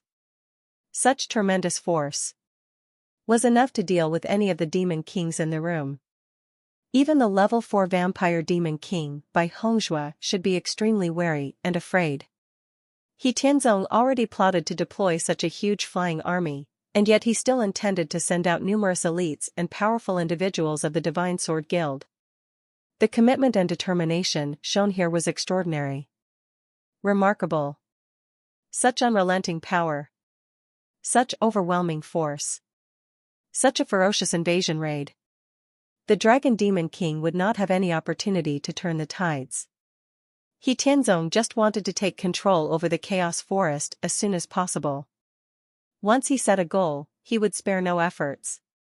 The operation was undoubtedly top secret. Su Yan, however, discovered the abnormality that night. There were all kinds of Demon King affiliates. They kept arriving from every direction. They did not enter the bloody fortress and draw any attention to themselves. Instead, they went straight towards the Scarlet Valley. It was assumed that they were heading to the lair of the Vampire Demon King to rendezvous. And these units were of different types and species, obviously hailing from several different Demon King territories. What's going on? Why are the Demon Kings bringing in troops? Su Yan also noticed. All of them were flight units. She immediately suspected that the Demon Kings were secretly forming a flying army. Needless to say, this must have been planned by the Divine Sword Heroes Guild. Su Yan was well aware that the Demon Kings would not have brought in so many troops without any reason. They were certainly about to have a major movement. Currently, within this Chaos Forest, there were not many places who were worthy of such drastic efforts. Su Yan had a bad premonition. This time the scale of this operation was too big, too overwhelming. Not to mention, they were all flying units. Not even Darkness Valley could withstand such an invasion. It would be exceedingly difficult to repel. Even if the boss was truly so mighty and somehow managed to hold off the assault. Both the interior and exterior of the Darkness Valley, its infrastructures and facilities would all inevitably suffer severe damage. It would be such a devastating blow, thus causing a rapid decline on the territory's construction progress. Su Yan hurriedly sent out her transmission bat to relay the information so that the boss could be prepared in advance. Meanwhile, at the gold mine of Berserk Beast City, the Demon King assigned nearly 1,000 of Draconian laborers and craftsmen to aid with the development progress. The Draconians built the corresponding facilities, as well as forged a variety of equipment and tools necessary for mining for the orcs with utmost speed. Because of this, the mining operation began much sooner than expected. The city lord of the Berserk Beast City, Gru, was attentive to the development progress of the mines. These numerous mineral mines were the hope of the orcs being able to feed and support themselves, and lead a good life in the future. City Lord. An orc hastily rushed into the room. This was Gru's newly appointed master of 10,000s. He was given the responsibility to manage the orc miners working in the gold mine. Gru hurriedly and anxiously asked, "How is it?" The master of 10,000s answered with excitement, "City Lord, the first batch of gold has been excavated without issues, and the quantity is far more than expected." Gru was jubilant at the news. He went to inspect in person. Only when the dazzling, gleaming, and heavy chunks of gold nuggets came into his view, he dared to believe that this was not a dream after all. It turned out, the orcs did not need to loot and plunder. A heaping amount of gold could be just dug out from these damned and desolate barren mountains. 70% of the total output from the Berserk Beast City's mining operations must be handed over to the Demon King. Only the remaining 30% could be kept by Berserk Beast City as city income. It did seem like a minuscule amount, but it was in fact the opposite. Gru had worked out the calculations. Just this batch of shared gold income alone, probably worth half a month of plundering for the previous Berserk Beast City. One should be aware that at present, this income was procured from only investing a total of around 10,000 manpower into the excavations. In addition, the official mining operation had only been running for 2 or 3 days. Moreover, these 10,000 manpower, their efficiency was not that high at the moment either. After all, the gold mine facilities were still in the midst of being constructed and installed. Based on the gold reserves, with the maturity of the mining operations and the expansion of its scale, along with the labor forces fully put into excavation, Gru had no doubt that in the future, these 10,000 gold miners would bring in over 8, or even 10 times more income for Berserk Beast City than the prior plunderings and lootings ever could. The gold mine had very huge reserves. It could ensure the Berserk Beast City's prosperity for 10 to 20 years. Gru enthusiastically thought to himself, there were dozens of mineral deposits to be mined in the barren mountains near the Berserk Beast City, and the city had sufficient labor force to match as well. With the aid of the Demon King, it would not be problematic for the orcs to mine these resources.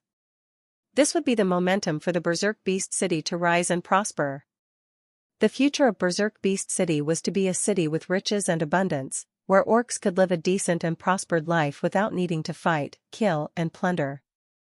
They were truly blessed by the goddess of war. It was also fortunate that the old city lord was no more, killed by the Demon King. Otherwise, how could he, Gru, be the city lord? Otherwise, how could Berserk Beast City have today's changes and development? Gru had come to a realization that if the Berserk Beast City were to continue to develop and flourish, it had to resolutely abandon the hideous practices from during the old city's era, and be firmly devoted to His Majesty, the Demon King. The gold was delivered to the Darkness City. Gold discovered. Would you like to convert? Gold successfully converted. Gold plus 64,129. Having received the gold, Zhang felt pleased. Although to him now, a mere 60,000 gold was not much. But the fact that the orcs' gold mining operation had only been running for a few days, and yet so much gold could be handed up indicated that the gold mine had great prospects ahead of it. As the mining operations matured in the future, it would bring in an additional daily income of over 100,000 gold. This amount of gold was the net income that would be delivered into the hands of the Demon King. The Berserk Beast City only retained the remaining 30% of it, which still resulted in several tens of thousands of gold in daily income. This was not a small amount of gold. The Chaos Forest was no thriving kingdom. The Berserk Beast City was even less of a developed commercial city. For a primitive forest city, and a bunch of unsophisticated and rustic bumpkins, such income was beyond their wildest dreams. The orcs could use this income to purchase food, supplies, equipment, and various food from Darkness City and Jauntry City, as well as invest in their own industries, which was enough to allow all the orcs to live a life of comfort. When that time comes, Berserk Beast City would no longer be a despised den of bandits, but rather a beacon for the orcs and the hope of their race. Then the orcs from all over the forest would rush to join their ranks. Compared to Berserk Beast City, the potential of the Jauntry City's elves was even greater. The farm area near the Tree of Life was still expanding. Currently, its size and scale was no smaller than that of the goblin farms. In the future, it would become even larger, with great potential and prospects. Several tens of thousands of elves had been organized to engage in large-scale planting, animal breeding, medicine production, and alchemy. The income generated by the Jauntry City for the Demon King was quickly catching up and was soon to match Darkness City, the main base. When the Dark Dragon Chamber of Commerce had opened up the market, there would still be a huge growth potential to be tapped. Just like Berserk Beast City, the Demon King would take 70% of the income. This would still be enough to make Jauntry City several times wealthier than before. Just then, the High Priestly Sea came over. Master, urgent information, there's movement from the Divine Sword Guild. Zhang Nu's spirit perked. They're finally making a move? What are they planning to do this time? Li Si reported the content of the intelligence. According to the information provided by Su Yan, there's currently a staggering scale of flying units assembling in the Scarlet Valley near the vicinity of the Bloody Fortress. Regarding the Scarlet Valley, Su Yan had made a thorough investigation the other day. That is a lair of a vampire king, one of the earliest demon kings recruited by the Empire, and has most likely broken through to level 4. Now, more than 10 demon kings have sent out their flying troops to converge in the Scarlet Valley. This servant believes that the Divine Sword heroes are forming a large-scale aerial force. Zhang Nu nodded and remarked, "Indeed, this is no small movement from them and the target seems very clear. There's an 80% probability that they're heading right over here. Why the large-scale aerial units only army? If they were assaulting Berserk Beast City, Jauntry City, or any other places, it was not necessary for the Divine Sword heroes to spend so much effort to mobilize so many aerial forces. Even if they did deploy aerial forces to attack these cities, they should be accompanied and paired with ground troops. Now, in this situation, it is possible that they were worried that the deployment of ordinary ground troops on a large scale would be difficult to conceal, becoming easily detected and guarded in advance by the target, thereby losing the significance of the surprise attack. It might also be because the place they were planning to assault had extremely treacherous terrain around it, and not easily accessible to the ordinary ground forces. Taking all factors into consideration, it was likely they were aiming to launch a surprise raid on Darkness Valley. The intelligence from Su Yan was quite timely. Although the construction of the Tower of Evil Eye had made it impossible for the Darkness City to be raided, as long as the attackers were within 500 kilometers, they would be detected. However, the city might still suffer some losses due to inadequate preparations. But now, there was at least one whole day before they arrived. Zhang Nu had plenty of time to prepare. He had ordered for the farm barriers to be activated right away, the goblins in Goblin Town, along with the Minotaurs in Minotaur Camp to seek shelter, and the laborers who went out to gather wood and stones to return to the city at once. Furthermore, he deployed more elites in the vicinity of the vital facilities, including the Temples of Nature and War, Altar of Inferno, Beholder's Lair, etc., to prevent them from being damaged in the upcoming battle. Zhang Nu was preparing for what needed to be prepared, and would protect what needed to be protected. He was confident in the strength of Darkness City. The Darkness City was home to the Draconian Legion, and had various facilities to aid in defending the large-scale aerial raid. Withstanding the upcoming assault would not be difficult. The only thing that was necessary to be considered was how to minimize the damage. Draconian soldiers did not have the ability to fly unless they reached the level of a super soldier. This meant that the Draconian soldiers and High Draconian soldiers would be easily restrained by enemy flying units and incapable of achieving their full combat power. Under this situation, the only solution was to equip them with crossbows in advance, or deploy a large number of mage units to deal with the aerial force. However, compared to these measures, the Demon King had a better option.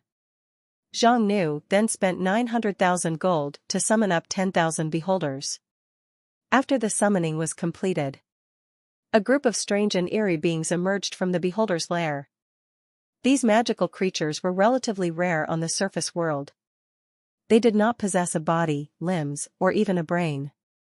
These creatures had a very simple body structure. They were composed of a mass of tentacles and soft tissues that supported a large eye.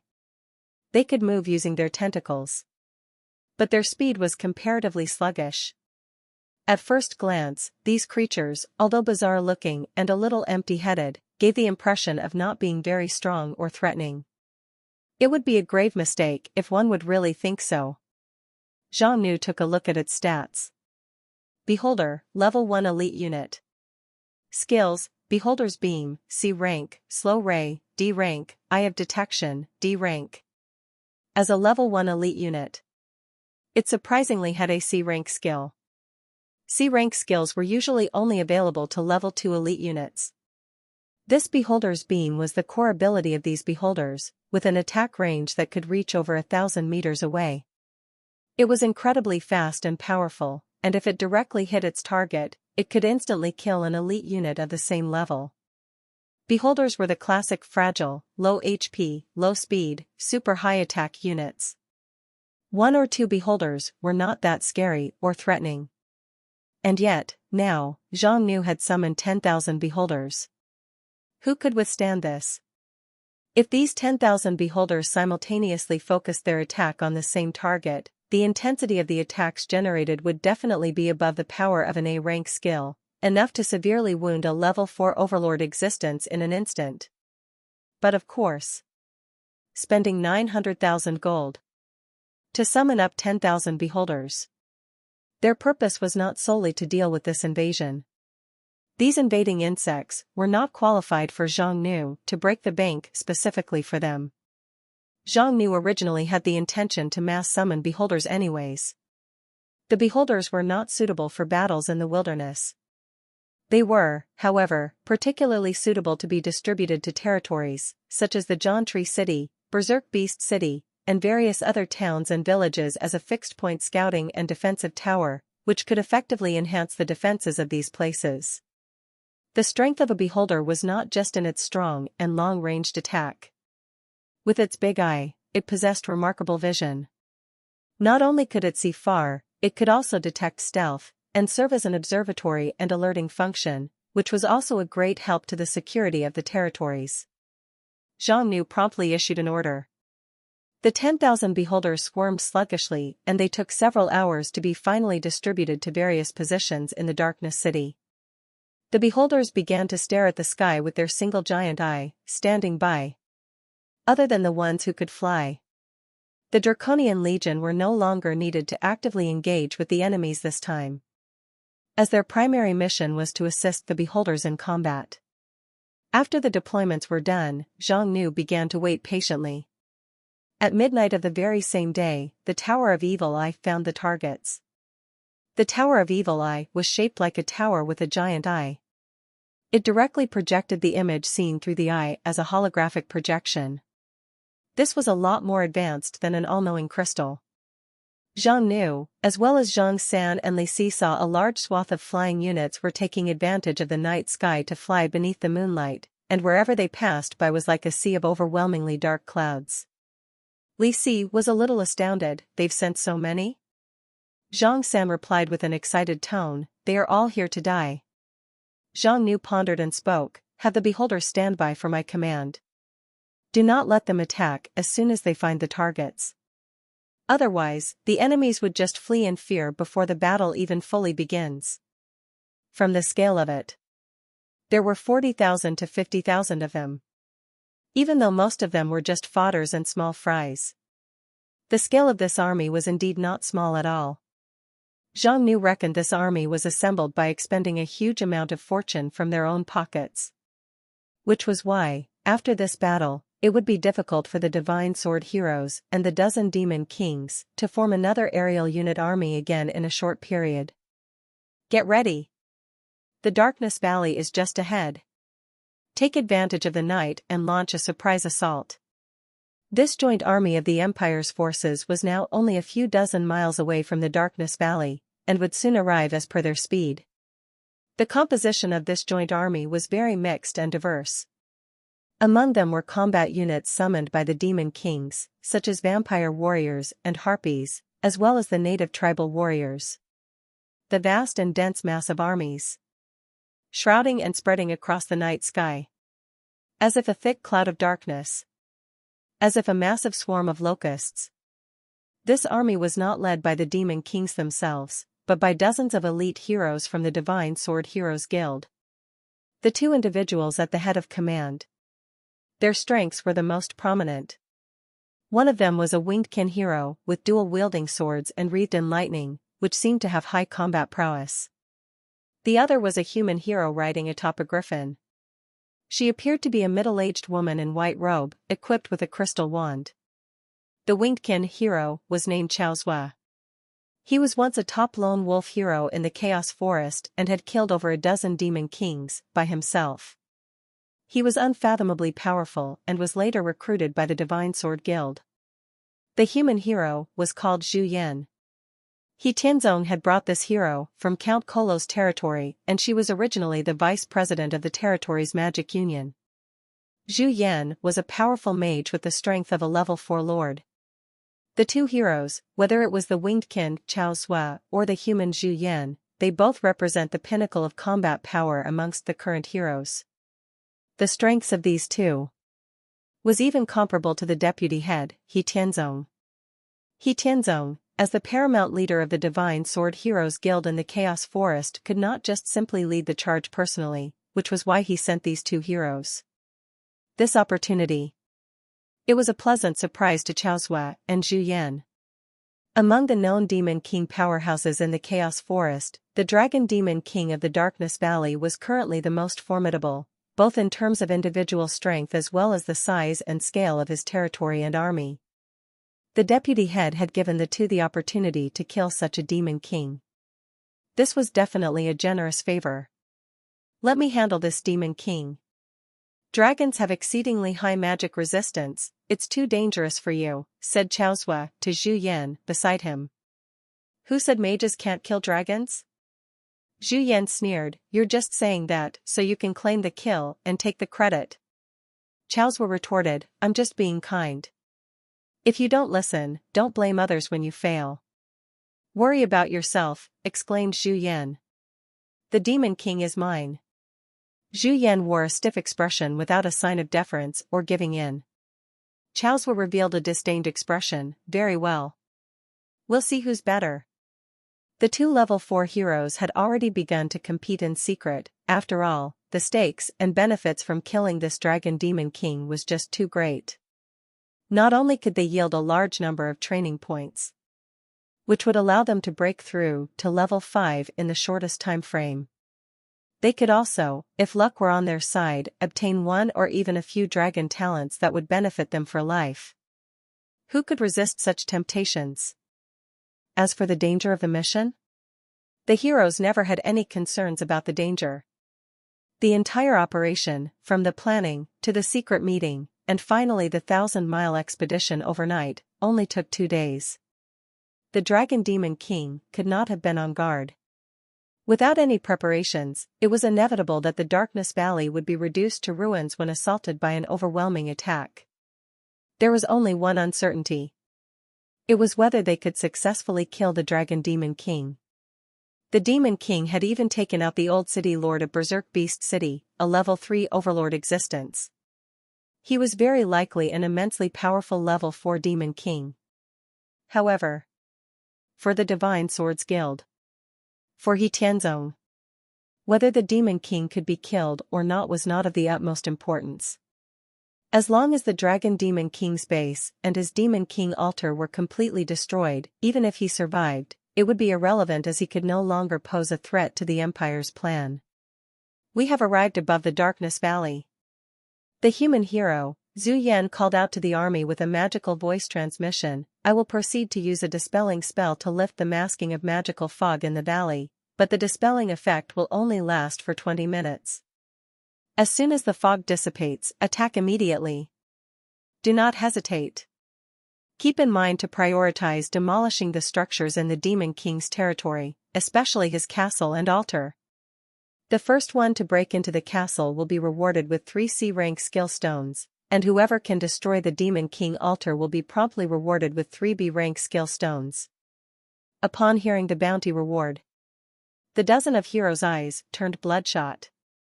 Indeed, they did not possess the strength to confront this tremendously mighty Demon King alone. However, as the elite members of the Divine Sword Heroes Guild, each of them still had the strength of a level 3 lord on average. If they joined hands, they could definitely deal with several level 3 overlords, or several level 4 lords, which was undoubtedly a high-end combat power that should not be trifled with. Generous rewards would always rouse one to heroism. With such a high reward on offer, the dozen of heroes would certainly rush to storm the castle, and frantically assault the altar like madmen. Even if the Demon King was powerful, he would not be able to defend against so many heroes. Heroes were different from the native warriors, their combat style, skills, and talents were all varied and diverse. There would always be unforeseeable skills and techniques beyond expectations. Disperse. Zhu Yan let out a loud shout. A B-rank dispelling spell was unleashed upon the valley.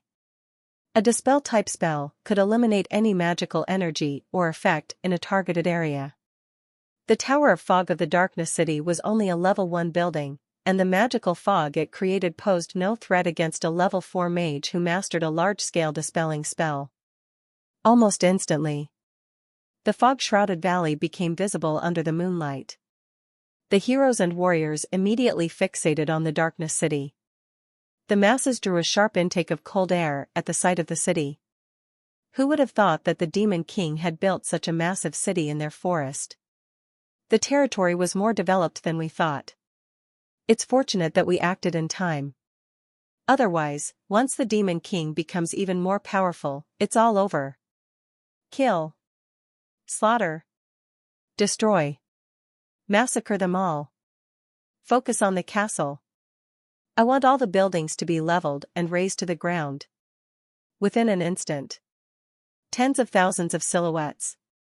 From the dark clouds, they dived straight into the valley. This sort of astounding spectacle was unimaginable in a standard ground battle. As a winged kin, Chaozhua possessed phenomenal speed.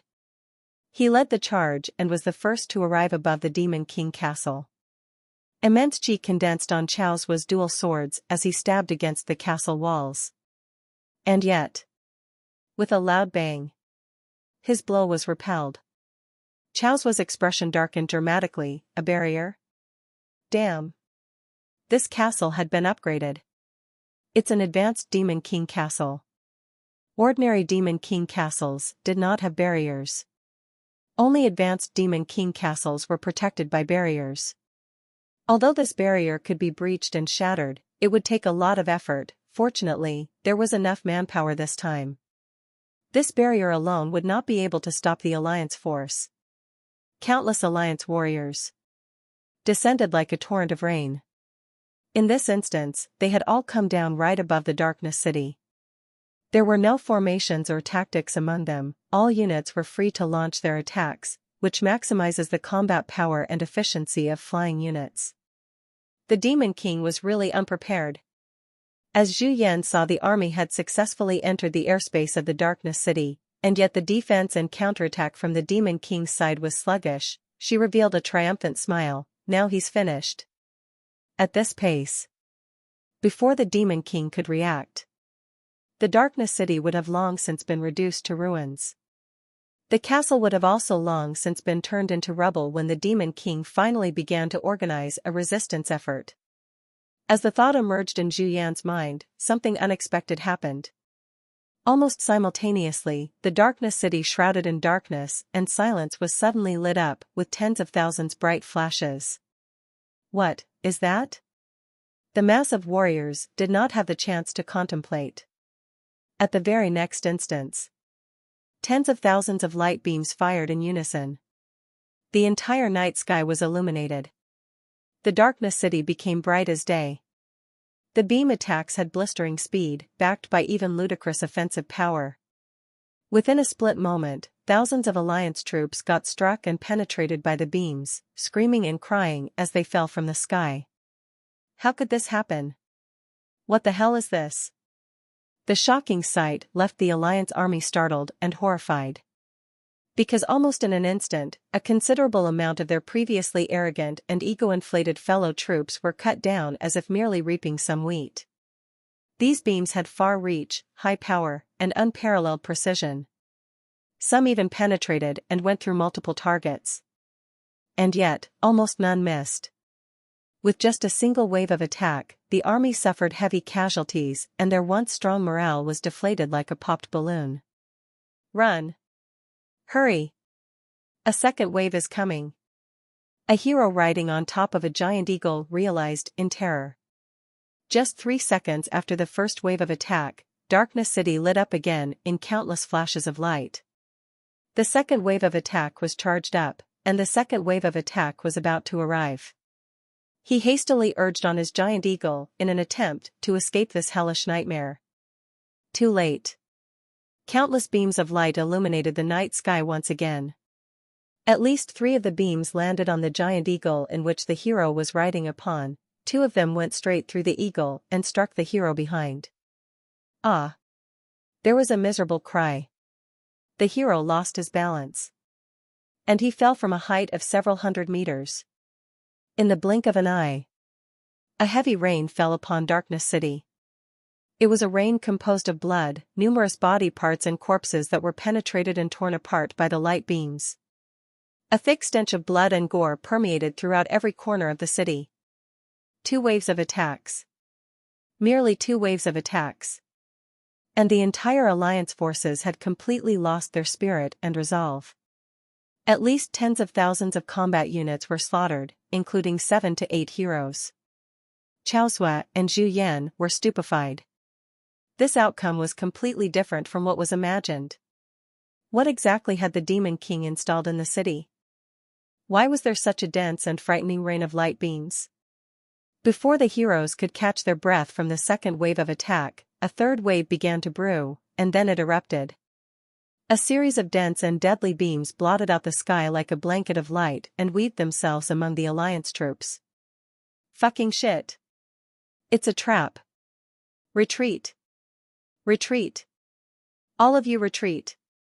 Chaos Zhou was being locked on by 6 light beams. He unleashed a wave of qi, dispersing the attacks and decisively fled the castle. This battle could no longer go on. The Demon King was obviously prepared for them. Furthermore, these monsters that shot those beams of lights were incredibly deadly against their air raid units. The mission had failed miserably. The Divine Sword had underestimated the Demon King.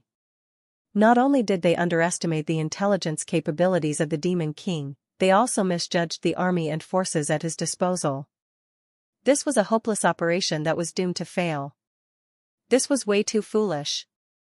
They were like moths to a flame. Chaos Zhou intended to slip away alone.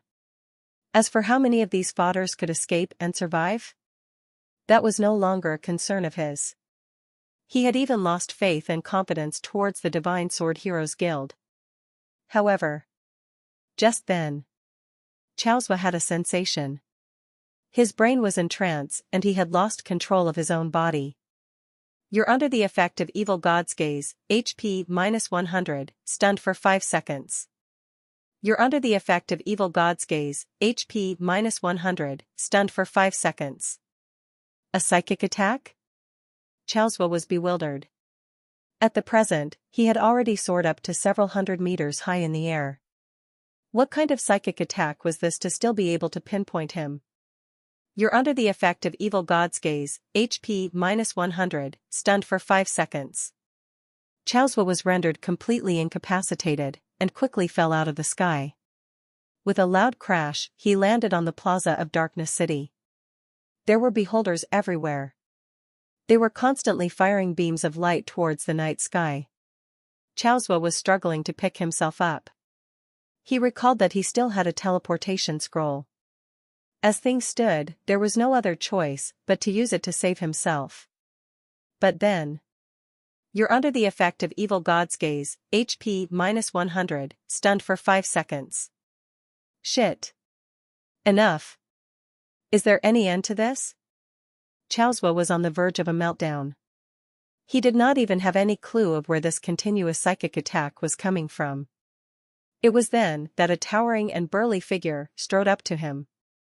The Draconian Marshal, Zhang San, looked down at the half-dead high-ranking hero that was lying on the ground. He grinned, revealing his mouth full of white teeth, and scoffed, "How dare small fries like you even attempt to wreak havoc upon Master's territory?" Chaos Zhou cried in fear, "Demon King? Wait, don't kill me. We can still talk." The Draconian Marshal raised his giant blade and cleaved downwards. A big severed head rolled onto the square. Zhang San lugged the blood-stained blade on his shoulder. He gave the decapitated corpse that was still gushing blood a firm kick and knocked the body over. Finally, he remarked contemptuously, "Wanting to meet Master? Did you really think you're worthy enough for this battle?" Zhang Nu did not participate in the fight nor make any move. Nevertheless, he did not intend to miss the show. Zhang Nu was seated on top of the terrace of his castle. A row of foxkin maids were standing by at his sides, each with fruits or confectionery in their hands, and a few bottles of excellent wine brewed by the elves were specifically opened for this occasion. He was enjoying the spectacle of the battle. It was as if he was watching a 6D immersive movie. Along with the fine wine as well as the maid service, it was a pleasant and leisure experience. You've slain a level 3 hero. Hero soul, +1. You've slain a level 3 hero. Hero soul, +1. Skill stone, +1. You've slain a level 3 hero. Hero soul, +1. Skill stone, +1. You've slain a level 3 hero. Hero soul, +1. You've slain a level 4 hero. Hero soul, +1. Skill stone, +1. You've slain a level 4 hero. Hero soul, +1. Skill stone, +2. You've slain a level 3 hero. Hero soul, +1. Zhongnu's player interface was being bombarded with kill confirmation queues. One could vividly imagine the severity of this battle just by looking at the streams of prompts. Suffice to say, this was no longer a battle, it was a massacre. This was no battlefield, it was a slaughterhouse. The beholder's light beams continued to illuminate the night sky. One after another, the invaders were hit, screaming in terror as they fell out the sky. Death. Carnage. Despair. Lives were so fragile and feeble in places like this. Zhongnu felt this was the epiphany and pinnacle beauty of extreme violence. Within just 20 minutes, the battle was basically over. Zhongnu stood up and swept a glance around his territory. The structures and buildings of Darkness City were virtually unscathed. The air, however, was brimming with a pungent odor of blood and charred flesh. The ground was littered with bodies and corpses of various species, including vampires, harpies, wingedkins, burying giant eagles and hawks, winged beasts, as well as other miscellaneous flying mounts. It was a spectacle reminiscent of an apocalypse. Zhongnu muttered, "I thought these guys could more or less retaliate, but I didn't anticipate the beholders to be this proficient in anti-air defense." The moment the 10,000 beholders began firing en masse, it nearly completely devastated the fighting spirit and morale of the Alliance army. The Draconian Legion had very few opportunities to engage the Alliance troops, as only a minority of them was able to land and attack the beholders. The remaining majority were brutally mowed down by the beholder beams. The beholder's attack range was just too far-reaching, and it could unleash its beam attack every 3 seconds. However, the attack had a hefty MP consumption rate. Based on the beholder's total MP, it could originally only fire its beam attack 10 times or so in a row. But due to the buffing and amplification effects of the Lifespring, Demon King Castle and the Temple of Nature, they could attack for a total of at least 20 times. 10,000 beholders, with each and every one of them attacking for 20 times. That would be 200,000 rays of beam attacks. In addition, beholders had acute precision in their attacks. When faced against such a high-intensity and density barrage of deadly light beams, the Alliance Joint Army had neither preparations nor plans. Which was why their defeat was inevitable. Zhongnu reviewed the spoils of this battle. This time, the enemy quality was rather poor, with only 1/8 of elite units among these 40 to 50,000 combat units. The remaining vast majority were only normal units. Though the quality was lacking, the quantity made up for it. Zhongnu had a haul of around 650,000 gold. 80% of this joint army had perished in the Darkness Valley, only a few managed to flee the carnage and were being pursued by the super soldiers. These survivors doubtless would not be able to survive for long. Supposing that ordinary warriors and soldiers still had some lucky survivors among them, then the heroes had faced complete annihilation. The Demon King would not possibly allow even a single hero to flee. Using the Tower of Evil Eye, Zhongnu locked onto the whereabouts of every single of these heroes.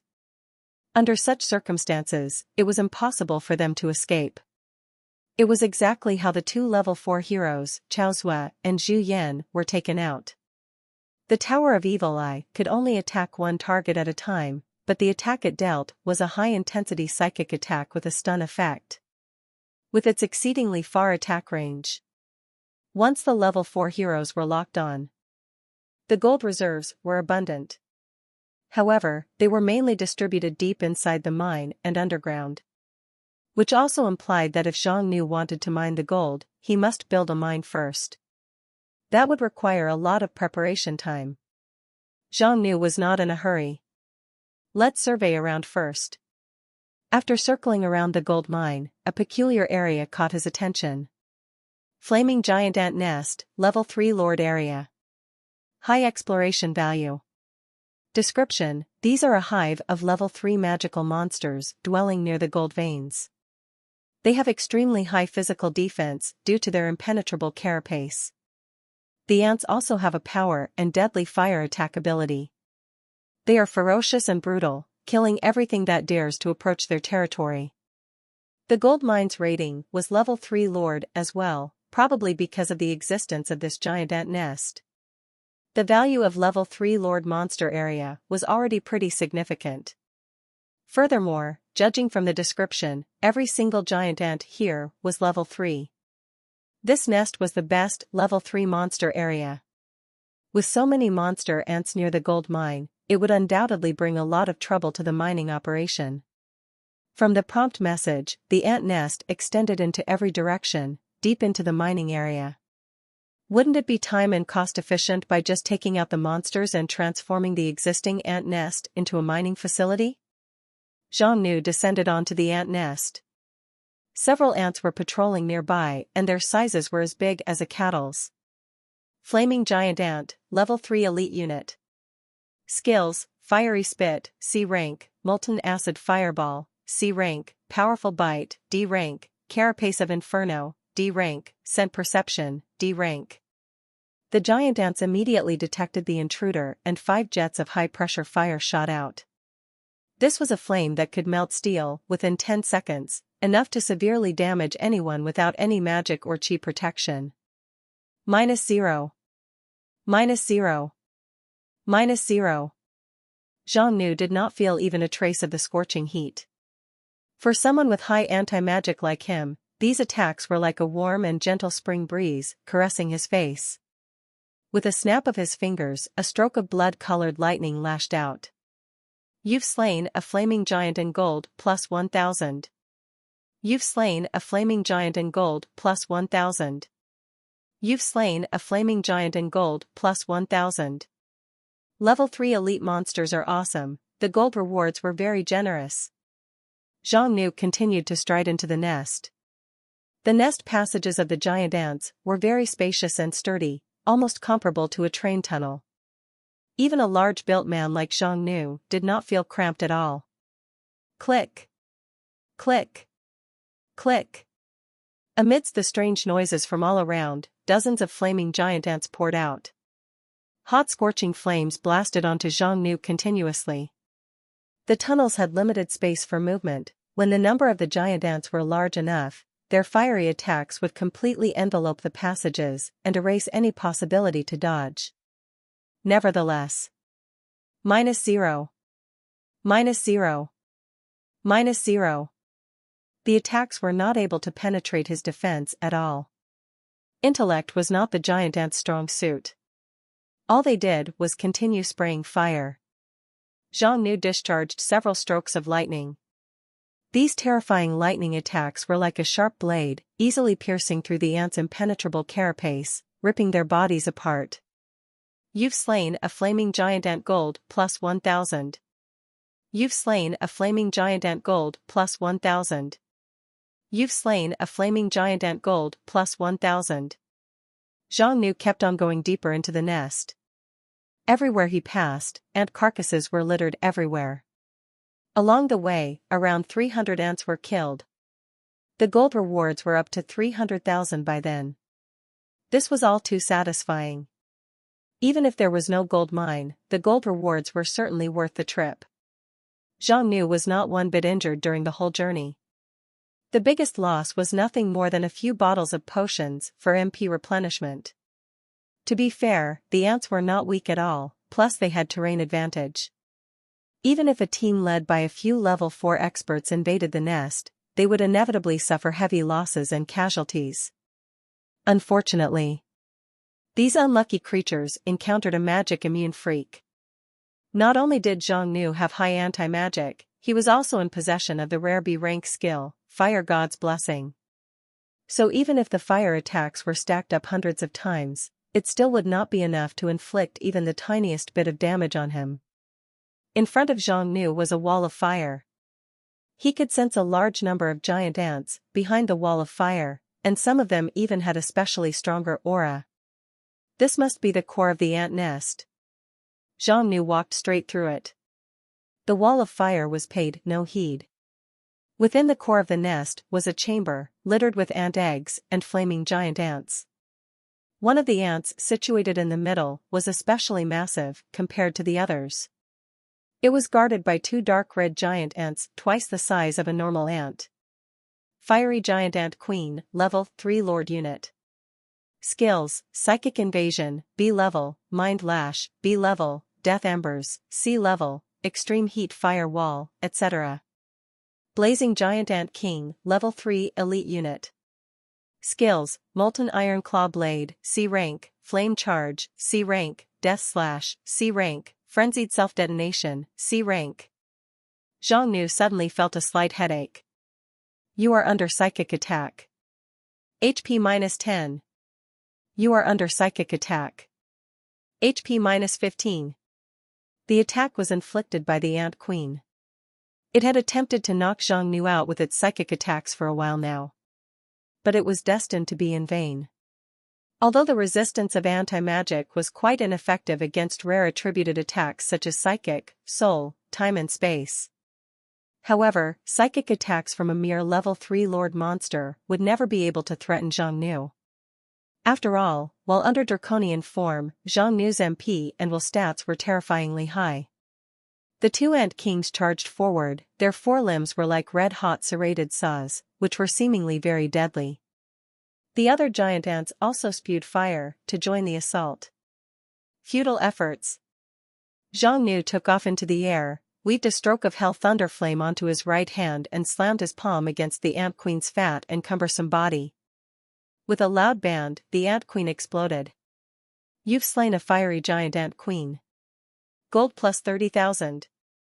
The moment the Ant Queen died, the remaining giant ants became panic-stricken.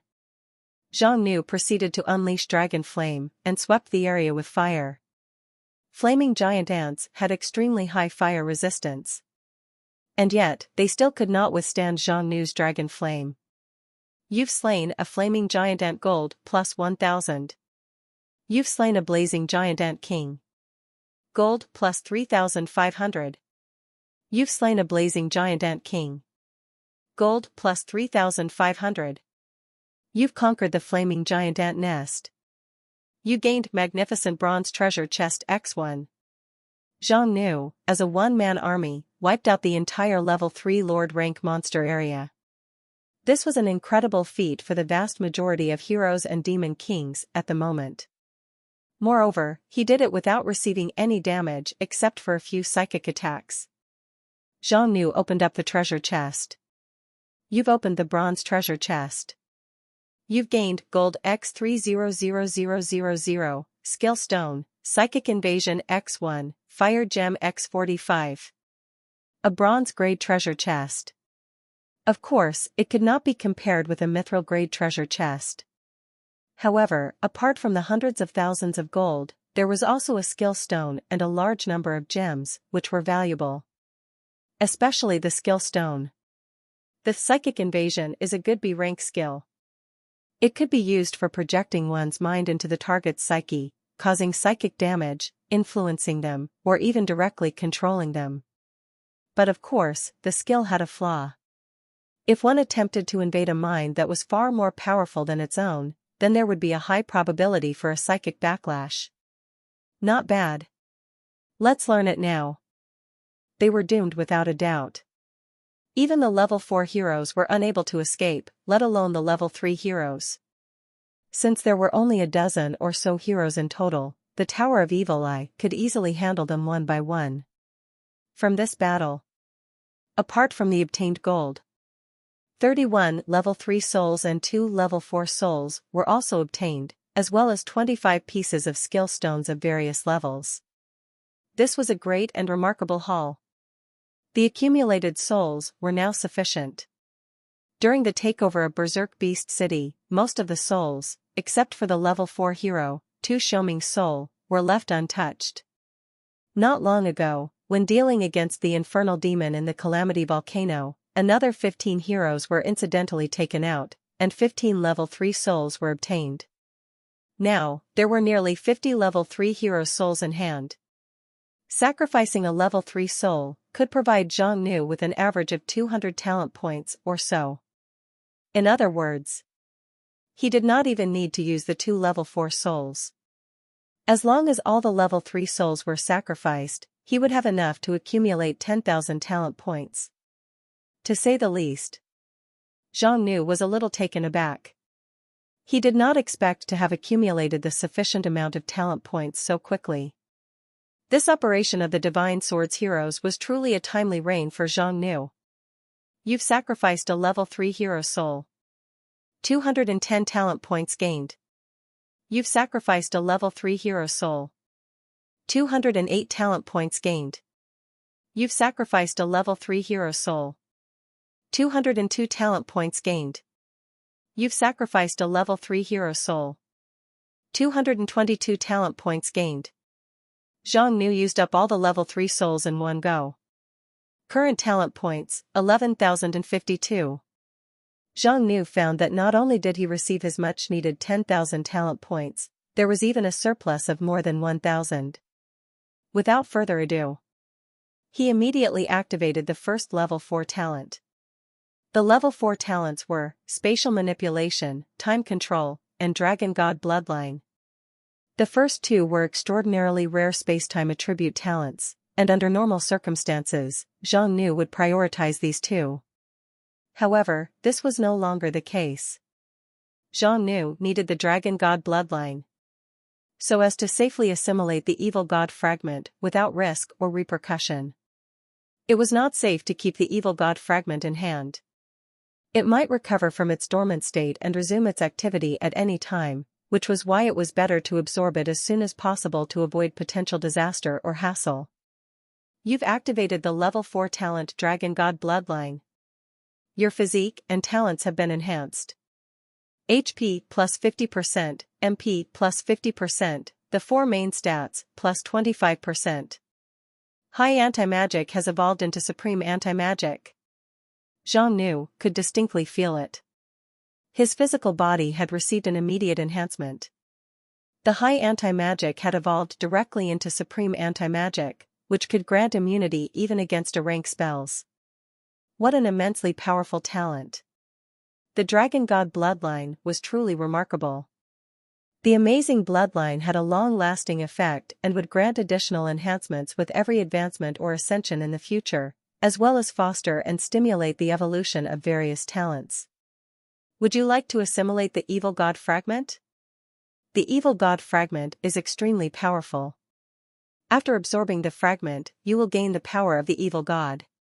However, your talents, bloodline, and physique will be permanently affected. Please make the choice after utmost consideration. With the foundation of the Dragon God Bloodline, Zhang Nu could boldly assimilate it. He glanced at the eyeball in his palm and took a deep breath. In the next instance, the giant eyeball vanished. An eerie yet powerful surge of energy invaded his body from the palm. It was savage and aggressive as it rampaged throughout his entire being and flowed through his every limb and cell. It was attempting to overrun the body. It was attempting to occupy every cell.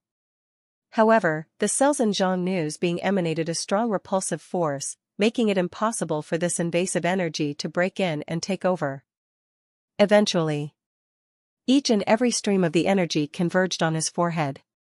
Zhang Nu felt a mild tearing pain. Then, a small slit appeared in the middle of his eyebrows. From the slit, a crimson-red vertical eye emerged. The blood-red pupil. It was rotating around in every direction. Whoever was gazed upon by this eye would immediately be contaminated and infested by the aura of Evil God. Not only would they feel a sinister and overwhelming pressure, they would also suffer a constant HP drain. Zhang Nu could now kill with just his gaze, simply by staring at his victims. This was overpowered. He gradually sensed and came to realize. He could now control this third eye. And could even see through the eye. Although the world in this eye was almost devoid of color, Zhang Nu could now view things previously inaccessible to the naked eye. Evil God Fragment assimilated successfully. Your maximum MP plus 1000. You've activated a new talent, Eye of Death. Zhang Nu freely controlled this third eye. He could make it disappear completely or have it appear at any time. Zhang Nu could even transfer the eye to other parts of his body. Rather than an organ, it was better to categorize it as a special skill. After absorbing the Evil God Fragment, his maximum MP had increased by 1000 points. Although 1000 MP point was indeed substantial, it was definitely not the highlight of this talent. Zhang Nu opened up his personal interface and looked at the introduction of this new talent. Eye of Death, Talent Skill. After activation, the user is immune to damage inflicted by necrotic energy. Consumes 100 MP per minute. The eye can convert the power of the evil god, and unleash skills like Death Stare, etc. This description was somewhat too generalized. It was utterly distinct from the usual talents or skills. The Eye of Death was an evil god talent that was not fully compatible with the laws of this world and therefore possessed many unexplainable powers. The information presented by the interface. It could not interpret all the abilities of the Eye of Death. Zhang Nu needed to spend time researching, practicing, exploring, and even cultivating to continuously uncover and develop the power and potential of the eye. Currently, this eye only came with one Death Stare skill. During his expedition to the sealed chamber, he had witnessed the death stare of the Eye of Evil God and left a profound impression. Unexpectedly, he himself could utilize this skill now. Not bad at all. With this eye, Zhang Nu's combat methods and approaches had grown once more, and he obtained an additional instant kill move. His overall strength had greatly improved, and yet there was still a lot of room for future growth. The utmost importance was that Zhang Nu did not experience any uncontrollable mutations in his body as a result of assimilating the Evil God Fragment. The Eye of Death was now just a special talent that could be freely deployed for Zhang Nu. He possessed the ability to exploit the power of Evil God, while ignoring its backlash and side effects. This particular aspect was especially crucial for future development. The Eight-Eyed Evil God. There were 8 eyes in total. These eyes were the sources of its power. Each eye represented a different power. Now, Zhang Nu had obtained one of them, the one that represented death. Therefore, by activating the Eye of Death, the effect of necrotic damage immunity could be received. Zhang Nu's own magic immunity mainly affected elemental types, but against necrotic energy damage, though it had increased resistance, ultimately it was not entirely effective. However, with this eye, by the power of Evil God's eye, one could almost utterly disregard necrotic damage when dealing with specific enemies or circumstances in the future. This newfound ability might play a surprising role and prove to be a game-changer. This time, Zhang Nu acquired 25 skill stones in total. They were all of high quality. Among them, there were up to 10 B-rank skills. Zhang Nu looked through the skill stones. Although the skill effects they provided were quite powerful, they were of limited help to him. However, he still picked out a few that were still relatively useful. Which were Advanced Dispel, B-rank skill. Costs at least 100 MP, dispels magical effects within the targeted range. The larger the radius, the more magic will be dispelled, and the greater the cost of MP. Shade Stealth, B-rank skill. Allows its user to enter a shade stealth state, avoiding various forms of detection. Under the stealth state, the skill consumes 80 MP per second. Gift of Life, B-rank skill. Passive skill. Upon mastering the skill, the user gains an additional 1000 maximum HP and can restore an additional 10 HP per minute. These 3 skills. The first was a dispelling skill, the second a stealth skill, and the last was a basic passive skill, which were still useful to Xiongnu to some extent, since it could still boost his overall strength, even by just a little. Xiongnu naturally kept it for himself. As for the rest of the B rank or even lower ranked skills, some of them were Demon King skills obtained by the heroes after hunting Demon Kings, which were mostly worthless to Xiongnu. He considered these to be better kept as collectibles rather than being utilized. From his perspective, these were merely trivial and useless skills. To other Demon Kings and heroes, however, these were all rare and valuable skills that were not easy to come by. The souls that Xiongnu used for his advancement were all level 3 souls that he had accumulated over the past period of time. One of the greatest gains from his battle was the 2 level 4 souls. Xiongnu contemplated. Even if he used up the 2 level 4 souls, it would still be far from enough to awaken a second level 4 talent. Thus, he simply took out a level 4 soul along with 1,000,000 gold, sending Zhang San onto the Demon King altar, and upgrading the Draconian Marshal into an Earthdrake Grand Marshal. Soon after, a terrifying and overwhelming pressure swept across the Demon King Hall. Zhang San had completed his evolutionary upgrade. His stature had grown from 3.5 meters to over 4 meters, and his golden scales had become like golden-crusted gilded glass, appearing semi-translucent. Earthdrake Grand Marshal, Zhang San, Level 4 Overlord Unit. HP 3000, MP 850, Strength 220, Constitution 300, Agility 170, Will 155, Loyalty 100%, Locked, Fatigue 10%, Hunger 10%. Skills: Diamond Earthdrake Form, Talent, Rampaging Dragon Chi, A rank, Adamantine Dragon Scales, A rank, Battle Dragon's Aura, A rank, Chi Aura, A rank, Earth Aura, A rank, Rampaging Dragon Charge, B rank, Damage Absorption, B rank, Earthquake, B rank. Magnificent. From a level 3 Lord unit.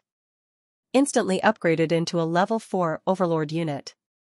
It was worth spending the 1,000,000 gold and level 4 soul. The current strength of the Earthdrake Grand Marshal Zhang San could be ranked at the very top even amongst the other level 4 overlords. His might far surpassed the Infernal Demon, and could even rival the young Elven City Lord, Nancilia. Taking a glance at Zhang San's skills, the amount of rank skills he possessed was simply staggering. However, except for the active skill Battle Dragon's Aura, the rest were all passive skills, and 3 of them were Aura-type skills. This indicated Zhang San was not only an Overlord rank combatant. He was also a commander with immensely powerful commanding type skills. The value of Zhang San to Xiongnu, and especially to the entire Draconian Legion, was not limited to only a high-end combative force. When hundreds and thousands of troops were left under his leadership, the impact he would bring forth onto the battlefield would be unimaginable.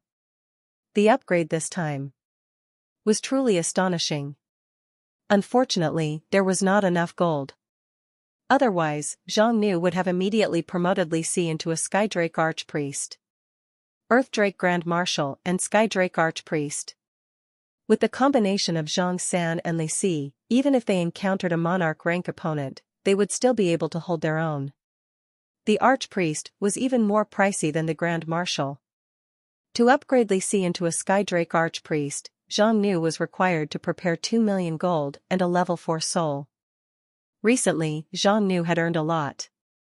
But he had also spent a lot. Hence, he would have to put off upgrading Li Si for now. Grand Marshal Zhang San felt that his strength was unprecedentedly powerful. He unhesitantly requested to lead the army. "My master, our enemy has suffered a disastrous defeat, their army is in disarray and their morale is low." This one requests to lead the charge to assault the enemy's base directly. Xiongnu was not one to dawdle and drag things out unnecessarily. The Divine Sword heroes had hoped to take out the Dragon Demon King in a single assault. Even if they could not kill the Dragon Demon King, they could at least destroy the Darkness Valley, along with the Darkness City within. By then, the Dragon Demon King's forces would be greatly dwindled and diminished, even rendering him utterly powerless and devastated. They would have never expected that the Darkness Valley would counterattack. The Empire had yet to establish a complete defense system within the Chaos Forest, and they lacked the psychological preparation to deal with an attack. Furthermore, the catastrophic defeat of their front line would have a detrimental effect on their morale. There was undoubtedly no better time than now for a counterattack. Zhang Nu began to issue the commands. Li Si, go and recall the priests from all regions. Zhang San, gather the elite troops immediately. We will take down the bloody fortress. Understood. Zhang San and Li Si had received their orders. Both of them were exceedingly thrilled. They promptly took action and carried out their orders. Zhang San was tasked to assemble the elites of the Draconian Legion. Li Si recalled the Draconian priests across the Chaos Forest, including Berserk Beast City, John Tree City, Myriad Flower Valley, etc.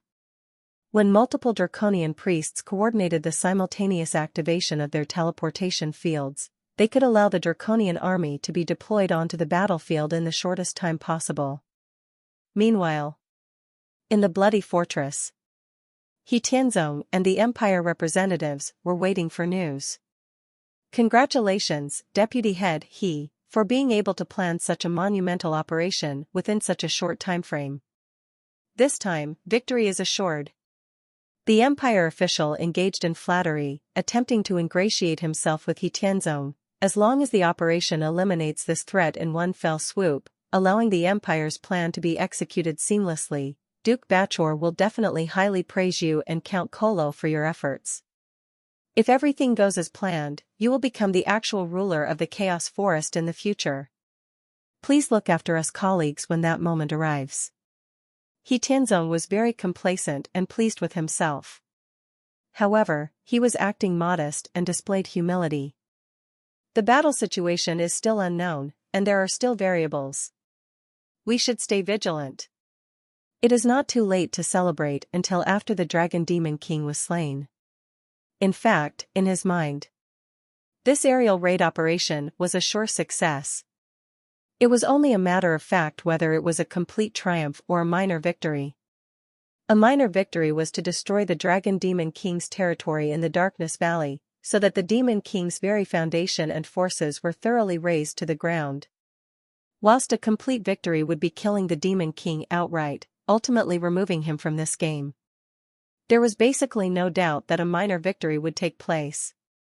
An army composed of nearly 50,000 flying units, enough to block out the sky. Against the Darkness Valley that did not have a barrier large enough to cover the entire territory.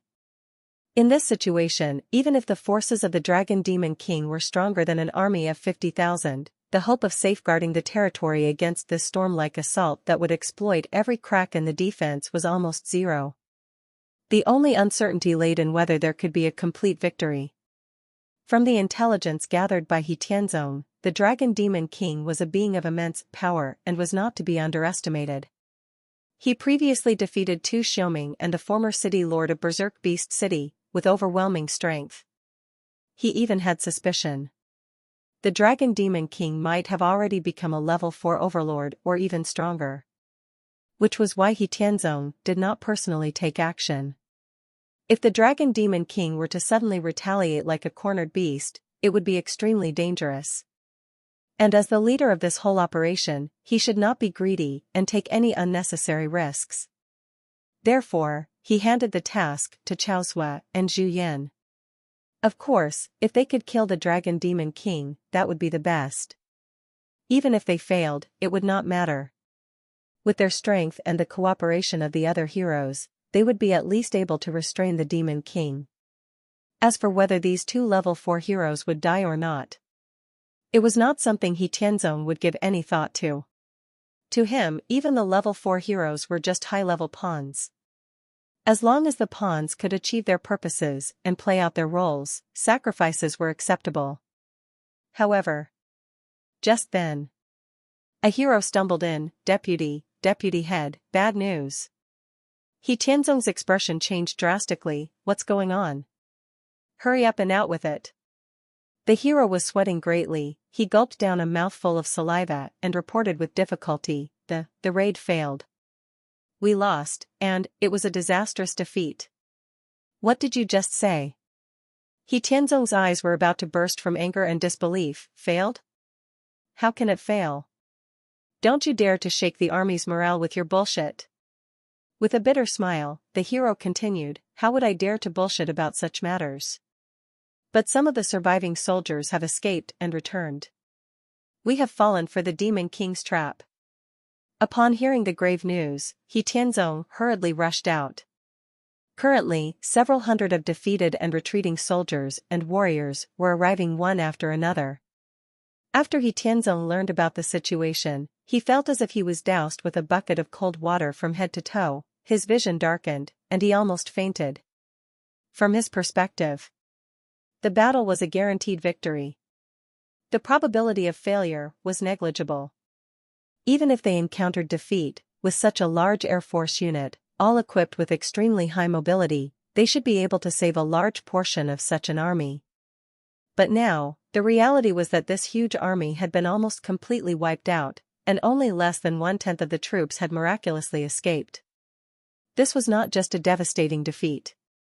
It was a loud slap to the face and an utter humiliation.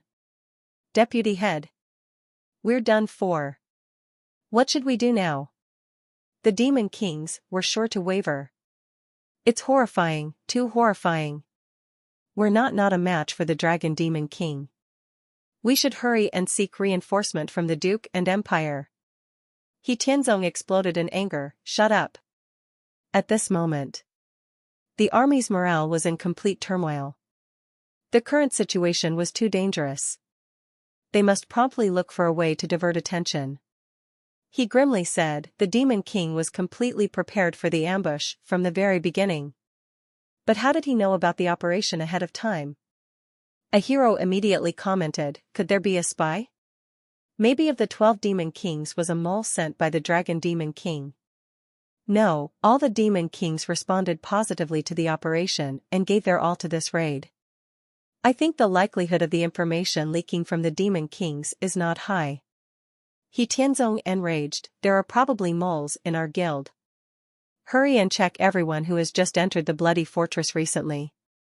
I will find this rat and tear them apart limb from limb. Not long after, the heroes came running to report. Deputy Head, we have found our suspect. It's Su Zhan, who joined the elite group reserve a few days ago. His previous records may have been fabricated. And he just suddenly disappeared, probably hiding. Humph. Then it must be him. The bloody fortress has a sealing barrier, this guy can't escape now. He Tianzong roared, find that rat. Now. I want him brought to me, and I want it done right now. After the night raid operation suffered a miserable failure, the Divine Sword heroes initiated an internal investigation to uncover the rat within their ranks. Upon catching the wind of it, Su Yan quickly fled. The information and resume she submitted when joining the elite group reserves of the Divine Sword were mostly fabricated, and due to time constraints, her preparations were also quite crude. If the submitted resume was not closely inspected and scrutinized, the falsifications were not noticeable. But once suspected and thoroughly investigated, many of its flaws and inconsistencies would be inevitably brought to light. It was vital to not be so careless with espionage operations in the future. Su Yan was determined to learn from her mistakes and make sure to prepare more identities beforehand to prevent similar situations from occurring again. Su Yan initially wanted to just escape the bloody fortress, but after the news of the failed raid returned, the fortress immediately imposed a curfew and went into a full lockdown. It was impossible for even Su Yan to escape. To temporarily hide within the fortress, she could only rely on her ability to continuously alter her identity and appearance while blending in with the crowd, waiting for an opportunity to retreat. However, after only being hidden for a few hours, she was discovered and her location pinpointed. Just as Zhang Nu remarked, the Divine Sword Heroes Guild had numerous powerful individuals, and among them, there must be some who were skilled in tracking and investigating. Once her identity was exposed, her situation became critical. To avoid being encircled, she backed herself into a corner. Just then, a figure appeared and approached her. It was a human, donned in a knight's armor. A jeweled longsword was mounted on his waist, exuding a chilling and deadly aura. Upon seeing his face, Su Yan's heart sank as if being dunked into freezing water. The figure was none other than the deputy head himself, He Tianzong. He Tianzong was very aware that even if the mole was caught, it would be of no avail to the disastrous failure. But he urgently needed this scapegoat to pacify the situation and cover up part of the responsibility for the failure of this operation, so as to reconsolidate the morale of the army. "You're a follower of the Dragon Demon King?" He Tianzong drew out the long sword on his waist, for a hero to submit to a demon king and willingly become his dog? "Have you no shame?" A menacing and oppressive chill filled the air. Su Yan could feel it. The immense power of this man. He was a level 4 hero, and not the miserable sorts who forcibly broke through the level. His power had reached the peak of a lord, even infinitely close to that of an overlord. Su Yan, on the other hand, was only a level 2. Though her strength was comparable to a powerful lord ranked. But the level gap between them was too massive, there was absolutely no chance of prevailing. Since the situation had come to this, there was no point in trying to weasel her way out of this. She might as well put on a fearless facade, so what? Isn't your divine sword mingling with demon kings as well? At least I was right to work under the one that is more powerful. He Tianzong revealed a cold smirk. Very well, it seems that you have prepared yourself to die. In that case, I shall oblige your wish. Su Yan hurriedly exclaimed, "Wait." He Tianzong scoffed, "Oh, are you scared now?" Su Yan panicked as her eyes rapidly wandered around. "If you kill me, it won't end well for you. Boss will definitely avenge me. He only needs to lift a finger, or even just a glance, to kill you." He Tianzong began to gather his qi, and a cold mist began to permeate throughout the area, causing the ground within a dozen meters to rapidly freeze. Su Yan quickly continued, "If you are to stop right now, I might be able to recommend you to join our rank. It is much more promising than just staying in the Divine Sword Heroes Guild." "This is the most ludicrous joke I've ever heard." He Tianzong felt disdainful at this assertion. Defecting to a demon king? No matter how powerful or influential a demon king is, what could they achieve? Before the might of the empire, all demon kings were nothing but insects. He Tianzong already had an imperial background, why would he need to defect to a mere demon king? Ridiculous. Absolutely ridiculous. I know you're trying to stall for time, but it's meaningless. You don't stand a chance against me. Negotiations had failed. Shadow bats. Su Yan immediately unleashed her skill.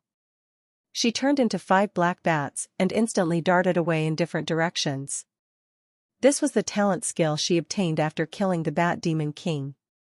Although the skill had no combat power, it was especially ideal for escaping.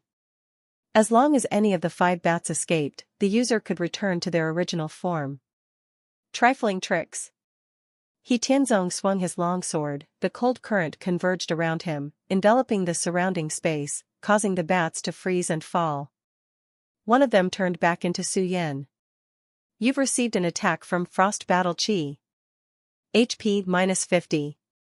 Movement speed reduced by 50%. Su Yan was shivering from the cold. This man's battle chi was really powerful. Su Yan had no hope of escaping. She stomped her feet, shattering the ice. Suddenly, her originally petite stature grew to a height of 2 meters, transforming herself into a towering golem. Rock golem form. With a powerful punch, Su Yan hammered towards He Tianzong. However, before the punch could even reach He Tianzong, the surrounding chilling and freezing battle chi surged forth and swarmed towards Su Yan, enveloping the entire arm and encasing it in a thick layer of ice, which ultimately stopped the punch right before He Tianzong. Futile resistance. He lightly tapped the ice with the hilt of his sword. The massive arm of the rock golem shattered into pieces along with the ice. Su Yan was overwhelmed by despair. The two were 2 levels apart and the gap between their strength was just too great. There was no way she could win against such an opponent. If He Tianzong was not trying to capture her alive, he could have taken her life with ease, just now. You will pay for what you've done, he declared as he brandished his long sword. Frost-sealing blade. He thrust forward with a stab. This stab would not kill Su Yan, but it would seal and completely encase her in a prison of ice, allowing He Tianzong to later interrogate this rat in front of the army. He planned to pin the blame on Su Yan and her information leaking for the operation's failure. With this method, he could steer the fear and frustration of the army into anger. Then, by executing her in front of the masses, he could quell the unrest among his men. And yet, all of a sudden, the attack he built up and the frigid qi around them vanished. He Tianzong was appalled and horrified to find a towering figure appearing abruptly before him. This huge figure was 3 meters tall, with dark golden scales and a pair of massive dragon wings. With just 2 fingers, the figure caught the blade of the sword as if it was just a falling tree leaf. "Boss! It's really you! How did you get here?" Su Yan exclaimed in surprise. He Tianzong froze in terror. "Dragon Demon King?" The Demon King revealed a menacing smile. "This is our first time meeting, Deputy Head of the Divine Sword Heroes Guild. You're a little weaker than I thought." That statement was a bit of a gut-wrenching put down. However, Zhang Nu did only use 2 fingers to unleash the abyssal devouring skill, and effortlessly caught He Tianzong's strike with just his bare hands. Which proved that this statement was not mere empty words. And the sight of it was enough to evoke fear in this level 4 hero. "Shit. But how? How did you get in here?" He Tianzong immediately disengaged and backed off. "Forget it, it doesn't matter. I was getting concerned on how to deal with you. But now that you've delivered yourself to my doorstep, don't even think about leaving," he threatened, readying to summon his subordinates. No matter how immensely powerful the Dragon Demon King was, he could not possibly take on the forces of the entire bloody fortress by himself, right?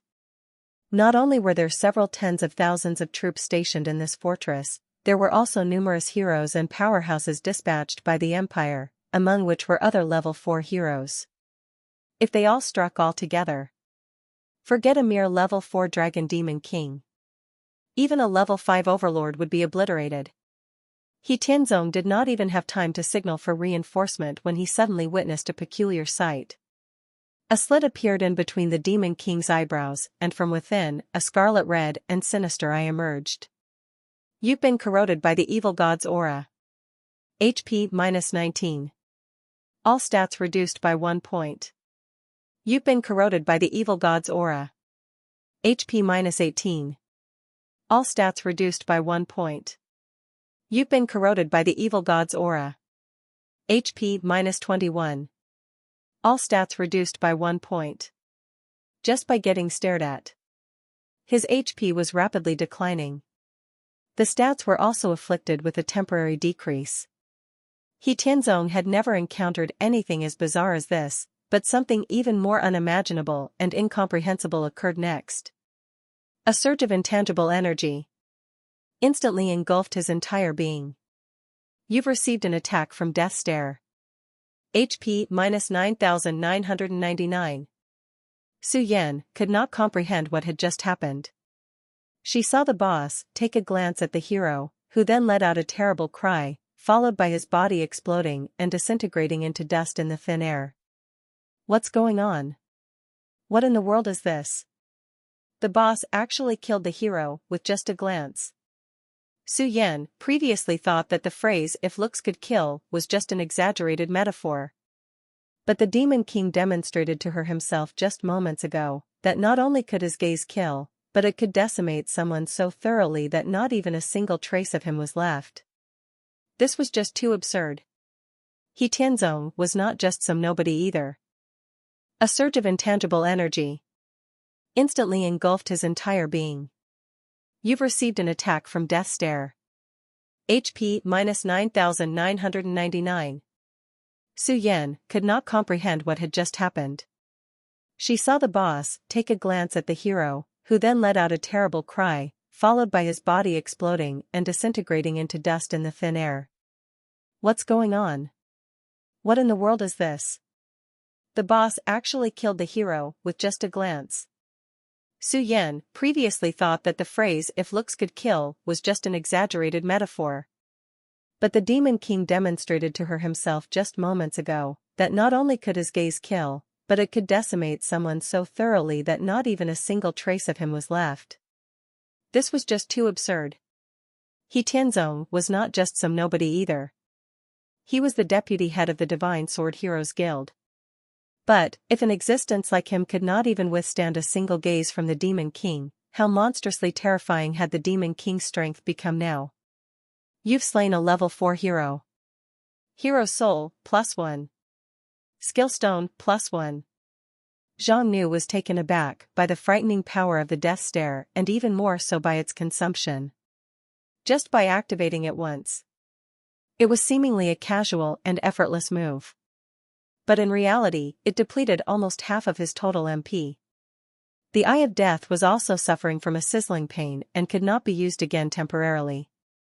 This skill was tremendously powerful. With its near instantaneous execution, the attack was nigh impossible to dodge.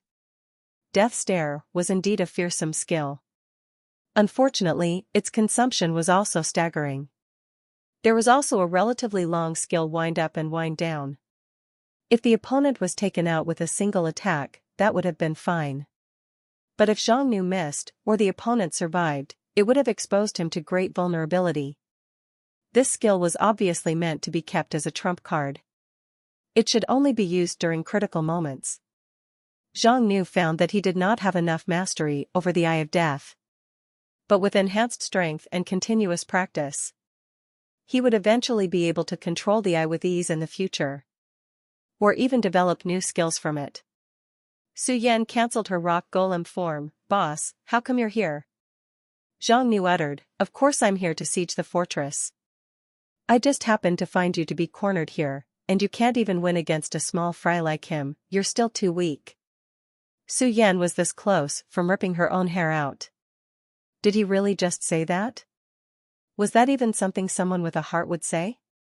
What the hell did he mean by can't even win against a small fry like him? He Tianzong was no small fry at all. If Su Yan even had half of his strength, she could walk among the heroes with her head held high. So it turned out. The reason why Zhang Nu appeared here was because he wanted to replicate the method he used during the attack on Jiantree City. Zhang Nu first used his Abyssal Devouring to erode the bloody fortress's defense and create a breach. He had originally planned to bring the Draconian priests into the very heart of the fortress and allow the priests to activate the teleportation fields to summon the Draconian Legion.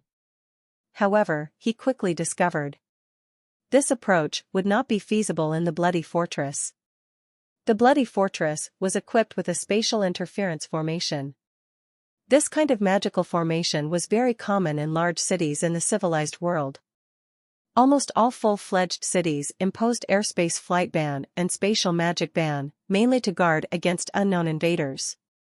For this reason, human mages had researched and invented spatial interference formation. When a city was set up with a spatial interference formation, all spatial teleportation magic would be rendered unusable. This was a vital security mechanism in all major cities. Bloody Fortress was a city secretly established by the Thunder Empire. Naturally, they possessed this kind of magical formation technology, and had of course deployed such a defense mechanism in advance. Therefore, attempting to use spatial teleportation to set up an ambush assault from the inside was no longer possible. Nevertheless, it did not matter. Li Si, along with the other priests, had activated their teleportation fields in the woods nearby. By now, Zhang San and the Draconian Legion should have finished teleporting. Although the ambush approach was no longer viable, the Bloody Fortress was not constructed for long. Its city defense system was not well established.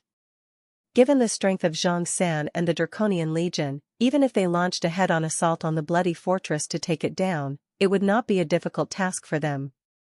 With the fortress's current defense, it had no hope in stopping them. The Draconian Legion commenced their assault. The Grand Marshal Zhang San led the charge, with over 20 draconian generals following close behind. They launched a charge head-on towards the bloody fortress. The fortress guards were stupefied by the spectacle before them. A terrific earth drake with a body length of 40 to 50 meters and covered in golden-crusted diamond scales, leading more than a dozen black iron earth drakes over 10 meters long, charged towards the fortress with an astonishing speed and momentum. What is this? Attack! Hurry and attack, the guards shouted. The guards immediately attempted to halt their charge with a barrage of arrows and magic. And yet their attacks had little to no effect on the level 4 Overlord Diamond Earth Drake, as if they were merely tickling it.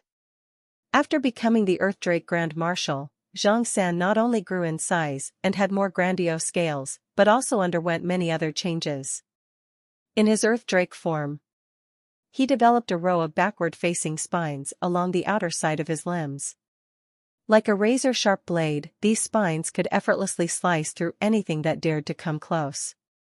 Additionally, a single horn 3 to 4 meters long had appeared on top of his head, which was not only incredibly sturdy, but also carried powerful effects that could dispel magic and penetrate armor. Regardless of physical defenses, shields, or barriers, none could withstand a head-on charge from Zhang San. The Diamond Earth Drake attracted the vast majority of the firepower, yet was almost unscathed. It eventually rammed directly onto the bloody fortress's defense barrier. With a loud bang, like a sharp blade piercing through cardboard, Zhang San easily breached the barrier with little resistance, instantly shattering a large chunk of the defense barrier, leaving bloody fortress exposed. Roar! The Diamond Earth Drake let out a howling roar and charged forth once again, using its horn to break through the walls of the fortress. It took the lead in storming the interior of the fortress, drawing most of the firepower on itself. The Earth Drake species. They were innately tough and tenacious. Zhang San had undergone several evolutions and now possessed the physique of a golden diamond Earth Drake. His defenses had reached a level of unprecedented heights in which no ordinary heroes could break through. The dozens of iron Earth Drakes followed Zhang San closely behind. The fortress guards abandoned their posts and fled in terror. Their defense line was no match against these ferocious behemoths. Before the fortress could mount up a proper resistance, the second wave of the Draconian Legion's assault had already arrived. Hundreds of mystic battle mages who had transformed into winged drakes, along with hundreds of super soldiers, made their way into the fortress through the breach and began launching attacks from every direction. Lastly, there was the main force of the Draconian Legion. Thousands of normal soldiers, battle mages, and high soldiers rushed out from the woods like a raging black torrent and stormed into the fortress with an unstoppable momentum. The entire fortress had completely fallen. Su Yan watched as flames were raging, swords and steel were clashing everywhere in the battlefield. In this situation, it no longer mattered whether the Demon King personally intervened or not. Zhang San was invincible and a force to be reckoned with. Even if Yi Tianzong was alive, he would not be able to hold him back. Moreover, this siege mobilized more than 20 Draconian generals, along with numerous Draconian priests, including the High Priest, Li Si. The bloody fortress is finished.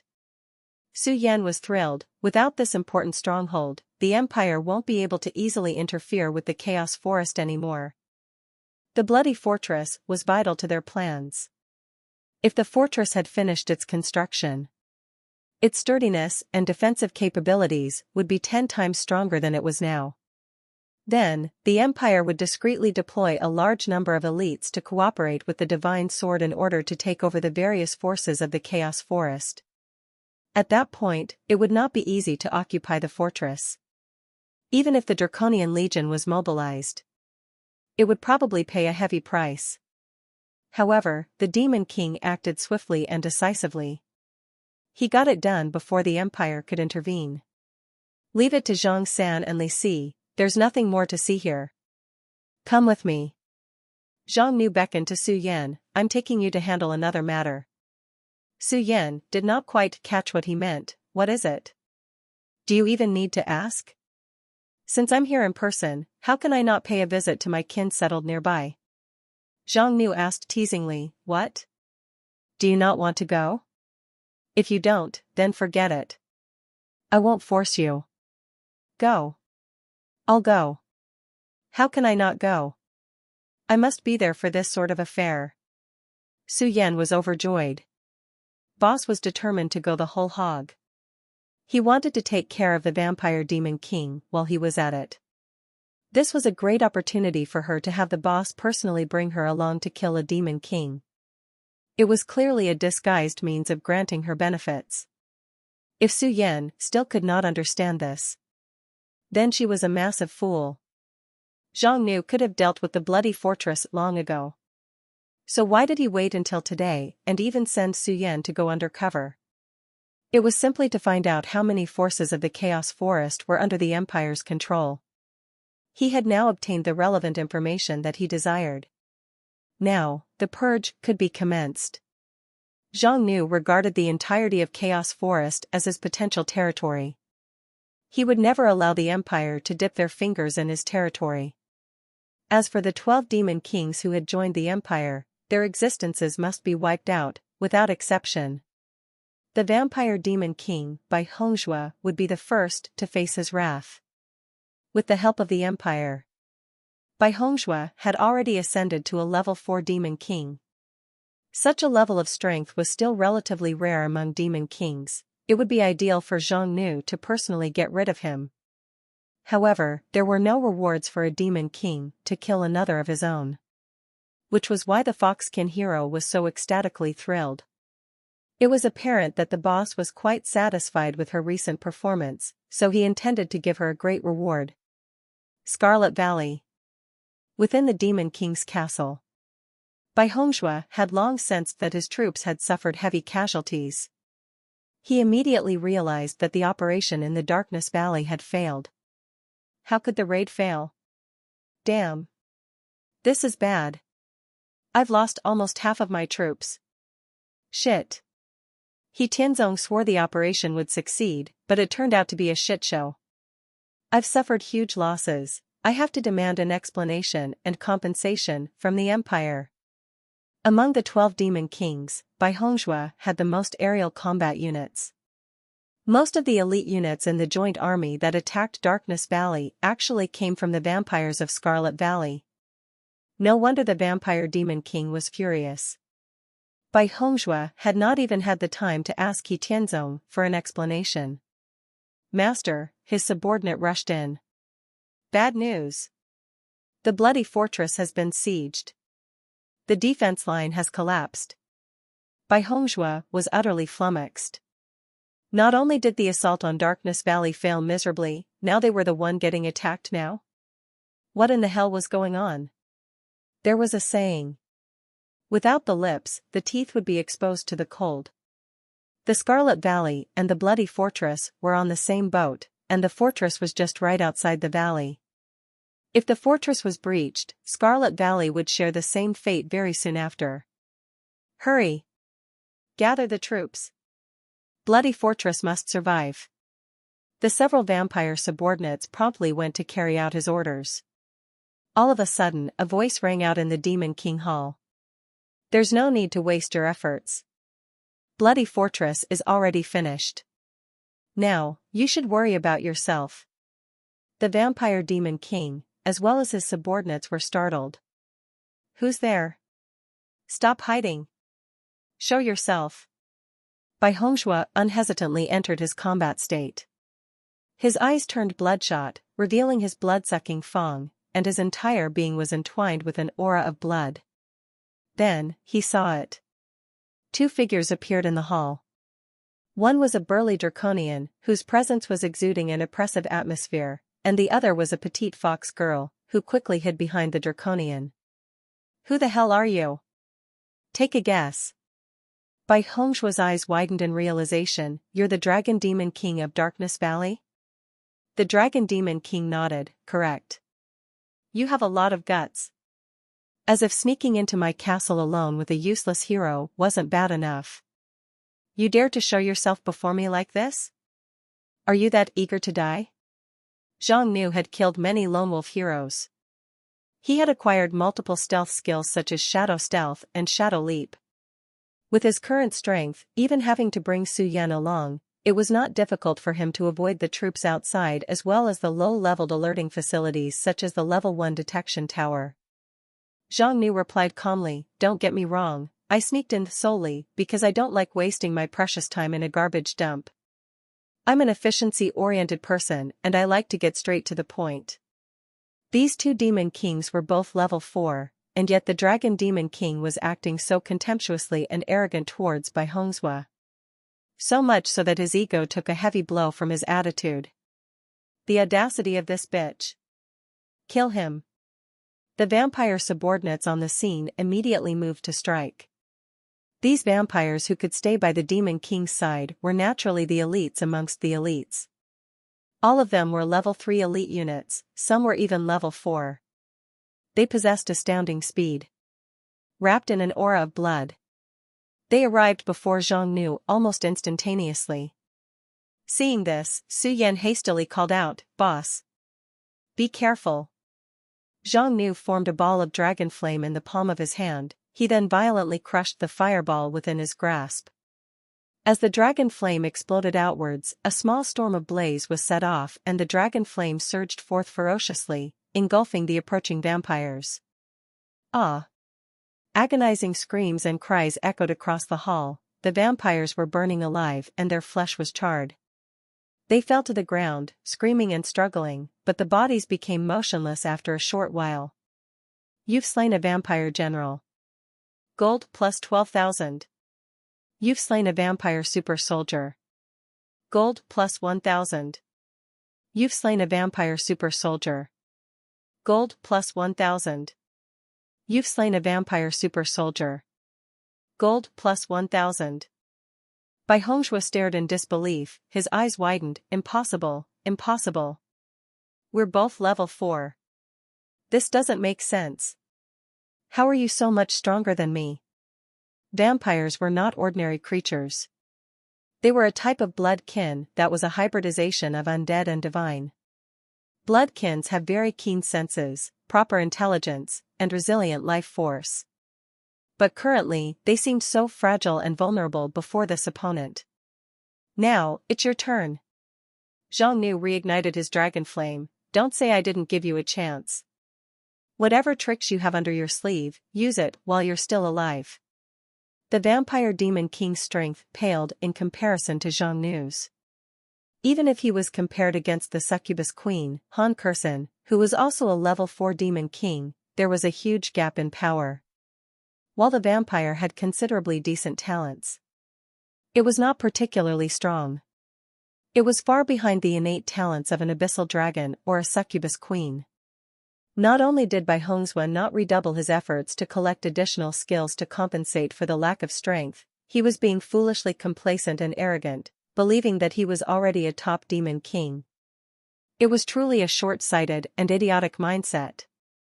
After a few brief rounds of exchanges, the vampire demon king had already been burnt into a human-shaped charcoal. His face was full of shock and horror, but he was not dead yet and a breath of life still remained within him, all thanks to his tenacious vitality. "Stop. I surrender. I can submit to you. My strength can be valuable to you. I'm willing to be your subordinate. I can aid you against the Empire's forces." Zhang Nu's expression remained indifferent.